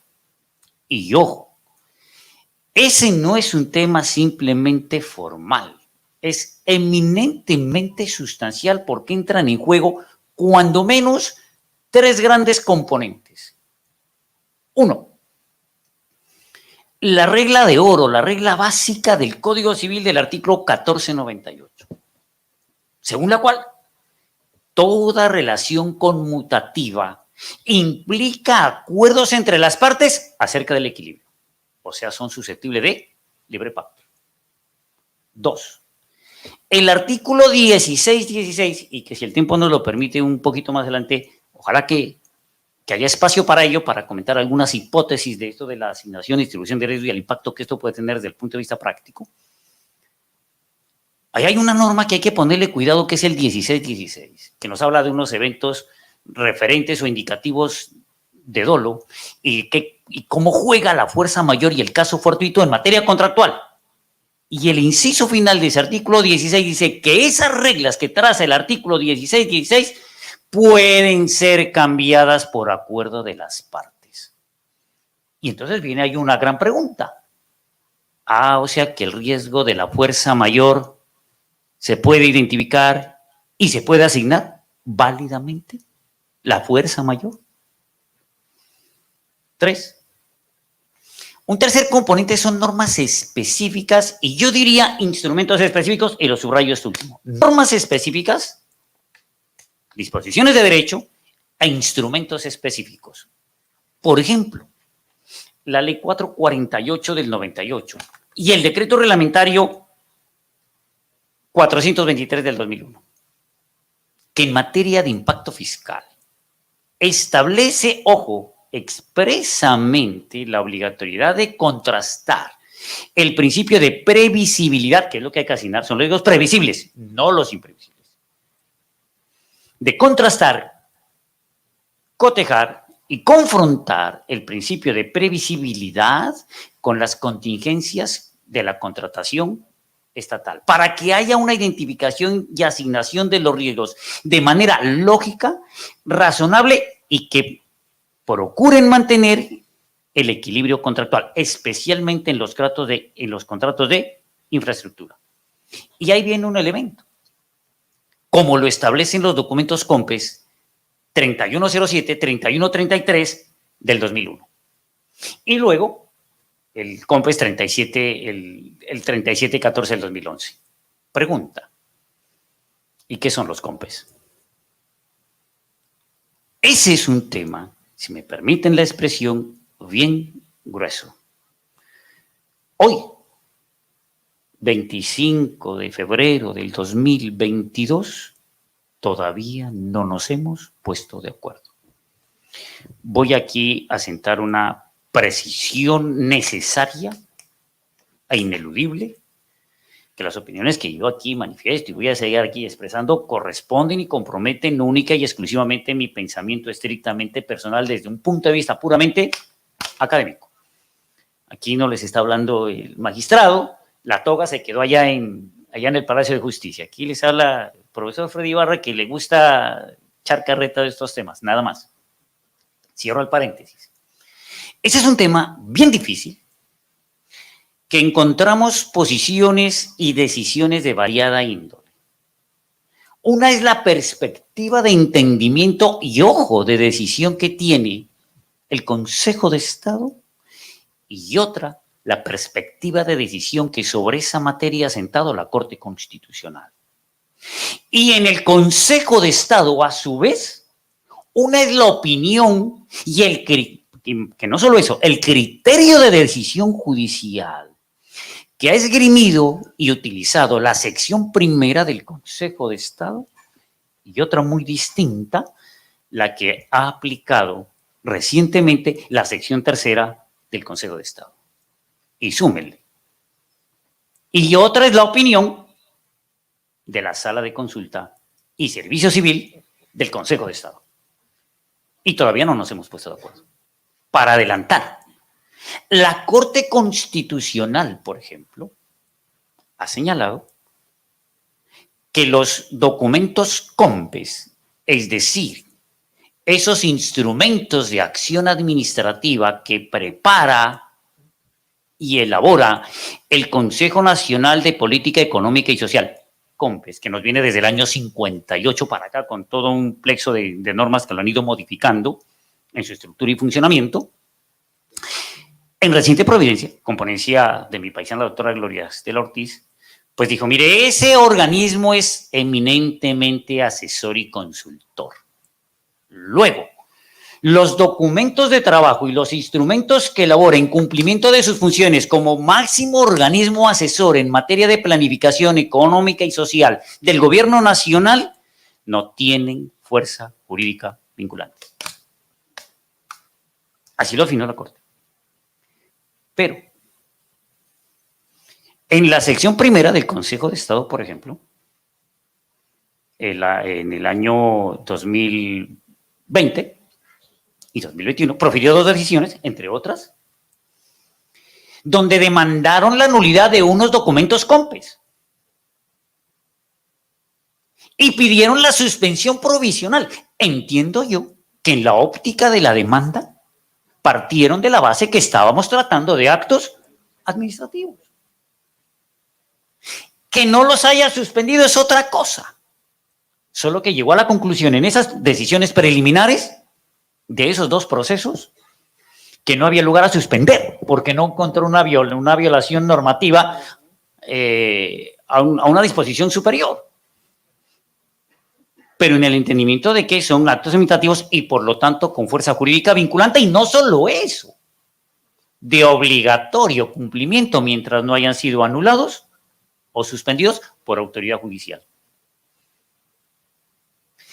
Y en la sección tercera del Consejo de Estado hay otra visión. Hay una providencia del 2017 componente a la doctora Marta Nuria Velázquez, por ejemplo, de la Asociación A de la sección tercera, donde se dijo, mire, no vamos a entrar aquí a la discusión, si es del caso un poquito más adelante les leo, no vamos a entrar a la discusión de si esto es acto administrativo o no. Lo cierto es que estos documentos, a lo mismo que otros instrumentos de acción administrativa como las circulares, son circulares. Y la ley dijo que las circulares son objeto de control jurisdiccional. Más allá de si esto es acto administrativo o no. Y al año siguiente, 2019, la misma subsección A, componente la doctora Adriana Marín, dijo, oiga, son auténticos actos administrativos. Entonces, miren, esto de la identificación, la tipificación, la asignación y las consecuencias jurídicas que este tema tiene es de un hondo calado. No es un aspecto simple o puramente formal, es eminentemente sustancial. De un lado tenemos un plexo normativo que intenta regular de manera básica, genérica, con principialística, digamos, el tema. Y de otro lado hay unos documentos de acción administrativa o de trabajo administrativo, como ciertas circulares y como los documentos COMPES.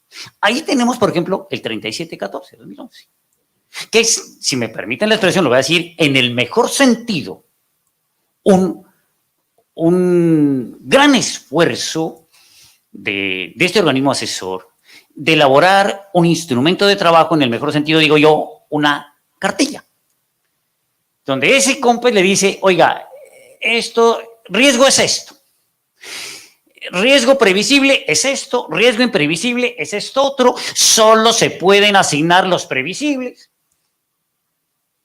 ¿Cuáles son los tipos, la tipología de riesgos? ¿Cuáles son internamente las clases de riesgos?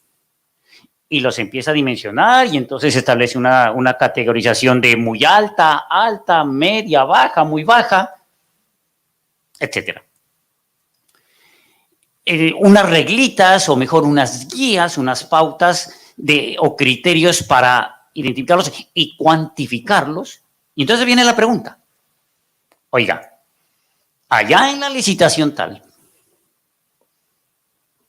hicieron una matriz de riesgos, pero resulta que ese es un contrato del orden nacional y de infraestructura nacional, pongámoslo más exactamente, donde están los COMPES el 3107, el 3133 y obviamente el 3714. Oiga, y se los pasaron por la faja. Y entonces, ¿qué? ¿Será que ese contrato entonces está viciado de nulidad? El día que mañana se vayan a exigir o no las consecuencias jurídicas que tiene esa identificación y asignación de riesgos, ¿tiene sentido? ¿No tiene sentido? ¿Tiene fundamento legal? ¿No tiene? ¿En qué quedamos? O sea, el tema es nada fácil, pero cierto, o sea, que hay que asumirlo, sin perjuicio de un tema todavía mayor, que inclusive el propio documento COMPES 3714 de 2011 lo aborda. Dice, mire, hierros, esto es, errores que estamos cometiendo en la contratación estatal en materia de riesgos. Voy a señalar dos así, que al rompe. Porque como bien lo decían mis compañeros de panel, este no es precisamente tema de abogados, la identificación, la descripción, la tipificación y elaboración. Es un trabajo interdisciplinar, porque hay, por ejemplo, riesgos físicos, geológicos, estudios de suelos, fuerza mayor, financieros, control de cambios, etcétera. Hay un sociólogo muy de moda hoy, Ulrich Beck, que tiene una célebra que lleva por título La sociedad en riesgo. Y él dice, mire, en la modernidad y en la posmodernidad, la sociedad ha cambiado tanto y la distribución de riqueza igualmente en gran potencia, que se ha convertido en una fuente inmensa de generación de riesgos de variada índole. Riesgos científicos, pandemia, lo estamos viviendo, que no nos cabía en la cabeza, ¿no? Después de 10, 15 años, 20 años, decir, sí, a mi papá, a mi abuelito le tocó la pandemia del COVID, así como hablábamos de la peste española de comienzos del siglo XX. Riesgos tecnológicos, la Internet, la automatización de los procedimientos, los vehículos automotores autónomos, la inteligencia artificial, las criptomonedas, la moneda virtual, etc. Hay una serie de cosas que impactan los negocios jurídicos. Y por supuesto, no solo los contratos de los particulares, sino también los contratos del Estado, obviamente, que es un instrumento de acción estatal. Entonces, el tema está en identificarlos, repito, tipificarlos y asignarlos para ver luego sus consecuencias. ¿Quién los tiene que asumir? Y entonces, miren, por ejemplo, en ese documento COMPES se establecen, por ejemplo, dos grandes errores que uno los ve todos los días. Uno, entender y asumir que el incumplimiento contractual es riesgo. Craso error. Craso error, porque acostumbro decir yo que una cosa es una cosa y otra cosa es otra cosa.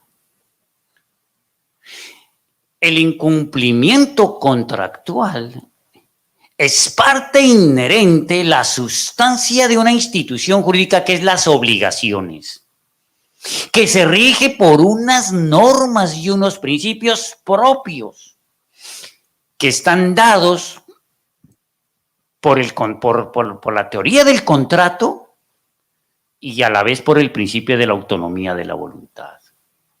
El riesgo es otra cosa. Segundo error, entre muchos otros,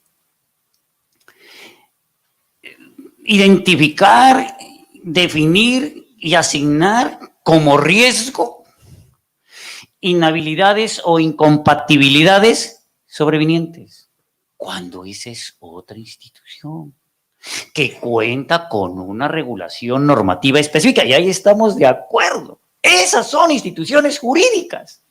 Las inhabilidades, las incompatibilidades, las obligaciones, el incumplimiento contractual. Pero no se pueden confundir. No se pueden confundir. Entonces, para concluir aquí en este punto, insisto yo en la premisa, este no es un asunto puramente formal, es un tema netamente sustancial, con unas fuertes e indiscutibles consecuencias jurídicas que van a impactar el equilibrio económico del contrato. Y entonces, ¿quién va a asumirlas? ¿Ambas partes? ¿O por igual? ¿O solo la una? ¿O solo la otra? ¿O nadie? ¿Cómo es la cosa? De eso es de lo que se trata. Con todo un texto normativo que, volvemos ahí al primer interrogante, muy agudo. Uno dice, hola, sí, pues el tema es como fácil. Hola, ¿y que si tenemos normas? Pues sí hay unas normas. Pero también hay unos COMPES, hola, ¿y los COMPES qué son? Y ese es el documento que es la cartilla, ¿no? El 3714. Entonces, la cartilla en materia de matrices de riesgo. De manera que, enhorabuena que nos hayan convocado como parte de este evento académico a trazar unas ideas sobre este tema. Insisto, ojalá que nos quedaran unos poquitos minutos. Yo había preparado, o mejor, he preparado unos 8 punticos muy puntuales cosas en materia de distribución de riesgos y si se pueden, si son riesgos o no, 2, si se pueden asumir o no y cómo se deben asumir de cara a lo que nos viene diciendo la jurisprudencia. Yo asumo el riesgo de dejarle mis minutos para eso, porque entonces yo quiero aprender también cómo es eso.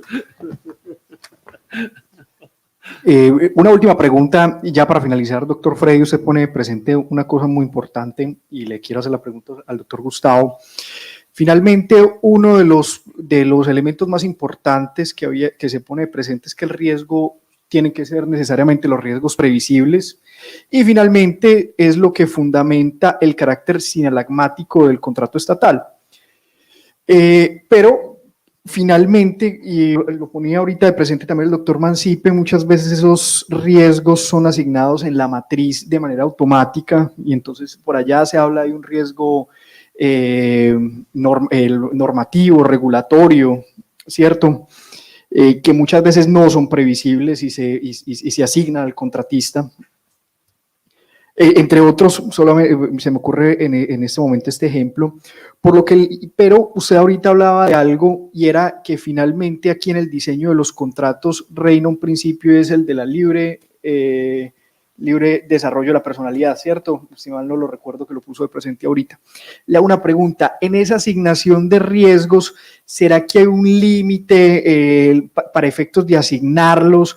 O si por el contrario yo suscribo el contrato y están dentro de la matriz esa asignación de riesgos que eventualmente podría ser imprevisibles dentro de las cargas de sagacidad que tendrá el contratista para efectos de ver si suscribe o no suscribe el contrato, tenía que haber objetado y no haber suscrito el contrato, o hay unas normas que de pronto sí limitan esa asignación de los riesgos? Está como bien difícil esta pregunta, ahora sí me siento en un preparatorio, pero bueno, vamos a... yo quisiera simplemente como aterrizar esa gran ilusión que tenemos nosotros, que con la fijación de los riesgos se resuelve todo, pero eso hay que construirlo, eso hay que hacerlo, eso hay que preverlo, eso hay que medirlo. Y a veces yo constato, pues, por la experiencia profesional, que hay muchos problemas en esta, por lo menos en la tipificación de los riesgos. Muchos riesgos a veces se confunden con otros riesgos. Es decir, hay un riesgo del negocio comercial que también al mismo tiempo es un riesgo de la operación. Y entonces empieza uno a darse cuenta que, como dirían los penalistas, la adecuación típica se vuelve complicada, porque no es muy fácil determinar cuál es la conducta que va a ser determinante para efectos del riesgo. Eso por una parte, ¿eh? Pero también, como ya lo hemos anunciado, y el doctor Ibarra lo acaba de decir, no tenemos claridad sobre cuáles son esos riesgos. Lo que usted decía, doctor Ibarra, el incumplimiento no es para nada uno de los temas que hace parte de la previsión de riesgos. El incumplimiento supone un reproche, supone un cuestionamiento. En los riesgos no hay ese reproche. Pues el único reproche sería, como usted lo decía al principio, el de planeación de la administración, pero que el riesgo es algo que uno cree o imagina que puede pasar, y por eso esa doble clasificación de los previsibles y de los imprevisibles. Pero incluso hasta los imprevisibles uno se los imagina. Lo que pasa es que hay que determinar si realmente tienen que estar incluidos dentro del contrato, porque, como lo estaba diciendo también el doctor Mancipe, estos riesgos pueden tener efectos en el costo del contrato, porque a mayor asunción de riesgos, pues tiene que haber de alguna manera una contraprestación en esa sinalametridad, bueno, exactamente, del contrato, porque entonces no veo yo por qué tengo que asumirlos. Pero también puede generar otro problema, y es el de por qué la administración va a pagar esa asunción de riesgos si no se da el riesgo. Entonces estaría también cubriendo por encima. Y aquí la teoría de los seguros se vuelve importante, es qué es lo que el seguro está protegiendo en la asunción del riesgo, de ciertos riesgos. Entonces empezamos como a combinar todos esos elementos. Entonces yo considero que realmente siempre va a ser un ejercicio muy complicado, porque no tenemos todavía mucha claridad conceptual sobre lo que significa cada uno de estos elementos. Muchas veces tampoco tenemos la suficiente claridad sobre qué es lo imprevisible, que es justamente el que no se debe contemplar, el que tendría un impacto sobre el equilibrio económico del contrato y cuáles son los previsibles. Hay una tendencia, por eso me parece muy interesante esa citación de la fuerza mayor hacia la negociación contractual, hacia dónde cada vez más podemos arañarle negociaciones a situaciones que normalmente están por fuera de la posibilidad de las partes del contrato para traerlas al mismo contrato y anticiparnos en la fijación de las consecuencias que logre tener en caso de que suceda. Entonces, de manera muy, muy general, pues, y para tratar de tener el tiempo para que el doctor Ibarra nos ilustre también con los ejemplos, me parecería que yo insistiría en la petición de que nos ilustre con eso. Entonces, de esa manera, pues. Doctor Ibarra. Muchas gracias por la generosidad de mis compañeros de panel, pero no quiero abusar de la paciencia de ustedes. No, la verdad no podría almorzar y no podría yo dormir tranquilo si al menos no mencionara 2, 3 cosas que las tengo ahí gravitando en la cabeza, no con el ánimo de revelar una verdad absoluta ni de zanjar ninguna discusión, sino simplemente de contribuir con unos elementos de juicio, unos puntos de reflexión para que salgamos pensando en eso y dice, hola, yo esta vaina como que la pensaba de esta manera, pero ha habido otras, ¿no? Más o menos el propósito. Voy a empezar por lo siguiente. En lo del incumplimiento, ¿por qué no es riesgo? Porque esto tiene que ver, el tema del incumplimiento es una parte, es un componente de una institución jurídica que es el de las obligaciones jurídicas. Y entonces cuando hay incumplimiento de la obligación, la consecuencia que establece el ordenamiento jurídico es la consecuente indemnización del perjuicio causado. Y cuando hablamos de riesgos no estamos hablando de indemnizaciones.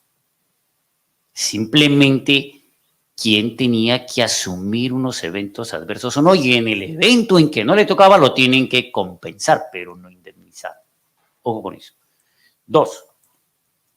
Yo ahí les presento un listado simplemente preliminar, no es el único, hay muchos más, pero de unas hipótesis que se presentan en el diario trajinar de la actividad contractual, que tienen que ver precisamente con la identificación y la asignación de riesgos en la actividad contractual.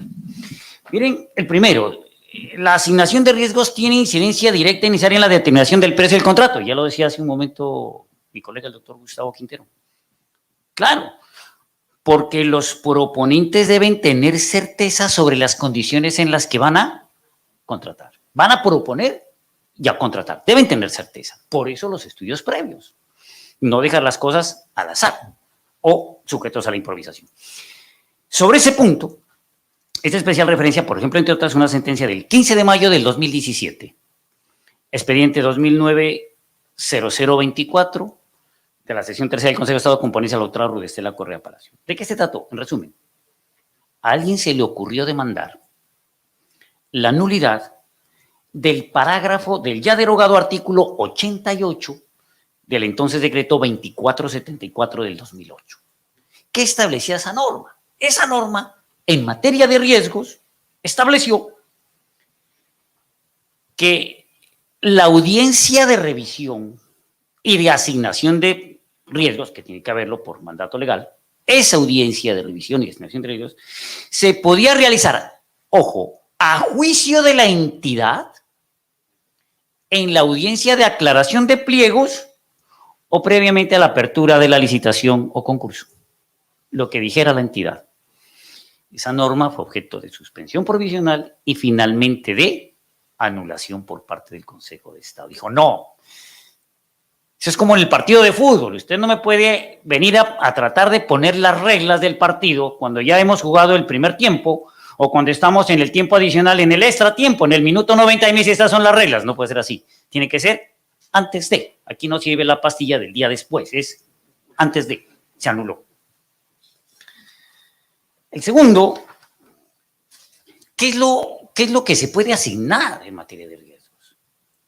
Solo se pueden asignar los riesgos previsibles, no los imprevisibles. Justamente porque se trata de identificar ¿Qué contingencias se nos pueden concretar en la actividad contractual?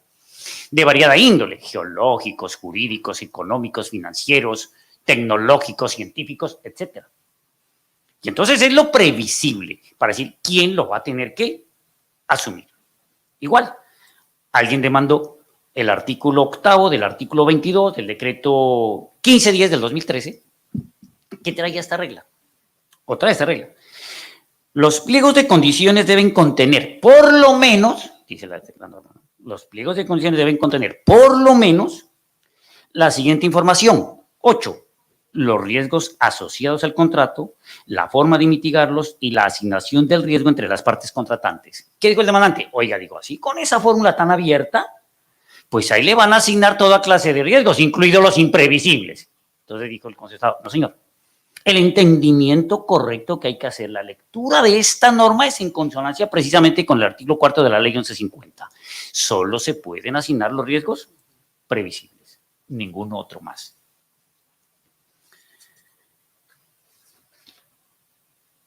Esto es bien interesante. El componente económico de la oferta debe consultar la asunción del riesgo, pero ello no impide que se pueda generar una situación o un evento de desequilibrio económico. Es decir, aquí van a entrar a jugar dos aspectos. El riesgo contractual y el desequilibrio económico del contrato. Entonces, ¿cuál es la tesis? Lo que ha manifestado el Consejo de Estado, sentencia del 23 de marzo de 2017, toda la sección tercera, dice, mire, cuando ese desequilibrio se presenta por un riesgo que desborda lo que se había previsto, es perfectamente posible que el contratista tenga derecho a reclamar y a obtener la compensación respectiva. ¿Por qué? Precisamente porque hay que, vuelvo a los términos, a los verbos, identificar, describir, tipificar, dimensionar de qué extensión y de qué magnitud es el riesgo que usted va a asumir. Pero si lo que se le presentó excedió esa carga que contrajo, él tiene derecho a que le restablezcan el equilibrio económico del contrato. Este es bien interesante. El punto 4 es ineficaz. Es ineficaz, por lo tanto, no oponible. Una cláusula contractual que así no disponga asunción genérica de riesgos. Pues ya ha habido casos. Que desde el pliego de condiciones o en el contrato mismo, aunque el pliego igual se integra pues al contrato, lo mismo la matriz de riesgo, ¿no? Porque hace parte del pliego de condiciones y se integra, son documentos del contrato. Pues resulta que en un contrato, y aquí pues resulta bien ilustrativo por lo familiar que nos puede resultar, especialmente a los que nos gusta el fútbol o sufrir con el fútbol, se celebró un contrato de concesión para suministrar, instalar, mantener, operar y prestar el servicio de pantalla de video gigante en el estadio Nemesio Camacho El Campín en Bogotá. Pantalla. Alguien que vaya, monte la pantalla para ponerlo en términos coloquiales, ¿no? Y lo opere durante un determinado tiempo. ¿Qué pasó? Ocurrió que por algunas disposiciones de infraestructura y logísticas hubo que cambiar la posición de la pantalla de un sitio a otro, de una tribuna a otra. Y cuando estaba en ejecución ese contrato de concesión, sobrevino el Campeonato Mundial categoría Sub-20, que tenía unos contratos exclusivos de publicidad, donde la pantalla no iba a funcionar. Entonces resulta que allí se reclamó un desequilibrio porque no lo pudo explotar durante esos, fueron 6 meses que tuvieron que trasladar la pantalla y un mes más del torneo. 7 meses donde el contratista dijo, oiga, yo aquí pues estoy perdiendo, porque son 7 meses que no he podido yo aquí explotar la cosa. Entonces la entidad le dijo, no, qué pena. Aquí usted no tiene derecho a restablecimiento del equilibrio económico porque pactaron una cláusula de este tenor. El concesionario no podrá reclamar al Instituto de Recreación y Deporte de Bogotá desequilibrio económico alguno, o sea, ninguno. El contratista no podrá reclamar desequilibrio económico alguno por cuanto a ese se trasladan todos los riesgos inherentes a la ejecución del proyecto y se entiende que el concesionario con la presentación de la oferta es conocedor de todos los riesgos. y por lo tanto los asume. El Consejo de Estado dijo, esa cláusula, es lo que la teoría jurídica denominamos las cláusulas abusivas, esa es ineficaz, solo es lo previsible, no ese tipo de eventos y mucho menos por factores que dependan o provengan de la voluntad de la entidad contratante, que fue la que le dijo, traslade la pantalla, o en este mes no va a haber pantalla.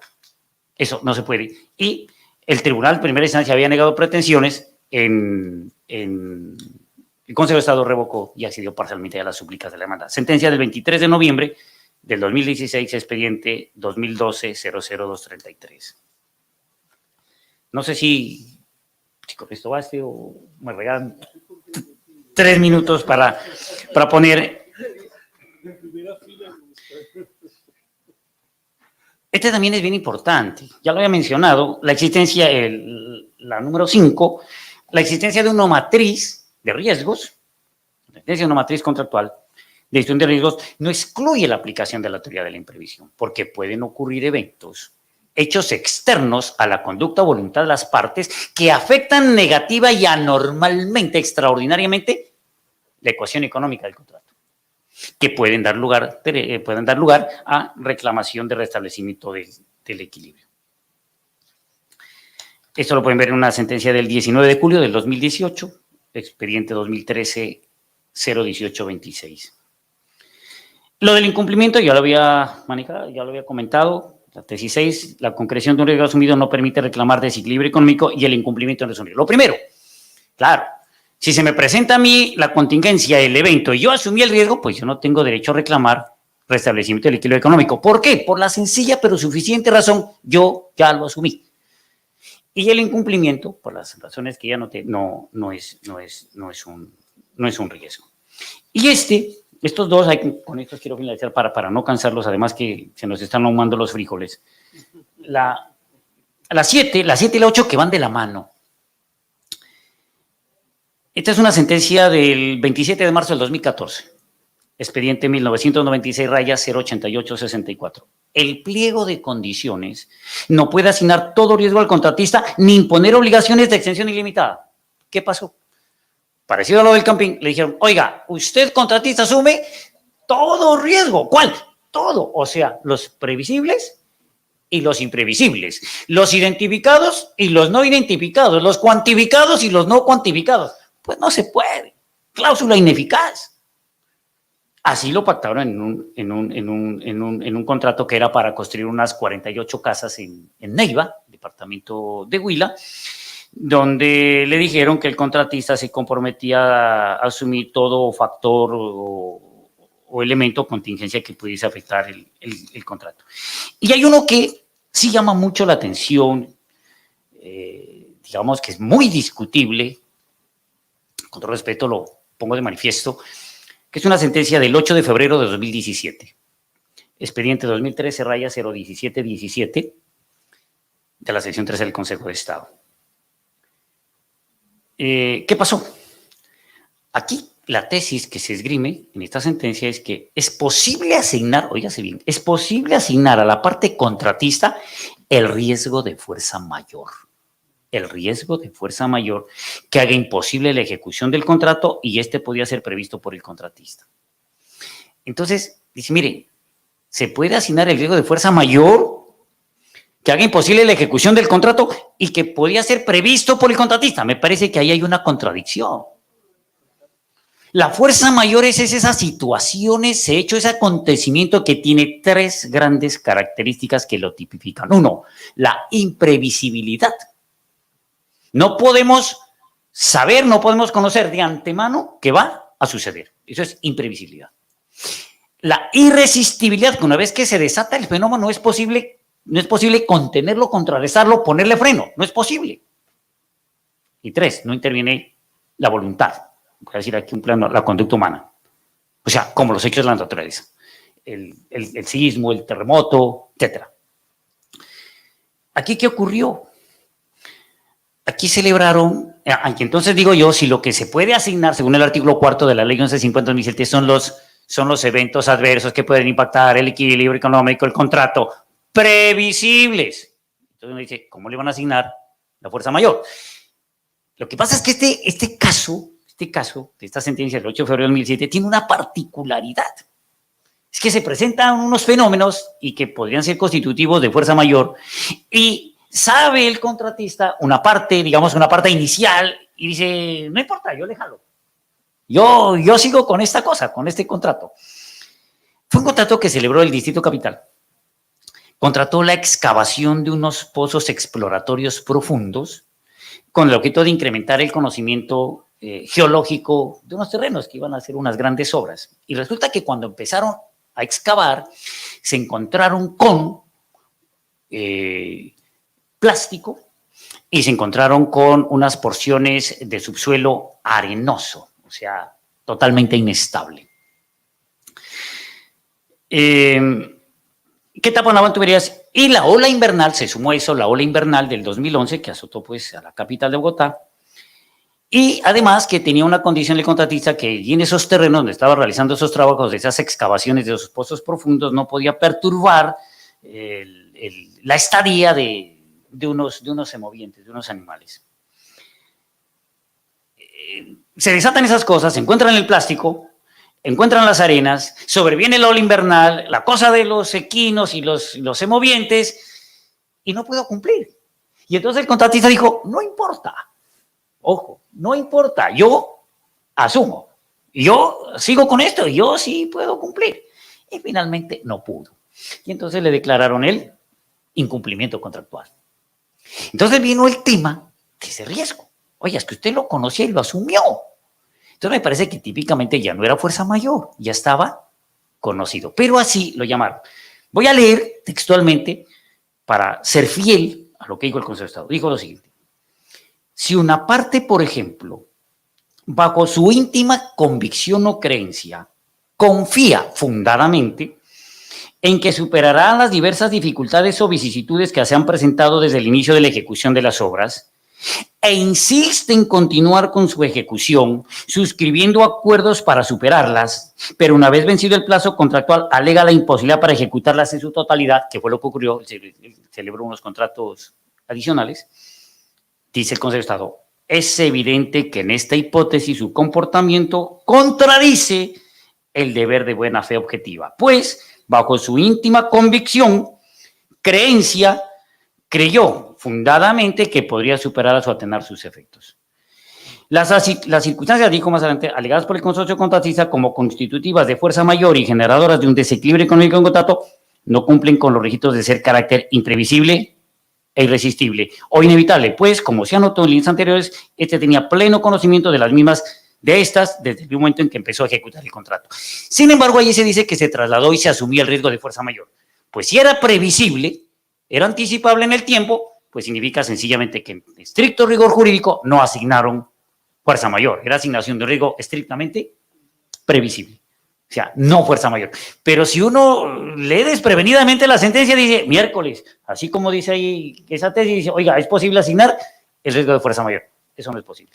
Simplemente que quería dejar como, digamos, como este salpicón ahí de casos, como para estimular e instar a que pensemos en ese tema que nos impacta en el diario vivir de la vida del Estado, de la contratación estatal, que es, repito, conforme a como lo define la Constitución y la ley, un instrumento de acción administrativa para el cumplimiento de los fines del Estado, entre ellos fundamentalmente la prestación efectiva y eficiente de los servicios públicos. Muchas gracias.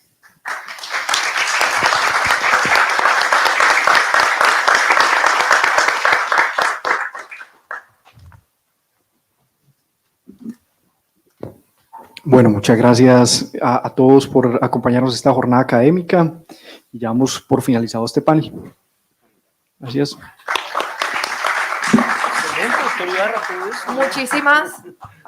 Muchísimas gracias a todos por acompañarnos en esta jornada. Les recordamos a todos seguirnos en nuestro canal institucional de YouTube, Uninorte Académico y Uninorte Colombia. Nos vemos en una próxima ocasión. Los siguientes contenidos de Uninorte Co te pueden interesar. No olvides suscribirte a nuestro canal.